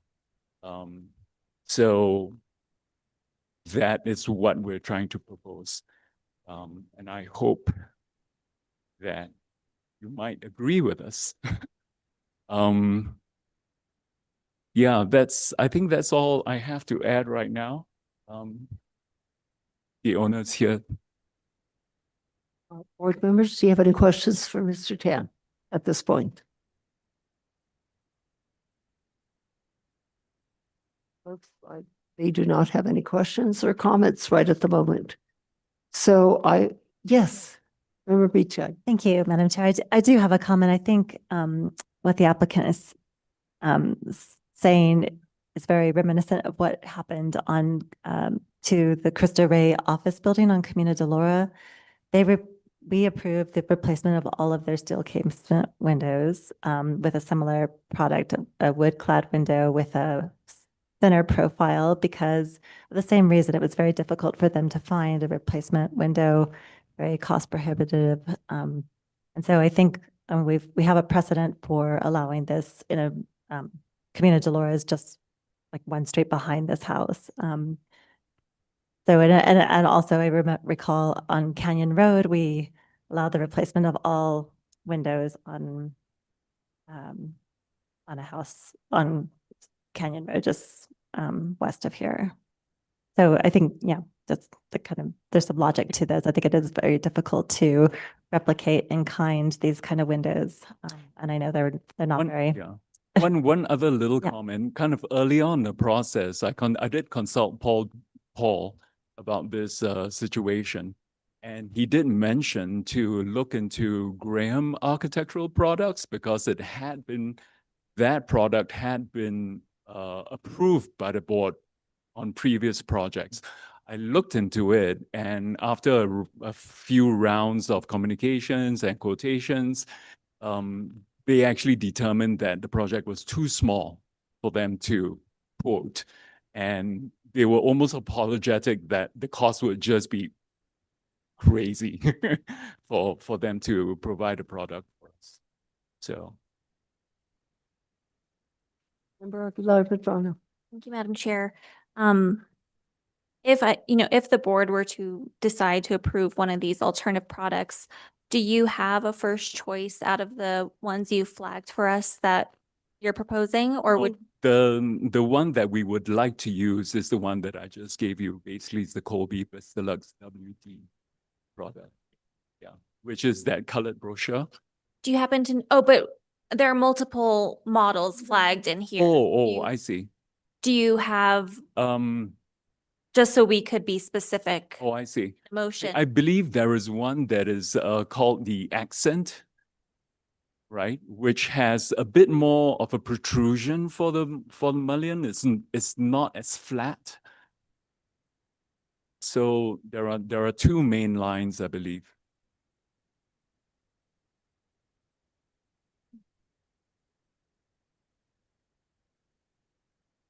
Not seeing one called Accent. I'm seeing the Vista Lux collection. Some of them are. Oh, there are two main. The Vistalux collection has the WD and an AL. So the AL is an all aluminum, but we're opting for the WD, which has a wood interior, aluminum clad on the outside. Okay, so I'm looking at the WD line, the Vista Lux collection. So those would be, because some of these do have quite different pane configurations and patterns. Is there a certain criteria for that you would prefer, you feel? Yeah, I mean, I think if we went this direction, we would be trying to mimic the square pattern that's there. Some of these that are flagged, like the crank out casements, those are really more of a horizontal painting. Oh, I see. In terms of the pattern of them, basically, like right now, if we go back to the east facade, we can see that it's there is a transom. The existing has a transom 4 across, and then the windows itself is casements 1/3, 1/3, and then in the middle it's 2/3. So altogether, it's 4/4 altogether. So Please put the, excuse me for interrupting, the east elevation up. east elevation. Maggie? I apologize. I think I stopped sharing. But Yeah, we can go back to the east elevation.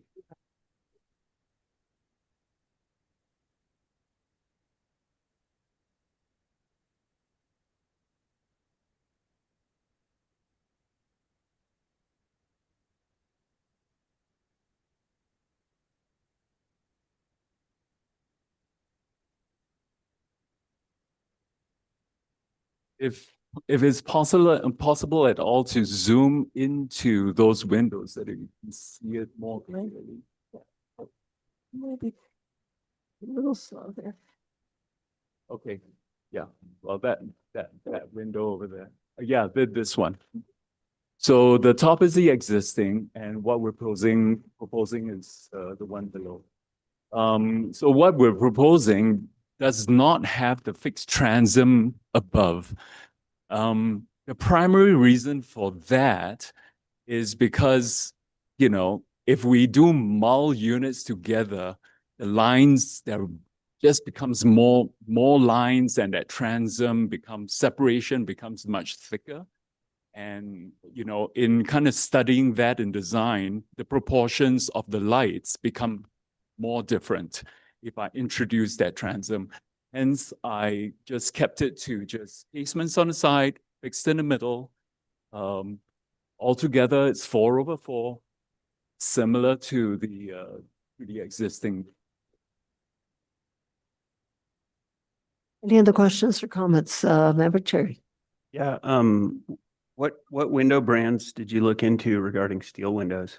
Well, initially we looked at,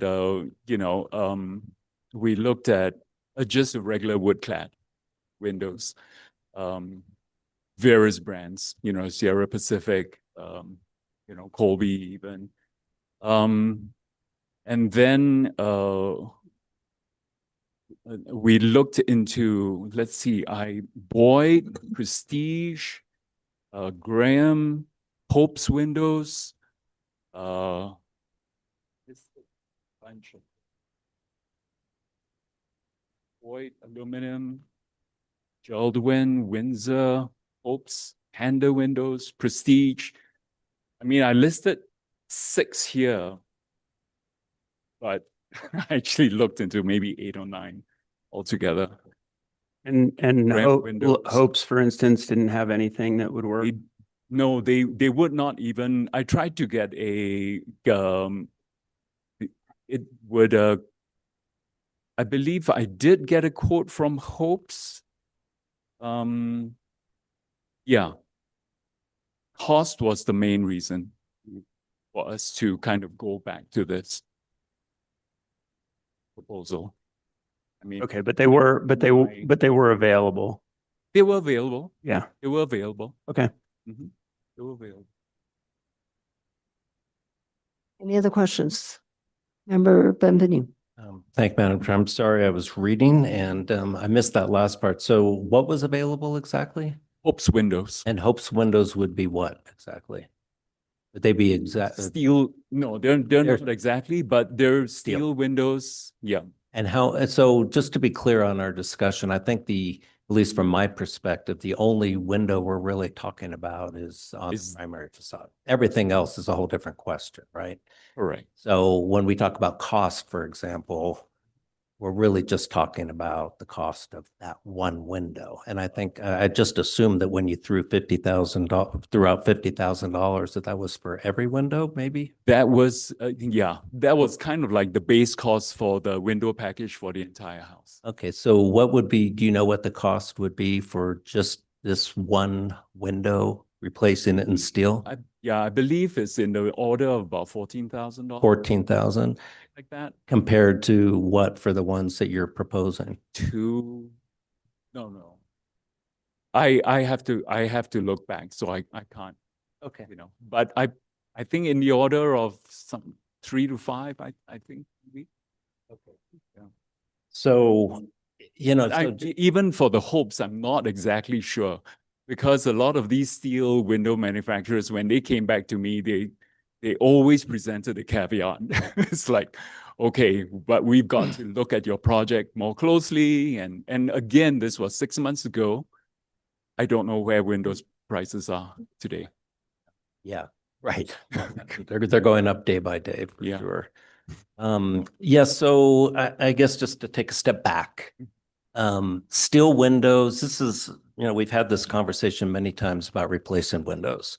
And I always say this is, to me, this is the hardest issue that the board frequently faces, that is hardest for the public to understand.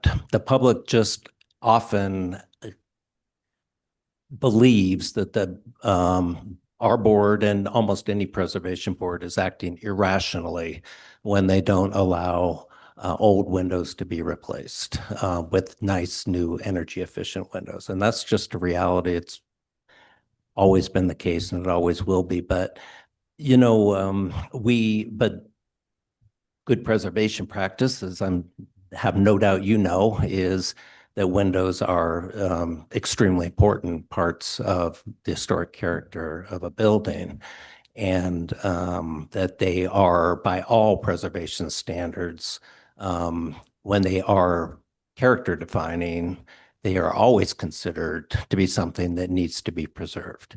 And the only exception to that is if they can't be, because there's no way to repair them or make them continue to function. And in that case, then they are to be replaced in kind, meaning exact duplicates. So that's the basic preservation standard. And, honestly, there's very good reasons for that. And one is that the windows have such a huge impact on the character of a historic building when they're historic. Both the panes of glass, the style, and then the materials of the framing and the muntins and so forth. Steel windows are always, even harder for a lot of people to understand why they should be preserved, because they think of them as drafty and energy inefficient and not necessarily attractive. But again, all preservationists highly respect the era of steel frame windows, and they are very characteristic in Santa Fe, just like in every other place in the country, as representative of a certain historic era. So then you come to the question, so that's the reason we preserve them and protect them. Then the question is, can they still function well in our modern day environment? And again, the National Park Service has frequently addressed this issue, they being, the gold standard of preservation practice, and have consistently issued multiple reports and statements saying, yes, not only can they be repaired, they're more easily repaired in many cases than older wooden windows. They have great longevity. They can be made energy efficient. They're repairable. And at all costs, when they are significant, they should be preserved if at all possible. So with that background, kind of comes to this, we come to this house, and as I recall, and I think it's stated in the report, the very reason, a reason given by the board in designating the primary facade was the window. It was specifically called out as being the character defining feature of the entire contributing structure. So any change to that window, in my mind, would immediately cause it to lose its contributing status, which we're not allowed to do. So the way I perceive this is we're really looking at trying to figure out a way to keep that window in place, if at all possible. And that brings me to Ray Patterson's report, which it's just not clear to me. He says it's repairable and it's in fair condition. Actually, But then he implies that somehow if you remove it, that would that would destroy it, which I guess that presupposes, first of all, that you have to remove it in order to keep it. And then it's not clear to me if it couldn't be removed without somehow saving it. So I guess I'm not clear factual, just on the fact, I'm not 100% over the hump and thinking it's clear that this has to be removed and replaced. And then secondly, if it is, I think it's just essential that if that is the reality, that it needs to have the closest possible match it could have. And I'm sorry that might be, difficult, but I really don't see a way of getting around that. When I look at any of the proposed metal replacements, they're all very contemporary looking and would completely change the character of the house, in my mind. Can I add to what You can please, just yeah, said, that was fill in all I had. Some for now. gaps. So Hopes is a good example of a company that makes windows that replace windows like the one we're talking about in kind. So they have products that are, I would consider in kind to those products, and that are also thermally perform well, so they're energy efficient. They are costly. That's the reality of the window. But we are talking about like the other windows could be replaced with the windows you're speccing. And so then to speak a little bit to Member Bienvenue's points about the National Park Service standard and that type of window, and how we see it, which is a little ambiguous too regarding window assessment. Typically we're looking at degradation as the criteria for replacement as opposed to repair. And so we would look at if that window had, say, saltwater exposure and the material was degraded beyond repair, that would be the criteria to replace it. Those windows, as Member Bienvenue pointed out, that from the Park Service literature, are typically very repairable. Parts are very readily accessible. And the regard of whether it needs to come out or whether it can stay and be done in situ, it sort of depends on the installation. But normally when they're stuccoed in, it can happen either way without, the notion that you have to destroy a window like that to get it out is, it's too vague. It's generally not the case.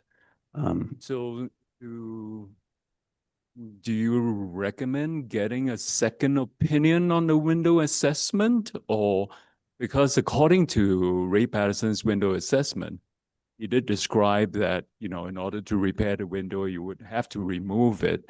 And when you remove it, you basically have to replace it, So those windows, the way that they're removed, they do not have any exterior, or the way that they're installed, I would say, they don't have any kind of flange. Exactly. So it's float. Yeah. So, well, no, it doesn't float. It's attached through the frame under the glazing. So the way that it gets removed, if it needs to be removed, is that the glazing comes out in situ, and then the fasteners that hold the window in place come out, and then the window can be taken out. Layers of plaster encroached on that so that it's sort of plastered in, then the plaster would need to be removed.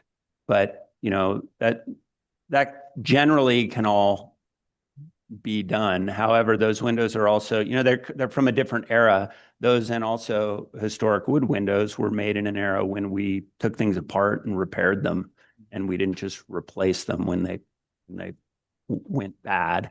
So they're also the operators, and there's only 3 components on those windows: the hinges, the operators, and the latches, right? And so generally those those windows were so prevalently widespread made, that, you could get another opinion. I suppose that'd be an option. I mean, the other piece of knowledge that I would bring to it is that, typically repairing something's a lot less money than replacing it, whether or not it's with a less expensive window or a more expensive.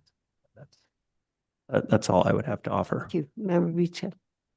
Thank you, Madam Chair. So this window assessment that the applicant, paid for is probably suggested by our staff to get. It's from a qualified window assessor that the city has listed as an approved assessor. States that the window is in fair condition, which means it's 30 to 40% deteriorated, which is our typical threshold for allowing window replacement. And he recommends that it has a new window. I feel very strongly that we should not be second guessing the window assessments that we get at the city's request.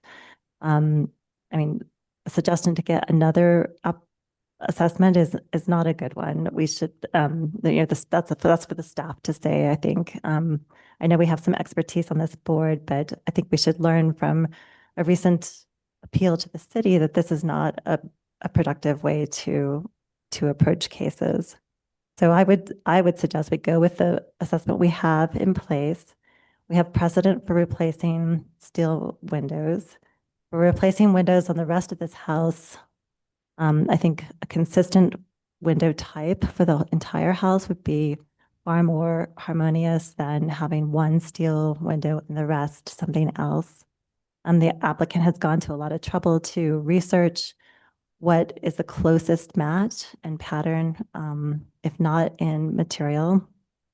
And I think that that's a valid justification for a pretty difficult situation. I think if it was easy to replace these, that would be the recommendation. 2 cents. Thank you. Member Griffin, when you read the assessment of the of Ray Patterson on that particular window, on the window of that primary facade, wasn't there some ambivalence? Thank you, Madam Chair. I think that they're always a little tricky to interpret. Let me see if I can just find it. People can reach their own decision as to whether it's basically his report is that it's in fair condition, and I can read what he defines as fair. It says it is historic. It is set out of plumb, won't close correctly, and hinges buried in the stucco. To restore the window, it would need to be removed in order to reset the window plumb and level. Waterproofing will be necessary because the window is leaking around the frame. However, removing the window will cause frame damage and a new window will be needed. So I have some comments, if I may. Yeah. Regarding Member Beachide's comments. I mean, I think it's definitely a longer conversation for the session that we've talked about having. However, my quick comments on it are, I think if we're just going to rubber stamp what every window assessor says about everything, then I think we're here to observe what we see when we go to the site visits and when we see things on the ground, and we're here to assess evidence. So if a window assessor is saying, hey, this is it, I'd like to see them back up what they're saying with some evidence in the assessment rather than just, hey, here's what I think about it, or see some evidence regarding what the national standard is, following some kind of standard, because the standard the city has is quite vague. So I don't think we should just rubber stamp what any window assessor, including myself, would say about anything. I think that it's okay for us to seek evidence, and it's okay for us to observe what's really going on. And in regard to this one, okay, if that window is needing to be replaced, I think then My assessment of, not of the window, but of this situation would be there are windows that could replace it more in kind than what's being proposed. Thank you. Yeah, just because we're trying to clarify our positions here. I mean, I guess I'm still, we're still making the assumption that it needs to be repaired or replaced. I mean, this window apparently, I guess he said it's set out of plumb, which I guess implies it was not installed correctly, but it's been there for, I don't know, well over 50 years, 75 years, and people have been living in the house with that window there. So I'm not sure that something has happened just recently that has made it that the house is no longer habitable without functional in any acceptable manner without taking out that window and replacing it. That's The just building clear could to have me. settled. That could be. It could have, yeah, that's possible, but that's why I say, did that just happen? Or Right. did it settle 40 years So ago? if you're gonna, if for this case, we were to say, yes, we're gonna use the window assessment, I think my opinion would be then there's still windows that are out there that can replace this window more in kind than what's been. Yeah, I mean, that's the second part of the same issue. Okay, that's all. Thank you. Anyone in this audience wanting to comment on the window? Make it quick. Oh, yes, you're part of the app. Are you the owner? Please raise your right hand, state your name and address for the record. Do you solemnly declare and affirm that the testimony you have in reference to this item shall be the truth and nothing but the truth, and do this under the penalties of perjury? Thank you. Thank you very much. I'll try to be brief. I know it's very late. I appreciate everyone's thoughtful consideration of the matter. As far as evidence goes, in terms of the nature of the window, I'd like to just tell you what we did this morning. My wife in the audience, sitting back here, pinned various hair clips to the drapes adjacent to the metal casing in the window because the cold air was blasting in so much. That's our morning routine because we sit right next to it, because I want to emphasize this is a 750 square foot house. We have one bedroom, one bathroom. We have nowhere to go to get out of the cold. That's the biggest window. It's the one that's generating all the thermal loss in the house. When it rains from the mountainside, water comes in through the window and runs down our wall every time. You're seeking evidence. I'm trying to provide you the testimonial facts that will hopefully persuade you as to what the nature of these windows are in place today. They're warped. I went to Big R this weekend and bought a whole strand of insulation tape that I could put all up through the interior portions to try to get the seal to shut. And it's doing okay, but it constantly falls off. So I'm constantly replacing. Hopefully you will view this testimonial evidence as somewhat persuasive. From the folks who are living there now, I don't know what it was like 50 years ago or 70 years ago. I do know that we believed and we interpreted the window assessment to recommend replacement. My instruction to Mr. Tan as the owner was find the closest thing he could that was realistic considering our budget. And I know that you don't necessarily take that into account, and I understand why, but please understand that when you suggest that something should be done at all costs, it's really not a choice of doing it or not, or doing it one way or another. It's a choice of not doing it. So we will continue, if you vote against this, to live the way we are currently living, with clips on the drapes and foam in the windows and water probably coming down on a regular basis. That's just reality. I also want to emphasize the fact that we really tried to go above and beyond public notice. We went with every single adjacent landowner, invited them into the house. They've all seen it. They've all experienced it. All of them who are immediately adjacent to us have signed letters of support. These are the folks that look at this window more than anyone else in the community every day. Last night, I also appeared before the Canyon Neighborhood Association seeking their support. trying to explain to them the nature of the project and why we felt we needed to do it. The chair of that organization, I believe, submitted a letter of not only acknowledging they had no objection, but also supporting the replacement of the window for various reasons, including energy efficiency, which I know is consistent with another city requirement. So I hope that you'll take those things into consideration. I understand that there are much larger citywide issues that require resolution, that involve this issue.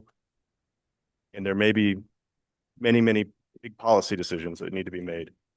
But I would like to impress upon you the very specific factual situation that we are living in and the consequences of your decision. Thank you very much. Thank you for your testimony. Anybody else?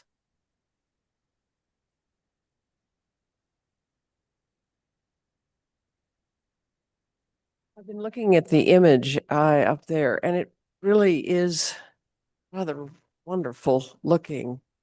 And I'm sympathetic with the problems that the owner is talking about.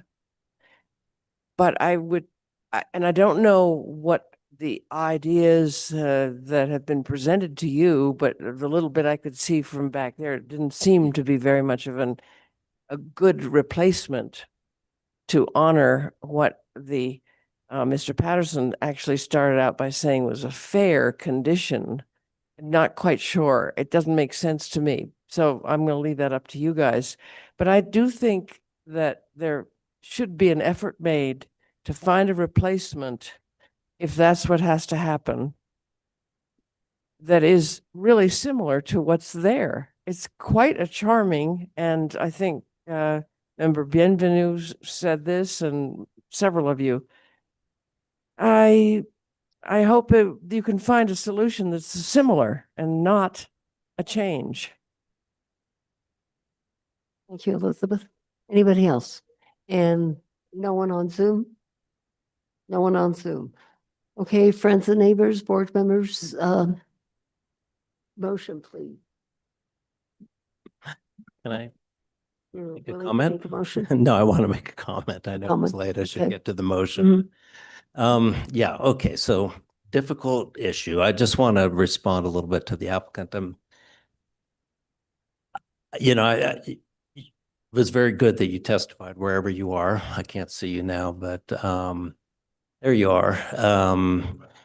And it felt a little bit like you're approaching as if, you were being forced to prove something to us. But I'd just like to say that should have been in the application.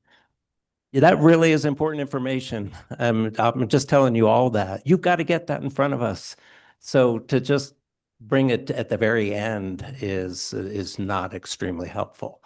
What would be helpful is to make that something that you describe exactly how these windows are functioning, because that is clearly an element of a factor that we have to take into account. So you're having testified to the condition of the window and how it impacts the occupants of the house is, to me, very important. So for all of you listening, please make that part of your application and don't just rely on window assessment. It does still bring us to a hard issue. And I also want to add one more thing. As much as I agree with staff's report, I don't actually agree that cost is not a factor. Cost is a factor because one of our criteria for granting an exception is hardship. And to me, that's kind of the whole point of the hardship exception is we want people to be able to continue to live in the historic districts, whether they can afford, all of the best preservation type of materials and renovations that are available. That's just not what we demand of people. I think that's the whole reason we have a hardship exception. It's not the only factor that needs to be established by an applicant, but I do think it's an important one, and I think cost directly relates to that. So, based on the testimony the evidence that we have before us, I am largely persuaded that it sounds as if these windows this one window needs some kind of intervention for the house to be livable. I think in an ideal world, there are not just an ideal world. In our own world, I think there are ways that can be dealt with.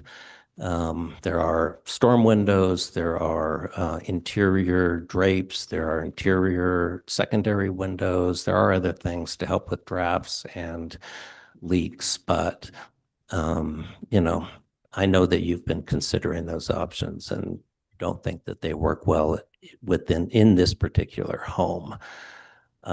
Which leads us then, if that does lead us to think that, okay, we're not going to be able to repair this window, it does lead to the question of replacement in kind.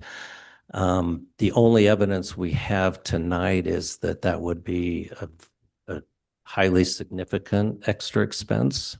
It sounds like it could be done, but I think in the context of this particular home, if those numbers are accurate, that extra $10,000 potentially to replace it exactly in kind might be more than could be reasonably asked. So I'm kind of thinking out loud here, but I am coming around to the idea based on the evidence that's now been presented that it may need to be replaced in as close to in kind as possible. But I do believe that will cause a downgrade. In my opinion, this will no longer be a contributing house. So I just think that that's something the board needs to take into account. That in the form. No, I'm just giving general thoughts for no good reason, but. So can I piggyback on that? And I know it's late, but 5 more minutes, humor me. Oh, do not go 5 more minutes. 1 minute. A minute and a half. Okay. I agree with Member Bienvenue. I think the testimony is powerful. I think, and that's I think one important point to bring up is having more evidence than just an assessment, which is not evidentiary. It's just really like a table and an opinion, and it's subjective and open to interpretation by whoever's doing it, what resources and knowledge they have. So other evidence, I think, is critical moving forward. I mean, one thing, and I'm just trying to be pragmatic about this, because hopefully the idea here is that we'll have code and we have precedent that we can make consistent decisions that are predictable, and people can bring in information and we can make the right informed decision. And I think there's a little too much ambiguity right now, but in regard to this case, and what I've heard also in that testimony is like, this is the single biggest energy losing window. So my presumption would be, and if the applicant wants to step forward and participate in this, that might be helpful, but that if they had to replace that one window in kind with an in-kind window, which they do exist, and it was $15K, that you might forego or phase the other window replacement rather than the sort of more extreme solution that you suggested in your testimony, where if this one window can't be replaced with the aluminum clad wood window, that none of the work would happen. If that window's that bad, would you just replace that window in kind and either phase or wait on the replacement of the other windows? Because I could see that as an alternate, path where we're not preventing, perpetuating the hardship if that one window is the hardship, and the scope of the whole work that's being presented is a much more extensive, expensive window replacement of, full scale. So. He is making a comment and he's wanting. Yeah, just a quick comment. Yeah, I mean, we thought about phasing the windows, also maybe only replacing the windows and living with a different east window. I think phasing is probably going to cost more than spending the $10,000 if we could, you know, the $10,000 to $15,000 extra, you know, on a single window. We all know, you know, getting contractors to do a phase and then come back to do something else is just going to cost a lot. So, you know, we would like to do everything at one time and try to keep things consistent, not have one special.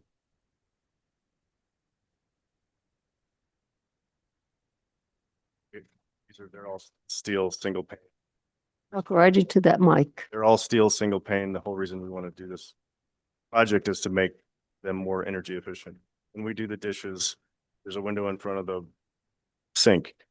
Every single night doing the dishes, the hot water fogs the window up. I have to take a rag and wipe it off. When we sleep at night, there's a window behind our bed. Her breath fogs that window in the morning. Every morning. Every window, the window in the bathroom is probably one of the worst windows. The wind comes through every morning, the dirt, the bugs in the summer. I mean, phasing is a hardship. But making us wait, and we started this process when? In May? Yeah, I mean, it's been almost a year. We tried to do everything right. And we just are asking for understanding in the context of this particular house. I answered the question. Thank you.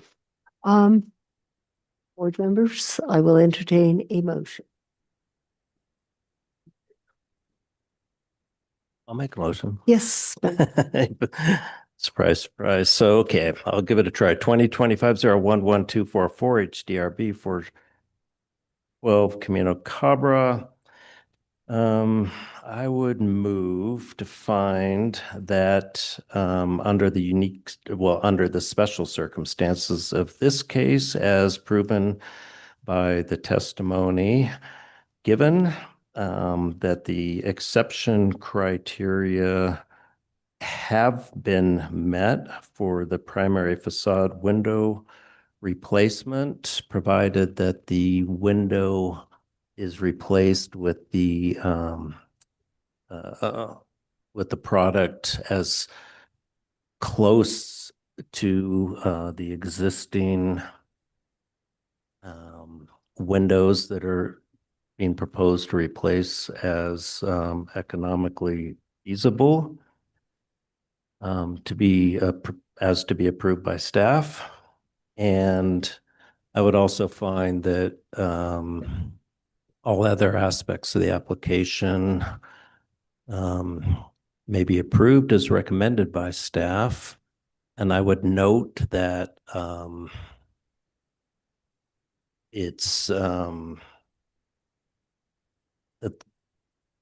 the contributing status of the structure is potentially affected by the replacement of that window, and to the extent determination is made that it should be downgraded because of the replacement of the window, that the board finds that the exception criteria for approving it nonetheless are met. Each seconds. Chair Rios and Member Bienvenu, Member Beachide. Clarification, you're just indicating that perhaps. Yeah, I don't think we can, I'm not saying, I don't think we can do a status review right now, but I do think it's incumbent on the board to. I just wanted to make sure. No, but I do think it's incumbent on the board to know that There's the possibility. that there's the possibility, and we're going forward knowing that there is the possibility that it will be downgraded as a consequence. And the ordinance says we cannot approve a project that would cause a downgrade. And I'm saying that we are also finding that the exception criteria have been met to approve it, despite that, in this particular. Roll call vote, please. Excuse me, Chair Rios and Member Bienvenu. I have seen in the past the board approved findings of fact that the alteration that is approved on a contributing building will not cause a downgrade. I believe it. Okay. All right. That is one board member's opinion, and we're not discussing that tonight. He's just stating that I am Well, discussing that. I'm saying You're stating part that, of my motion is Yeah, that I, stating it may cause a downgrade and we know that and we're still approving that it. it's a possibility. Yes, because we believe that the exception criteria or that approval are met. If that makes sense to everybody. We're not overlooking that aspect of our approval. Raya, roll call vote.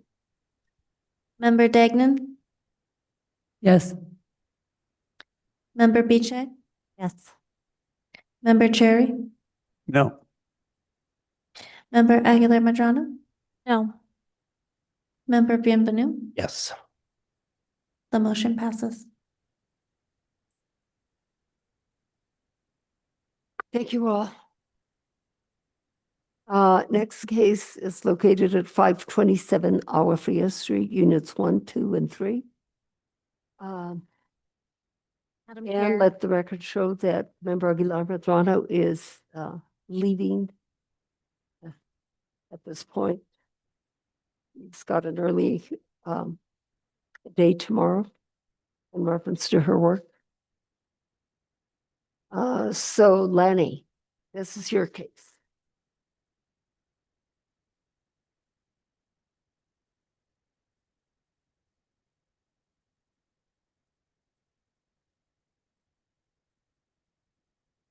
So, this is case 2025-011230, HDRB at 527 Agua Fria Street for a remodel. I'm gonna skip the streetscape, sorry. The 3,000 square foot multifamily residence at 527 Agua Fria Street sits on a 0.4 acre lot and was constructed by 1908 and is listed as contributing to the West Side Guadalupe Historic District, with the south and east elevations designated as the primary facades. The residence was constructed in a vernacular style architecture with thick stucco plastered walls, red tiled roofs, and ornate archways with large symmetrical facades designed for warmth and indoor living. The roof is a red metal roof with gables of various heights, gable horns, and exposed rafters. The roof heights vary, with the lowest at 7 feet 10 and the highest at just under 20 feet. According to the 1997 HCPI, the roof was changed to the existing tile roof in 1920 to 1925. And according to the 2025 HCPI, the original roof was a flat roof with drainage to the north. The walls are concrete and stucco in light tan. Most windows are 8 light wood casements in pairs and trios, and a few picture windows. The doors are wood, with the front south door being curved to match the curve in the portal. The south portal has a gable roof with a round arched opening. The southeast corner portal has a shed roof and stucco piers. The yard wall along the street is low stucco with a wood pedestrian gate, and the rear fencing is a 6-foot high plank wood fence. The diamond vents had glass installed behind them at an unknown time. The previous garage was connected to the main structure with an addition, which was constructed around 1984. The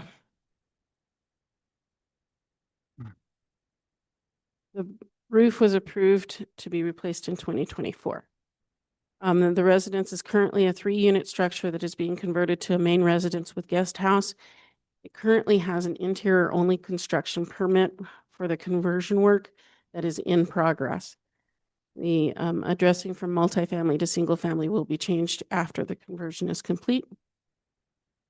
The applicant is currently proposing to replace windows and doors with divided light windows, and an exception is requested to section 14-5.2 D5A for replacement of windows on primary facades. It's quite a lengthy little section of windows to be replaced, so I'm going to kind of skip over that. They're going to raise the roof of the lower section of the north elevation, which is currently at 7 feet 10 to a height of 9 feet 8, and re-roof to match the existing.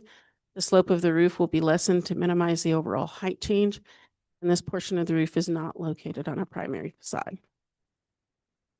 They want to construct a 36 square foot addition to a height of 11 feet 2, where the maximum allowable is 17.8 on the north elevation. The addition will have a pre-finished metal gutter, downspout, and rain barrel. The addition is not on a primary facade, nor is it within 10 feet of any primary. They want to replace the chimney to meet current fire code and remove the metal flue for the wood stove that is currently on the northwest roof area. The chimney and flue are not located on primary facades. Construct a 6-foot high coyote fence with 6-foot pedestrian gates on the north of the residence to replace the existing wood plank fencing. And repair and stucco the unstatused front yard wall and replace the pedestrian gate with a new wood gate with solid wood rails and a flat wood panel painted to match the existing fascia. The stucco shall be cementitious and will match the existing color.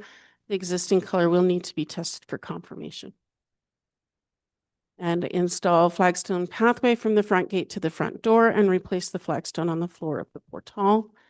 And install exterior steps with handrails at the exterior doors on the north elevation. And stucco the residence in cementitious stucco to match the existing color. Existing color again will need to be confirmed. And the fascia will be painted in white.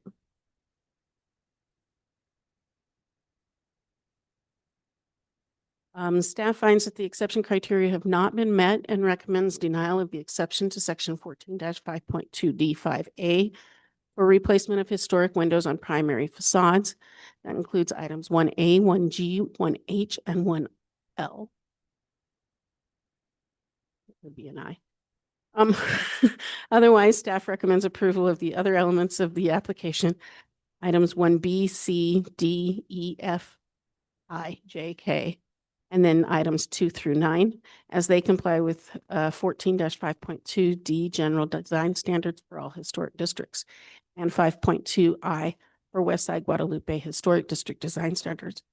For clarification, the diamond pattern vents are part of the staff's recommendation for denial, as they are listed under the window replacement details. So thank you, Lanny. Would you identify the primary facades by elevation? Didn't happen to put a drawing in here. Let's see. So it would be the south facade of the, which is the larger section, not the section that sets back, just the larger section of the northern, south elevation, and then the entire east elevation. Any other questions for Lanny? No. Applicant, if you'll come forward, get sworn in. May you please raise your right hand, state your name and address for the record?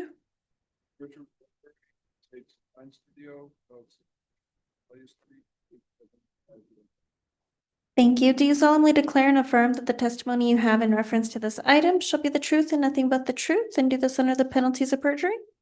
I do. Thank you. Yes, sir. Good evening, all. I will make this presentation rather short. The owner would like to speak. It would be a good idea if you speak right into that mic. You're a tall gentleman, just bring it up a little bit closer to your mouth. Again, in quick summary, at the last meeting in December, the status of this project was downgraded from contributing to, or from significant to contributing. And I think that speaks to the evolution of architecture. What I've noticed throughout Santa Fe is people, as they've lived in homes over the years, they change, they modify, they add, they do things to them to make it the most comfortable house that they have available to them. And again, that's what we're trying to do on this project. Regarding the exception requests, which are basically the window replacement on the two primary facades, we would like to replace those in, essentially all the windows on those facades and also on the non-primary facades. And part of the reason is we know that wood windows can be can be repaired. However, I've noticed in my past experience on jobs, you think you have one piece that needs to be repaired. When you start getting into the window, you realize more and more is damaged. Before you know it, you're essentially crafting stick by stick, brand new custom window that is no more original than what we're requesting when we're asking for complete replacement. You know, I kind of like to use the old car analogy. You've got a car that's got 300,000 miles on it, needs a new engine. Sure, you can rebuild it. You can rebore the block. You could put in new pistons and valves. But at some point, it's actually better for the car just to replace the engine. Well, that's what we're looking. The other aspect of the project is reworking the northern facade. The original structure had a lean-to added to it over various years, as shown in the the historic assessment presented at the last meeting. And it's hard to tell exactly what was done when, but it looks like it may have been a lean-to porch. They did some infill work. They infilled this. It was just like I said, it's the evolution of architecture. And we have done work on the inside. We received a demolition permit, and that actually exposed the framing of the existing structure. And in many cases, it's rotten, would have to be replaced in any case. And the ceiling heights are very, very low. So we'd like to bring up the lean-to to modern comfort. And in the case of doing that, I think the north facade would end up getting cleaned up, more harmonious, have some more architectural logic to it, and just ultimately make the structure look better. And then Lenny also described all the additional items we were looking at: re-stucco, new yard walls, new chimneys. To me, that doesn't seem terribly controversial. So hopefully we'll get approval on all those items. Any questions for me before I introduce the owner? Any questions for the applicant? They have no questions at this point. So Steve is one of the two owners. He should be on Zoom. He should have his hand raised.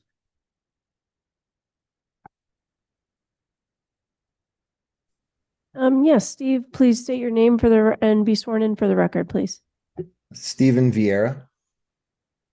Thank you, Stephen. Can you also please state your address for the record? That's 24 Calle San Acacia, Santa Fe.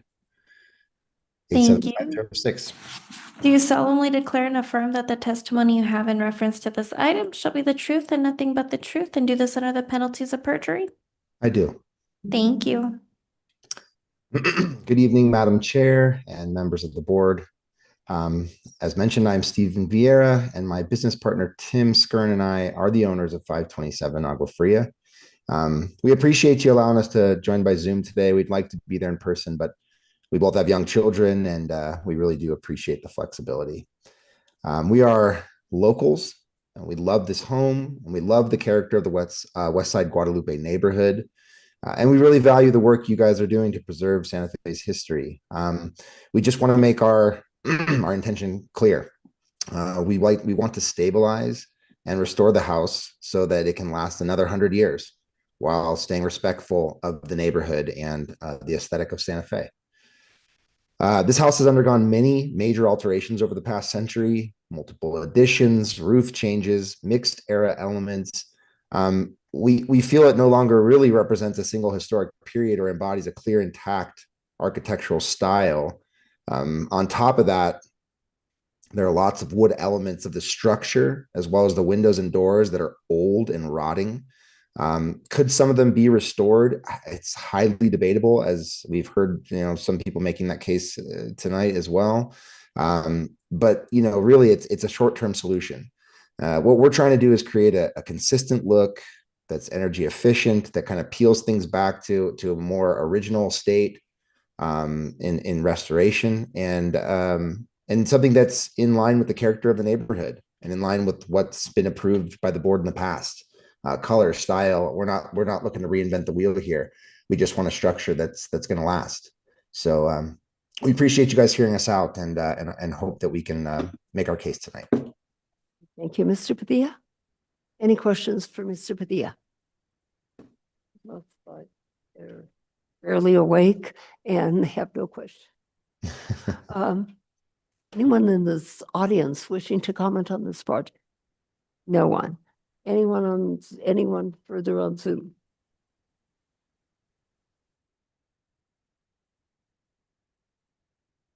No, Chair. No hands raised. Board members, yeah, you don't have any comments or questions? If not, I'm ready to hear a motion.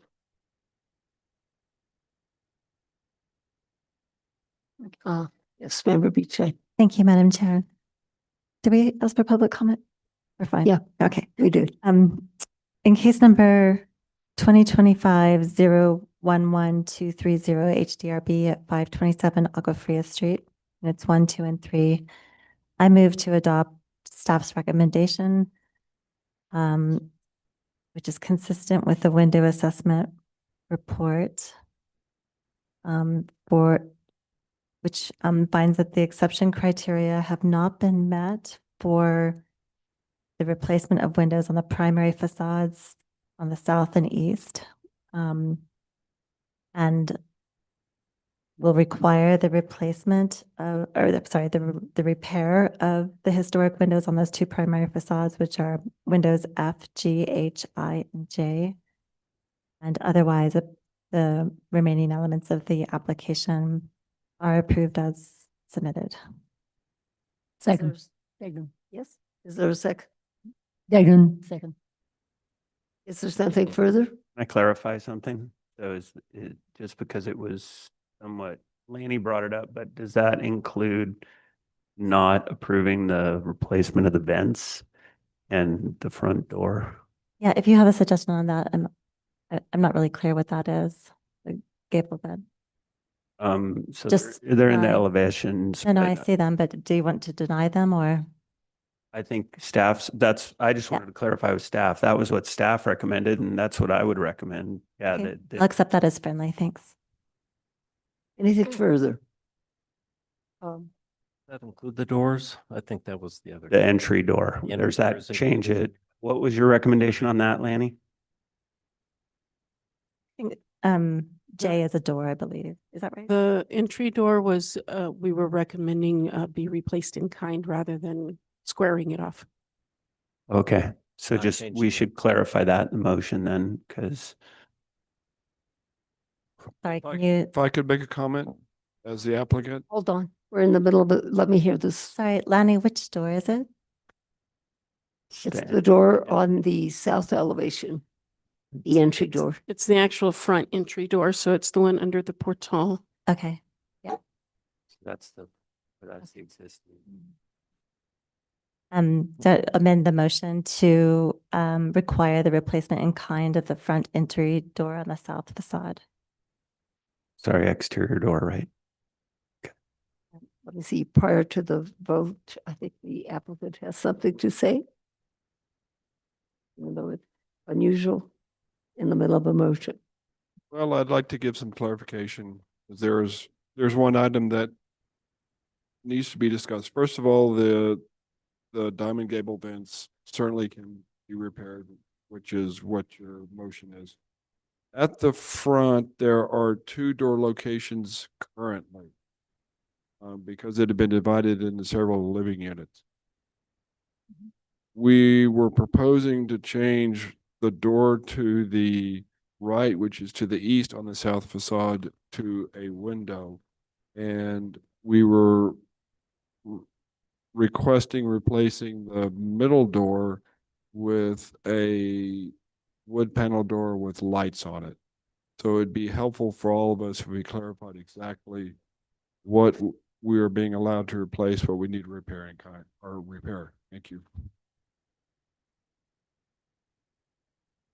Lanny, what is your recommendation?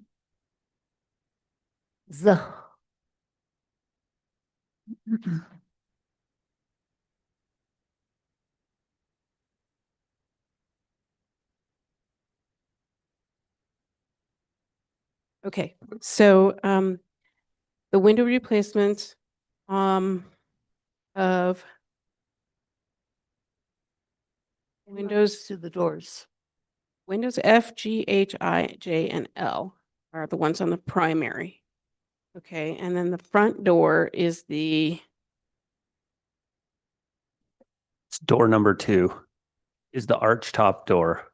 so the arch door number 2, thank you, Member Jerry. We're recommending it be replaced in kind to continue with the arch. The door to the right that you're wanting to make into a window was part of the exception, which we were requesting to be denied. Remember. Man.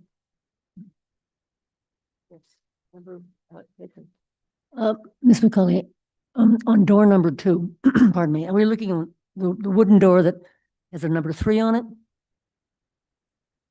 It's fun, it's kind of faint, but it does have a number 3 on it. It's a wooden door, light wood, and it's. Yes, it's wood right now. And that is, the request is to turn that door into a window? So there's 2 doors on the front on the south. Huh? Okay, so there's the one under the main entry portal, which is, well, I guess it's not technically. Number 2 with the metal.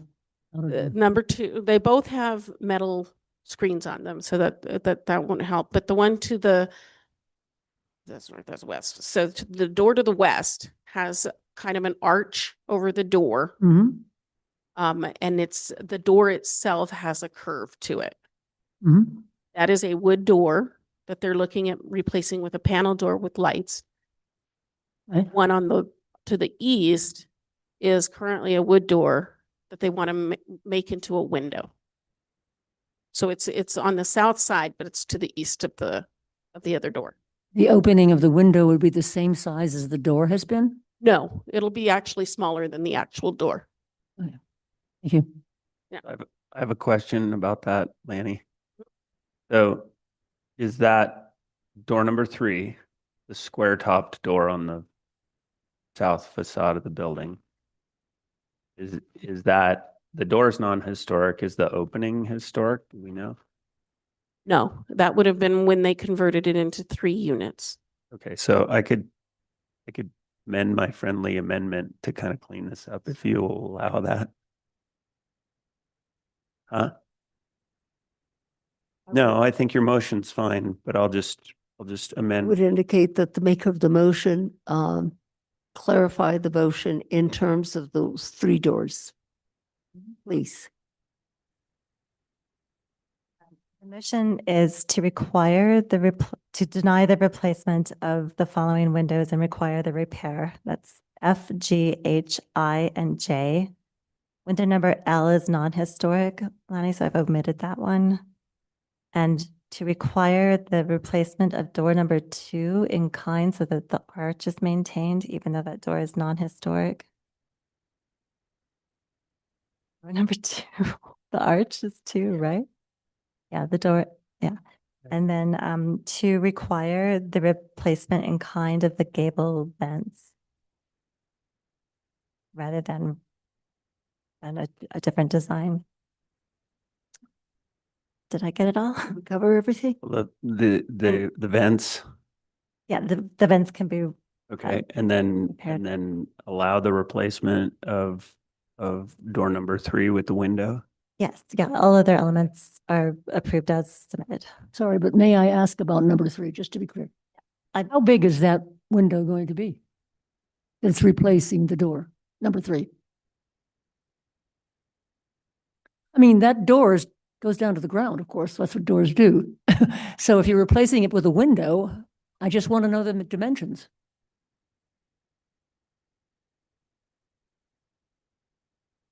Yeah. Right there. 3 feet wide. Sorry, thank you. Thank you. Okay, I think we're clear on the motion and I will ask for a Roll call vote. Sorry, Madam Chair, Member Beechide, implicit in your motion is that the exceptions are found for raising the roof. Yes. Okay, all right. And based on the, Did we address all exceptions? Motion from him. Do I need to clarify that the criteria are met, Frank? Wait, you can rest on the record that's been Okay. presented. Okay. Yeah. Thank you.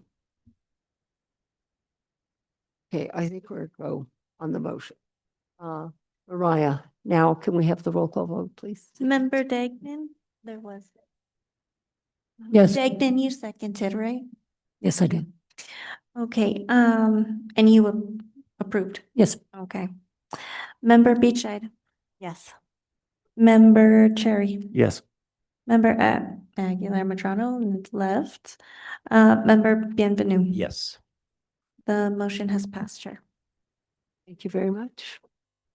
Good luck on your project. And we come to the last case this evening, which is located at 1302 Cerro Gordo. And Lanny, that is your case.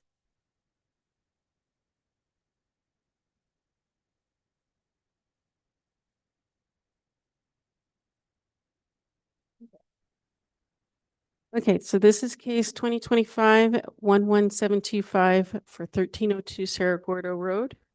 Construction.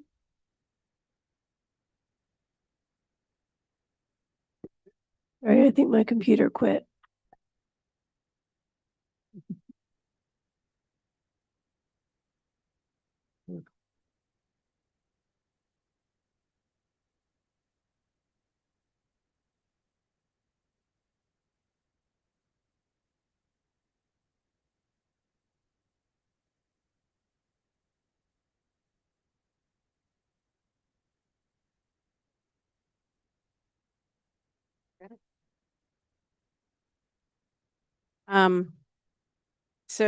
This section of Cerro Gordo Road consists of various slope sites, with those on the north at a higher grade than the road and those on the south at a lower grade. The houses vary in proximity to the road. The street is lined with a variety of fences from wire or coyote latias and stucco, adobe, and rock walls. The houses vary with both flat and pitched roofs and very low single-story homes and taller two-story homes. The predominant styles are Spanish Pueblo Revival and vernacular.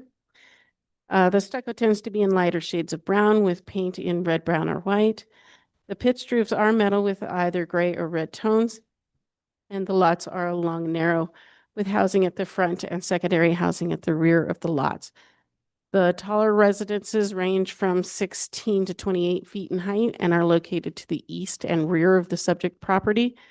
The lower residences range from 11 to 15 feet in height, with the older structures to the rear of the lots on the south of the road average at about 14 feet in height. The newer construction in the rear of the lots averages 20 feet in height. The site actually holds two lots located in the downtown and East Side Historic District. Lot 1 features a non-contributing single-family residence structure of approximately 1,400 square feet in the Spanish Pueblo Revival style that was constructed in 2021. The site also includes a non-historic coyote fence and stucco yard wall. The existing residence on Lot 1 and the yard walls are exempt from this request. Lot 2 is to the rear of that property and sits below street level grade by approximately 40 feet. Lot 2 is a vacant lot with access provided from Lot 1. The applicant is proposing to construct a 3,698 square foot single-family residence in a Spanish Pueblo Revival style to a height of 22 feet, where the maximum allowable height is 15 feet 6 inches. An exception is requested to section 14-5.2D9 to exceed the maximum allowable height. Staff would like to make it very clear that construction is on a flat, low lot that is lower than the lot in the front. There is no slope to the lot, so that exception request is not due to the slope, but due to the height requested. The windows on the north street facing elevation will be divided light with iron or color. Windows and doors under portals on the south and on the east and west elevations will be single light. This is similar to those of the existing house. The entry door will be wood with hand-forged hardware. The garage door will be a metal raised panel design. Stucco color has not yet been determined, but will most likely match the color of the other residence, which is a synthetic buckskin color. The exterior lighting will consist of rose onyx rectangular wall sconces, and canales will be metal lined wood trough units. They would also like to install a 10-foot wide, 5-foot high metal and wood electric gate at the entrance to the back side of the lot at the driveway access. This is our east elevation facing the driveway.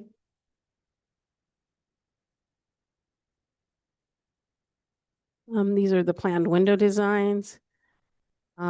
This is the color and lighting samples. And then staff finds that the exception criteria have been met and recommends approval of the exception to section 14-5.2 D9 to exceed the maximum allowable height of the residence. Otherwise, staff recommends approval of the other elements of the application as it also complies with 14-5.2 D and 5.2 E. I was asked at the site visit to take some photos for you guys. So I would like to show, this is the street perspective in a 3D from the Google Earth. Sorry, I'm on slide 13, if that helps you, Maggie.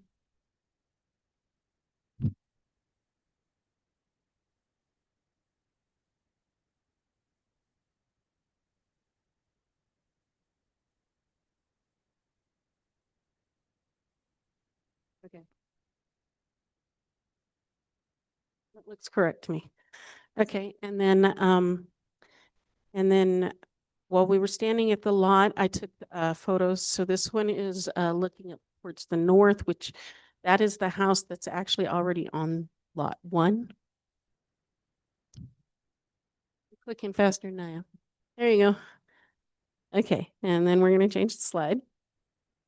And then this is looking northeast at the neighboring house on the street and the driveway itself. And then this is the property to the east. It's actually our car and Frank sitting in the car there. And then this is kind of the southeastern corner. You can see the story poles in the front and then the 2-story house in the back behind that property. And then we kind of go a little more to the southwest. There's not a building there. There's kind of a ravine, but so sorry. And then this is the property to the west. Just beyond this property is actually Armijo Lane. And the story poles are visible from Armijo Lane. Unfortunately, I did not get photos from the lane itself. And then this is actually, sorry, the property across Cerro Gordo from the property at 1302. So it's the house that's right up on the hill across from them.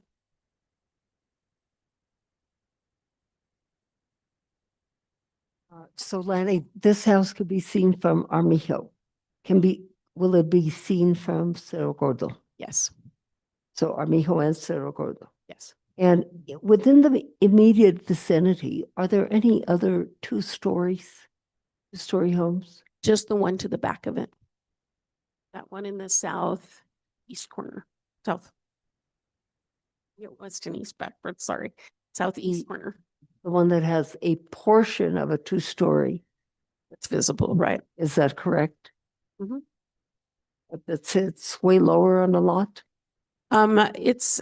It's behind it and you can tell it's 2 stories from the lot itself. I don't know how much lower below this lot that those It are. appeared that the grade of that house is a lot lower, let's say. I would say yes.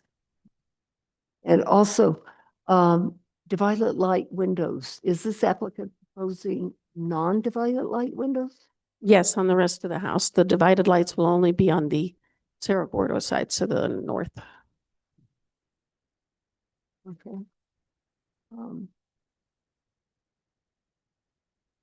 And let me see, okay, on the door, the metal door, can you give us that, those dimensions again?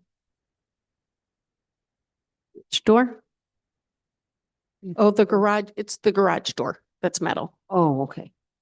So they are not proposing another vehicular door? No, just the one garage door. Any other questions? At this time? Not at this time. Applicant or applicants, please come forward, get sworn in, give us your testimony.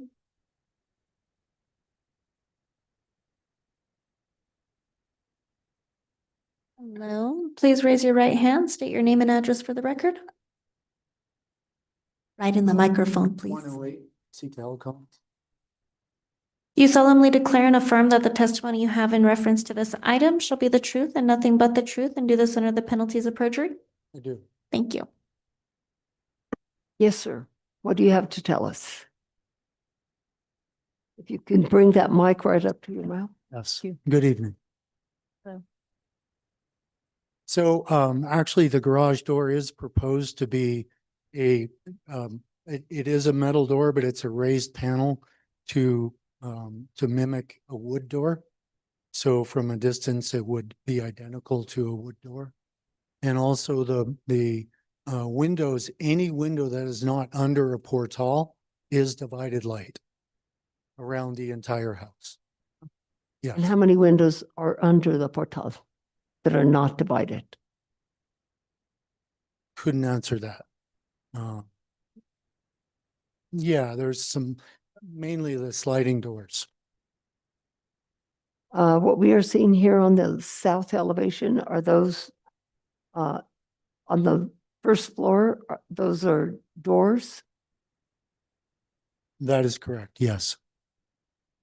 And can you tell us what the interior ceiling heights are? Interior, pardon me? Ceiling heights. 9 feet. Say it again.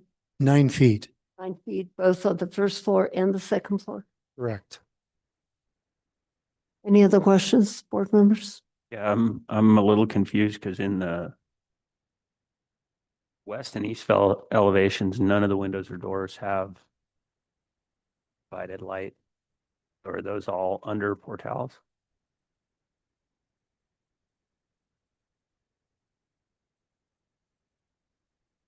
Drawings we have, it only shows the north elevation with divided light. Okay. If that's incorrect. Those should be divided lights. And we're trying to adhere to historic standards, and anything that is not under a portal is divided light. So if it's not drawn on there like that, I can modify it and represent it as that.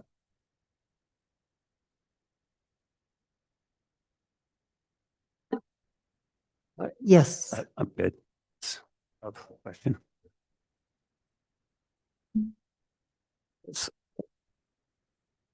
What is the architectural style of this home? It's in an Adobe Pueblo style home.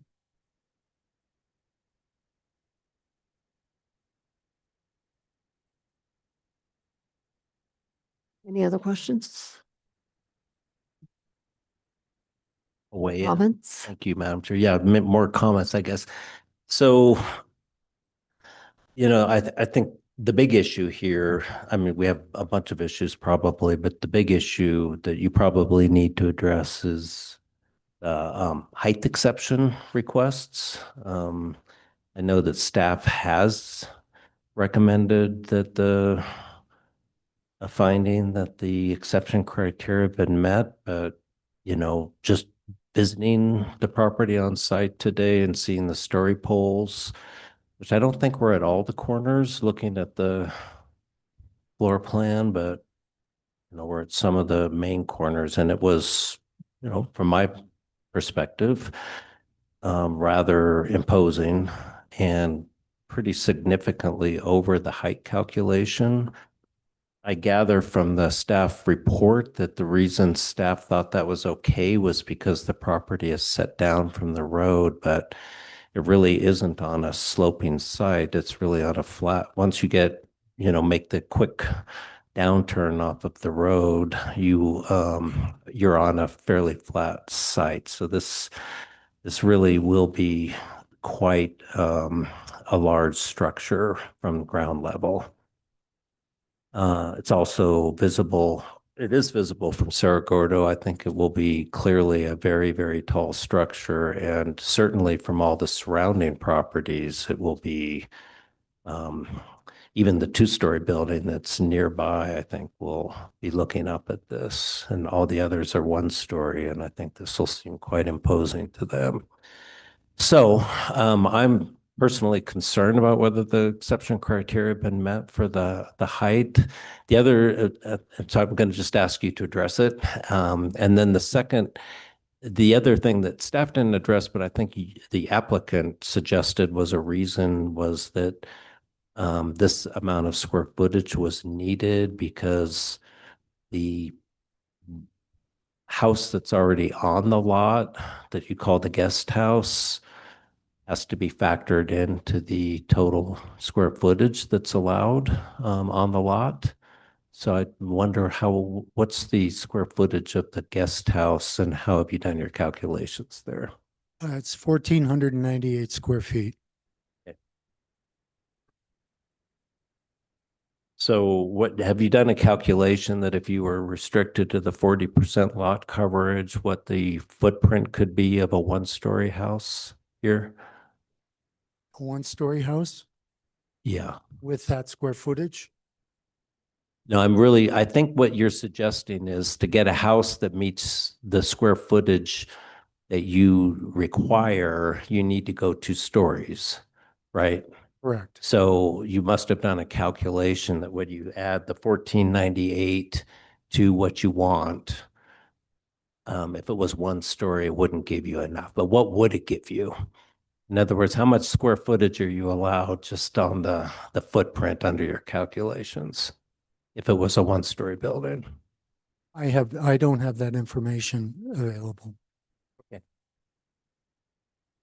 So what about anything else that you want to add to the request for the exception criteria on the additional height that's not already addressed in your application?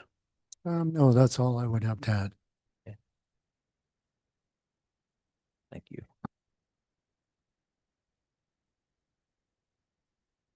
Better? Yes, thanks. Could you take it to the elevations?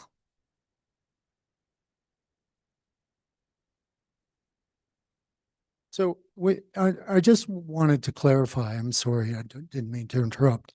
We're allowed 15 feet, 6 inches. So we're 6 feet and 6 inches over the allowable height, correct? Okay. Okay. I'm wondering if board members feel that the architectural elements of this are reflected properly. If you're getting a clear picture. I think, to your point, one of the things that just from a drawing standpoint that makes it difficult to visualize is there's that ceiling and floor lines that are shown on the elevations. Like in these cases, they're not dashed. So, there's those horizontal lines that go across. I think, is that one of the things you're referencing, Cherios? Because that makes it, I think I can see around that, but I can see how that would make it It's pretty a little confusing. Yeah, like are those lintels or where are they? It's moving around. And the fact that the applicant has indicated that all windows will be divided light, but They're not drawn that way. but they're not drawn in that Mhm. manner. I don't know if feel this is a complete or an incomplete. I will continue listening to your comments or questions. I feel like it's basic, but seems, I mean, it seems, the rendering seems complete. It's just. Complete to you. Mhm. I do feel like it would be clearer if the lines depicting the floor and ceiling heights, which are on the interior, weren't on the exterior elevations. And of course, it would be clearer if to get an understanding of it too, if the divided lights were shown accurately. It would be easier to get wouldn't have to interpolate that. Yeah. So it's incomplete in that sense. Definitely that it's incorrect is what I would say regarding the divided lights, because we have no way of knowing like how they're divided up or what they're going to look like. So in that sense, I would say to me it's inaccurate, which would also be incomplete in this instance. Well, at this point, I will ask for public comment. Thank you'll you. Come forward and get sworn in.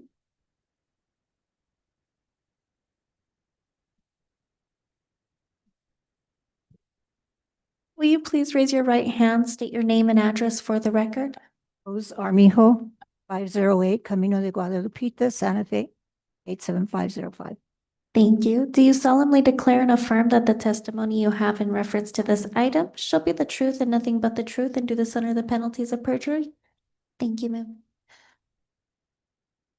My grandparents are Abundio Armijo Sr. and Maria Rivera Armijo. They lived next to the house that's on the monitor here, the one that's across the street on Cerro Gordo on the upper limit. My grandmother owned that home. Grandmother's father owned that home. To the west of that home is my grandparents' home. They bore 10 children, and as the children were married, a piece of land was allotted to them, and that, with the 10 children, made North and South Armijo Lane. We live at 105 South Armijo Lane, which is shares the property line with this house. And it's been there for 70 years. The house that Maverick bought and remodeled as a guest house has been there approximately 60 years, and he remodeled it to the complexion and the cultural kindness, I would say, of the neighborhood. I didn't know, we knew there was an exception to the property coming up, but we didn't know what the exception was until the poles were raised. And it's significant to our home. We sit level with it. And so the home takes away the view of most of the Picacho and the Buffalo Mountain. At different levels, if you look from our window, you can see a part of it. If you step outside into the backyard, you see less. And if you sit down in the yard, the building would take away the view. The house, the two-story house that they're speaking of in the southeast corner, is set way back. There's no obstruction of any neighbor's views from there. You can see it from, you can see where the two-story house would be seen very clearly from Cerro Gordo when you do see it going up South Armijo Lane. It'd be very visible. It's a big house. It doesn't fit with the complexion or the cultural flavor of the neighborhood at all. I like Maverick, and I think he's done very well with the house that he's remodeled and really took care to keep it in that vein. But in this one, I was very shocked to see how tall the poles went and what an impact it had on my mom's house. I'd been gone for over 6 hours. She's 95. And the only reason that we're here, my sister and I, is because it really upset her to see what was taken away by this house. So I'll let my sister talk. I was going to say more, but we really can't be gone anymore. So I'll let her speak and I'll step away. Thank you. Will you please, thank you, state your name and address for the record? Roberto Armijo, 105 South Armijo Lane. Do you solemnly declare and affirm that the testimony you have in reference to this item shall be the truth and nothing but the truth, and do this under the penalties of perjury? Thank you very much. To further what my sister was saying, the area that that is in question, when my grandparents were there before they split it up, it was grazing land. It was alfalfa. Most of that area down on the bottom was alfalfa, all the way almost to where you go down to the river.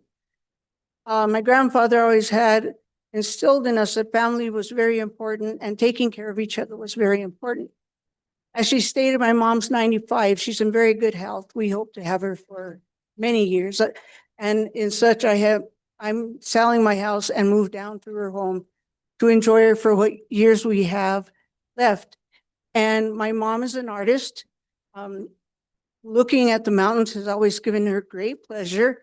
And to look at it and look at the majestic mountains and what could be done with art and just the beauty of it all, when she heard what was going to happen, was just destroyed.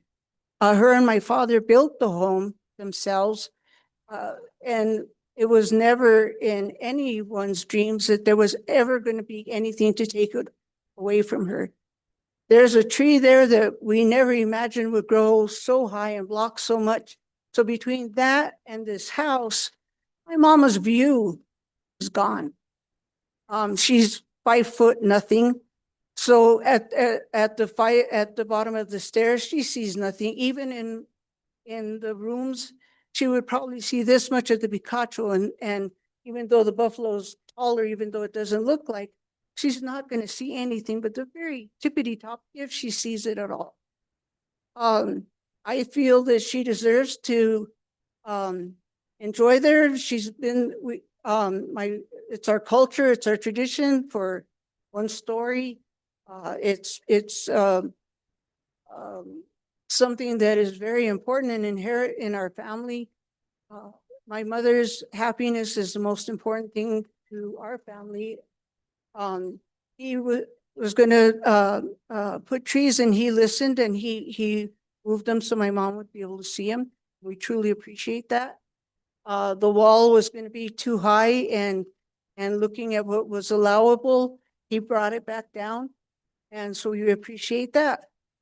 We did not appreciate such a huge obstruction and non-matching, for lack of better words, non-conforming nature of our neighborhood, and something that my grandparents established and built within their family. And I myself, who moved down there, and I lived there, that was the place I was born. I lived until I bought my eldest Tia's house next to my grandparents' house. I cannot fathom all of that being taken away from me as well. It's been such a permanent part of my life that has been a privilege to have view of. So much of our mountains have been built up with so many houses, and the beauty of Cerro Gordo and the area has gone away.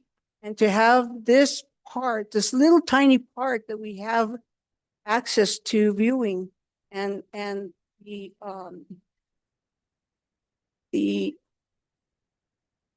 pleasure of viewing and granted to us by higher powers, for it to be taken away, it's just excruciating and heartbreaking, especially to my mother. Thank you very much for your testimony.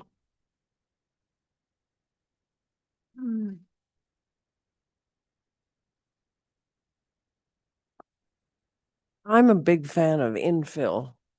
And usually when you think of infill, you think of some cute little place on the Upper East Side down the hill, and you're going to squeeze something in. And I kind of like some of that stuff. This is a little bit different because this is a part of sort of a little bit of rural space in Santa Fe, Cerro Gordo. And I've always been a little envious of people who live there. To me, this seems as if this addition to the community there is a bit big, a bit cold. I don't know how to describe it.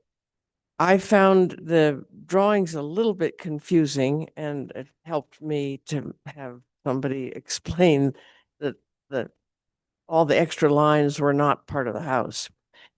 However, it seems very rectilinear. It seems a little bit too big for the property.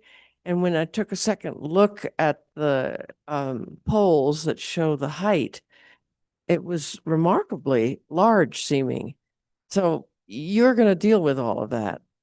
I like infill, but this doesn't seem to be an addition to the community quite, it's not quite done yet. I think it should be modified. That's my opinion. Thank you very much. Thank you.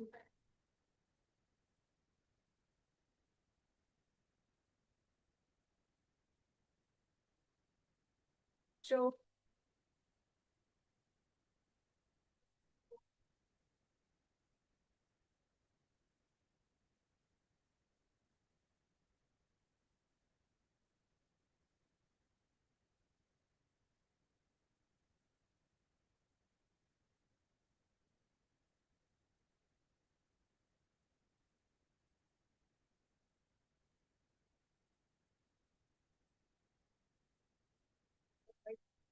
that brown house there,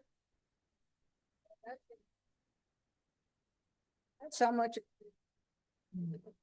That's how much.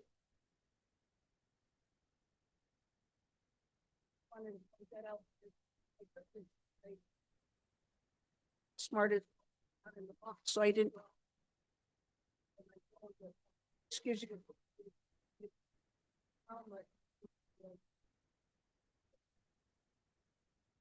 Thank you.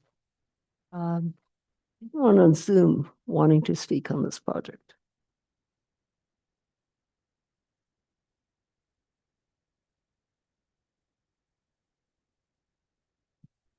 Yes, Peter, is it? Please state your name and address for the record and be sworn in. You'll have to unmute yourself. I had been sworn in earlier, but I'll swear myself again. Okay, no, that should be fine. Just state your name for the record. Peter Goodwin, 1402 Cerro Gordo Road. Do you have comment on this case? Yes. Madam Chair and the board, I was formerly a neighborhood president of the Neighborhood Canyon Association earlier on in the 70s and 80s. I've been a resident in the neighborhood for the last 50 years. And I have some very serious concerns about the massive size of this building in a neighborhood that the Amijo family has just mentioned is out of scale for what we've been used to be living with in our neighborhood. The house that the applicant has built, remodeled and enlarged closer to the road was done in a very nice style. It seemed to be fitting nicely into the streetscape because he was able to lower the elevations and keep it, maintain the size in proportion to every other structure that was in eyesight of the location. This building is difficult to, first of all, imagine the size of it because of the dimensional lines are solid, as Member Bienvenue mentioned, and yet everything else from the floor plan to the other elevations just seem to make the whole structure too large for the space that it has a footprint for.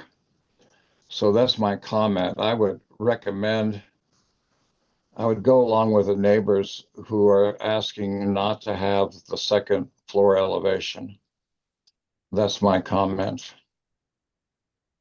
Thank you, Peter. Anybody else?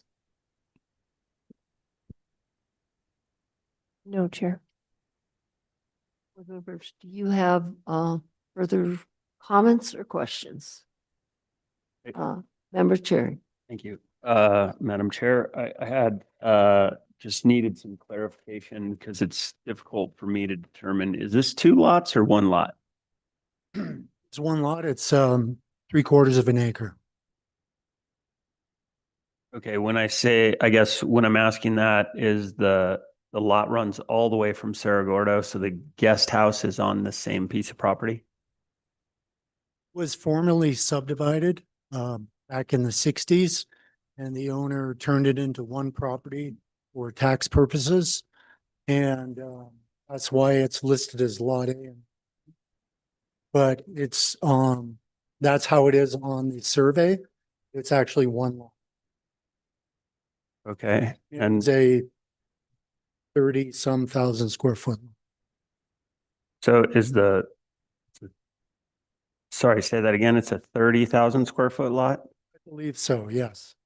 Okay, that's helpful because the site plan shows, I mean, the way this is depicted to me is confusing because it reads as 2 lots and then it says lot size 18,300 square feet. So it's not clear here that this depicts that as all one lot. It says lot 1 and shows where the guest house is, and then it says lot 2. So the site plan depicts it as 2 separate lots. The lot size on lot 2 is significantly smaller than the square footage that you just said. So it's really, it makes it really challenging to get some kind of square footage calculation for how big of a single-story house could be built on this lot or lots. I'm very amenable to a single-story home. We can make that happen. And I respect the Armijos. We've been good neighbors the entire time. My question is, how much different is a 15-foot, 6-inch house as opposed to a 22-foot house? Well, how much difference is that going to make? Well, it's 6 feet, 6.5 feet. Yeah, that's the difference. Yes, but in view wise, I understand, and I'm amenable to that.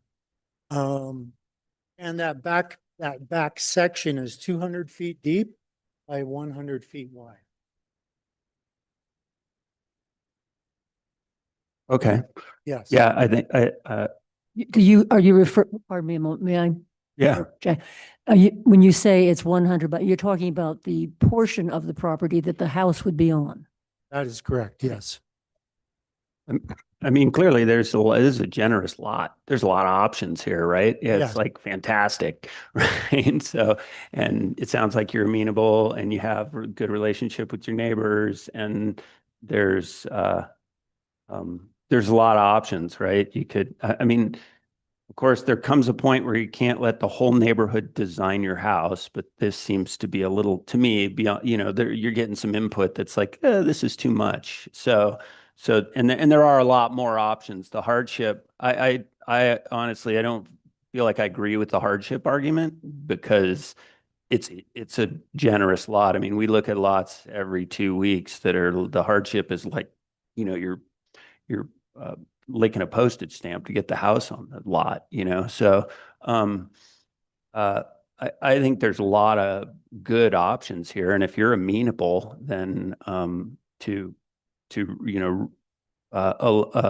meeting the height requirement or even a little less, if you were going to go to a single story, it doesn't, not that you have to be less because it is a height requirement. But my point is there's a lot of options that seem like you could accommodate your neighbors and your needs as well in this situation. Correct. The reason we went with a 2-story, and I can give 30 houses within, 500 yards of our property that are 3,500 square feet.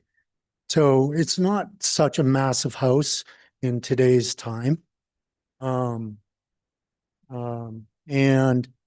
if we did do a single-story home, our setbacks will be much closer to the fences.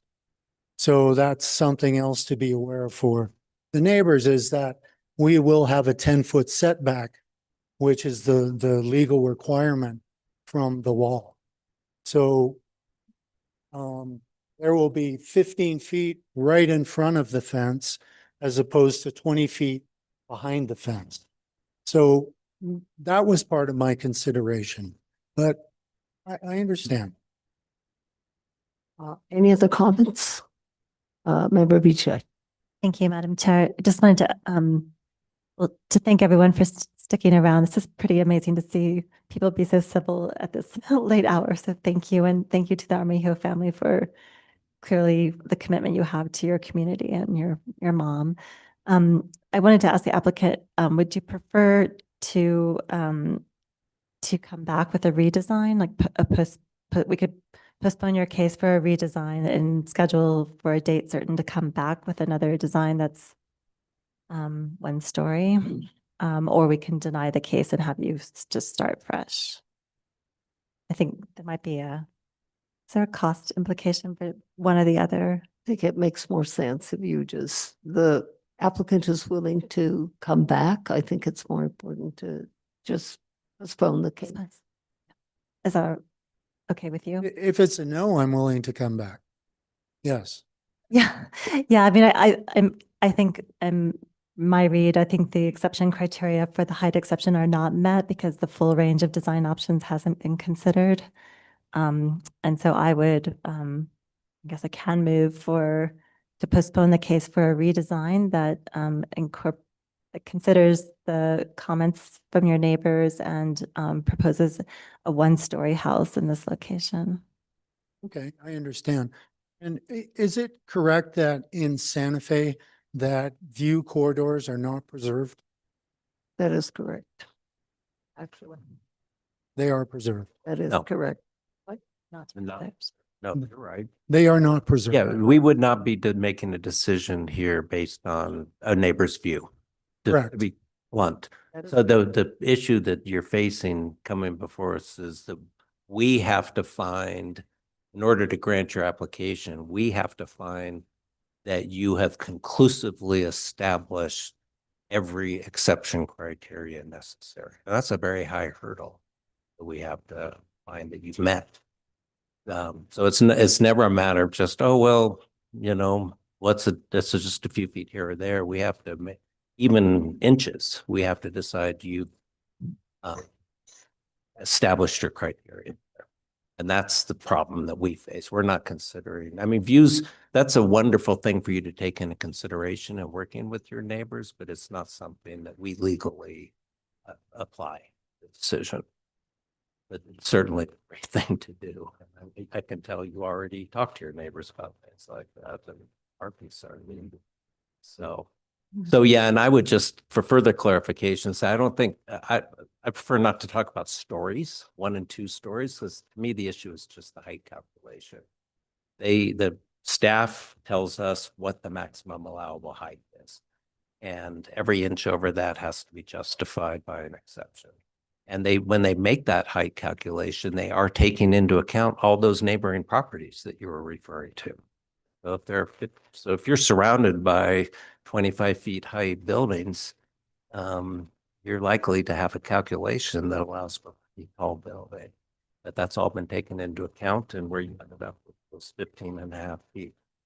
So that's what we consider to be maximum.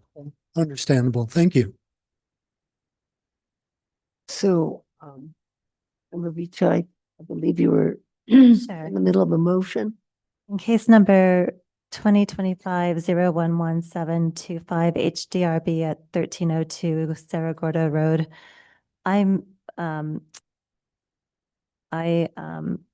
move to postpone the application for a redesign to date certain. I don't know. Does it have to be a date certain?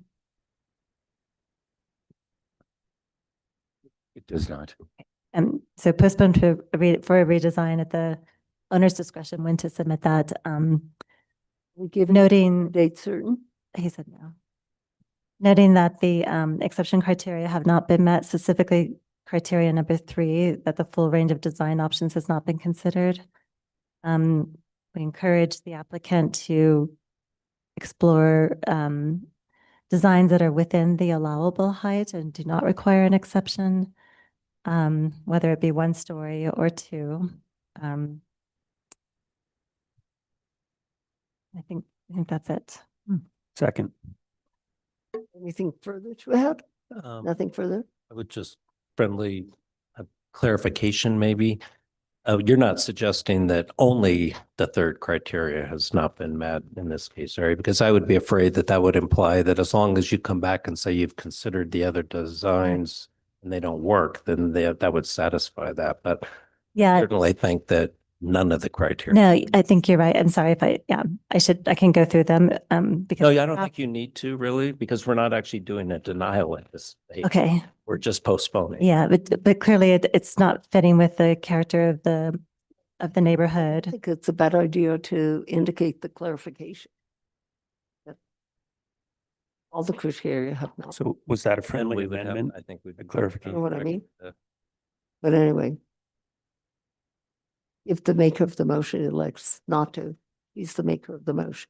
Yeah, I'm just indicating that our request for a redesign is based on the fact that not all criteria have been met. The design is not harmonious with the streetscape or the surrounding properties. The hardship has not been demonstrated because there is some extra space on the lot. The full range of design options have not been presented. We're not aware that there's a special condition associated with the lot, which spans sort of 2 previously divided lots. There's plenty of space.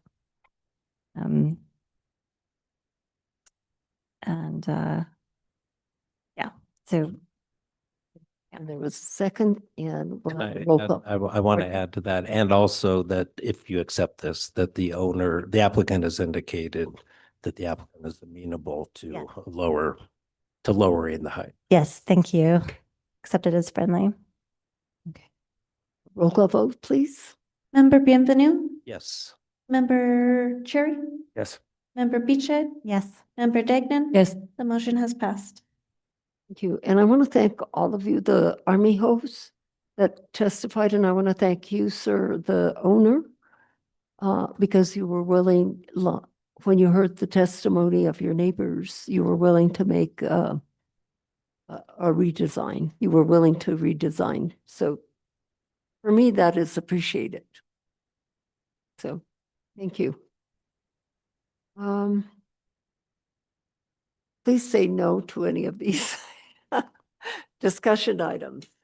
Madam Chair, I do have one brief item, and that is. No, Frank, we cannot hear it tonight. But no, this will be 30 seconds at the most. The board may recall that on June 24th and July 22nd, it considered a project proposal for a window replacement at the White Building at 206 Mackenzie Street, the downtown and East Side Historic District, and that was denied. There was an appeal to the governing body, which was heard on December 10th, 2025. The governing body voted to overrule the Historic District Review Board and grant the appeal and grant the window replacement. The vote was 9-0. Thank you, Frank. That's that one. Okay. Matters from the board. Nada? Nothing? Thank you. Our next meeting is January the 27th, and I will entertain a motion to adjourn. All those in favor say Aye. loud. Aye.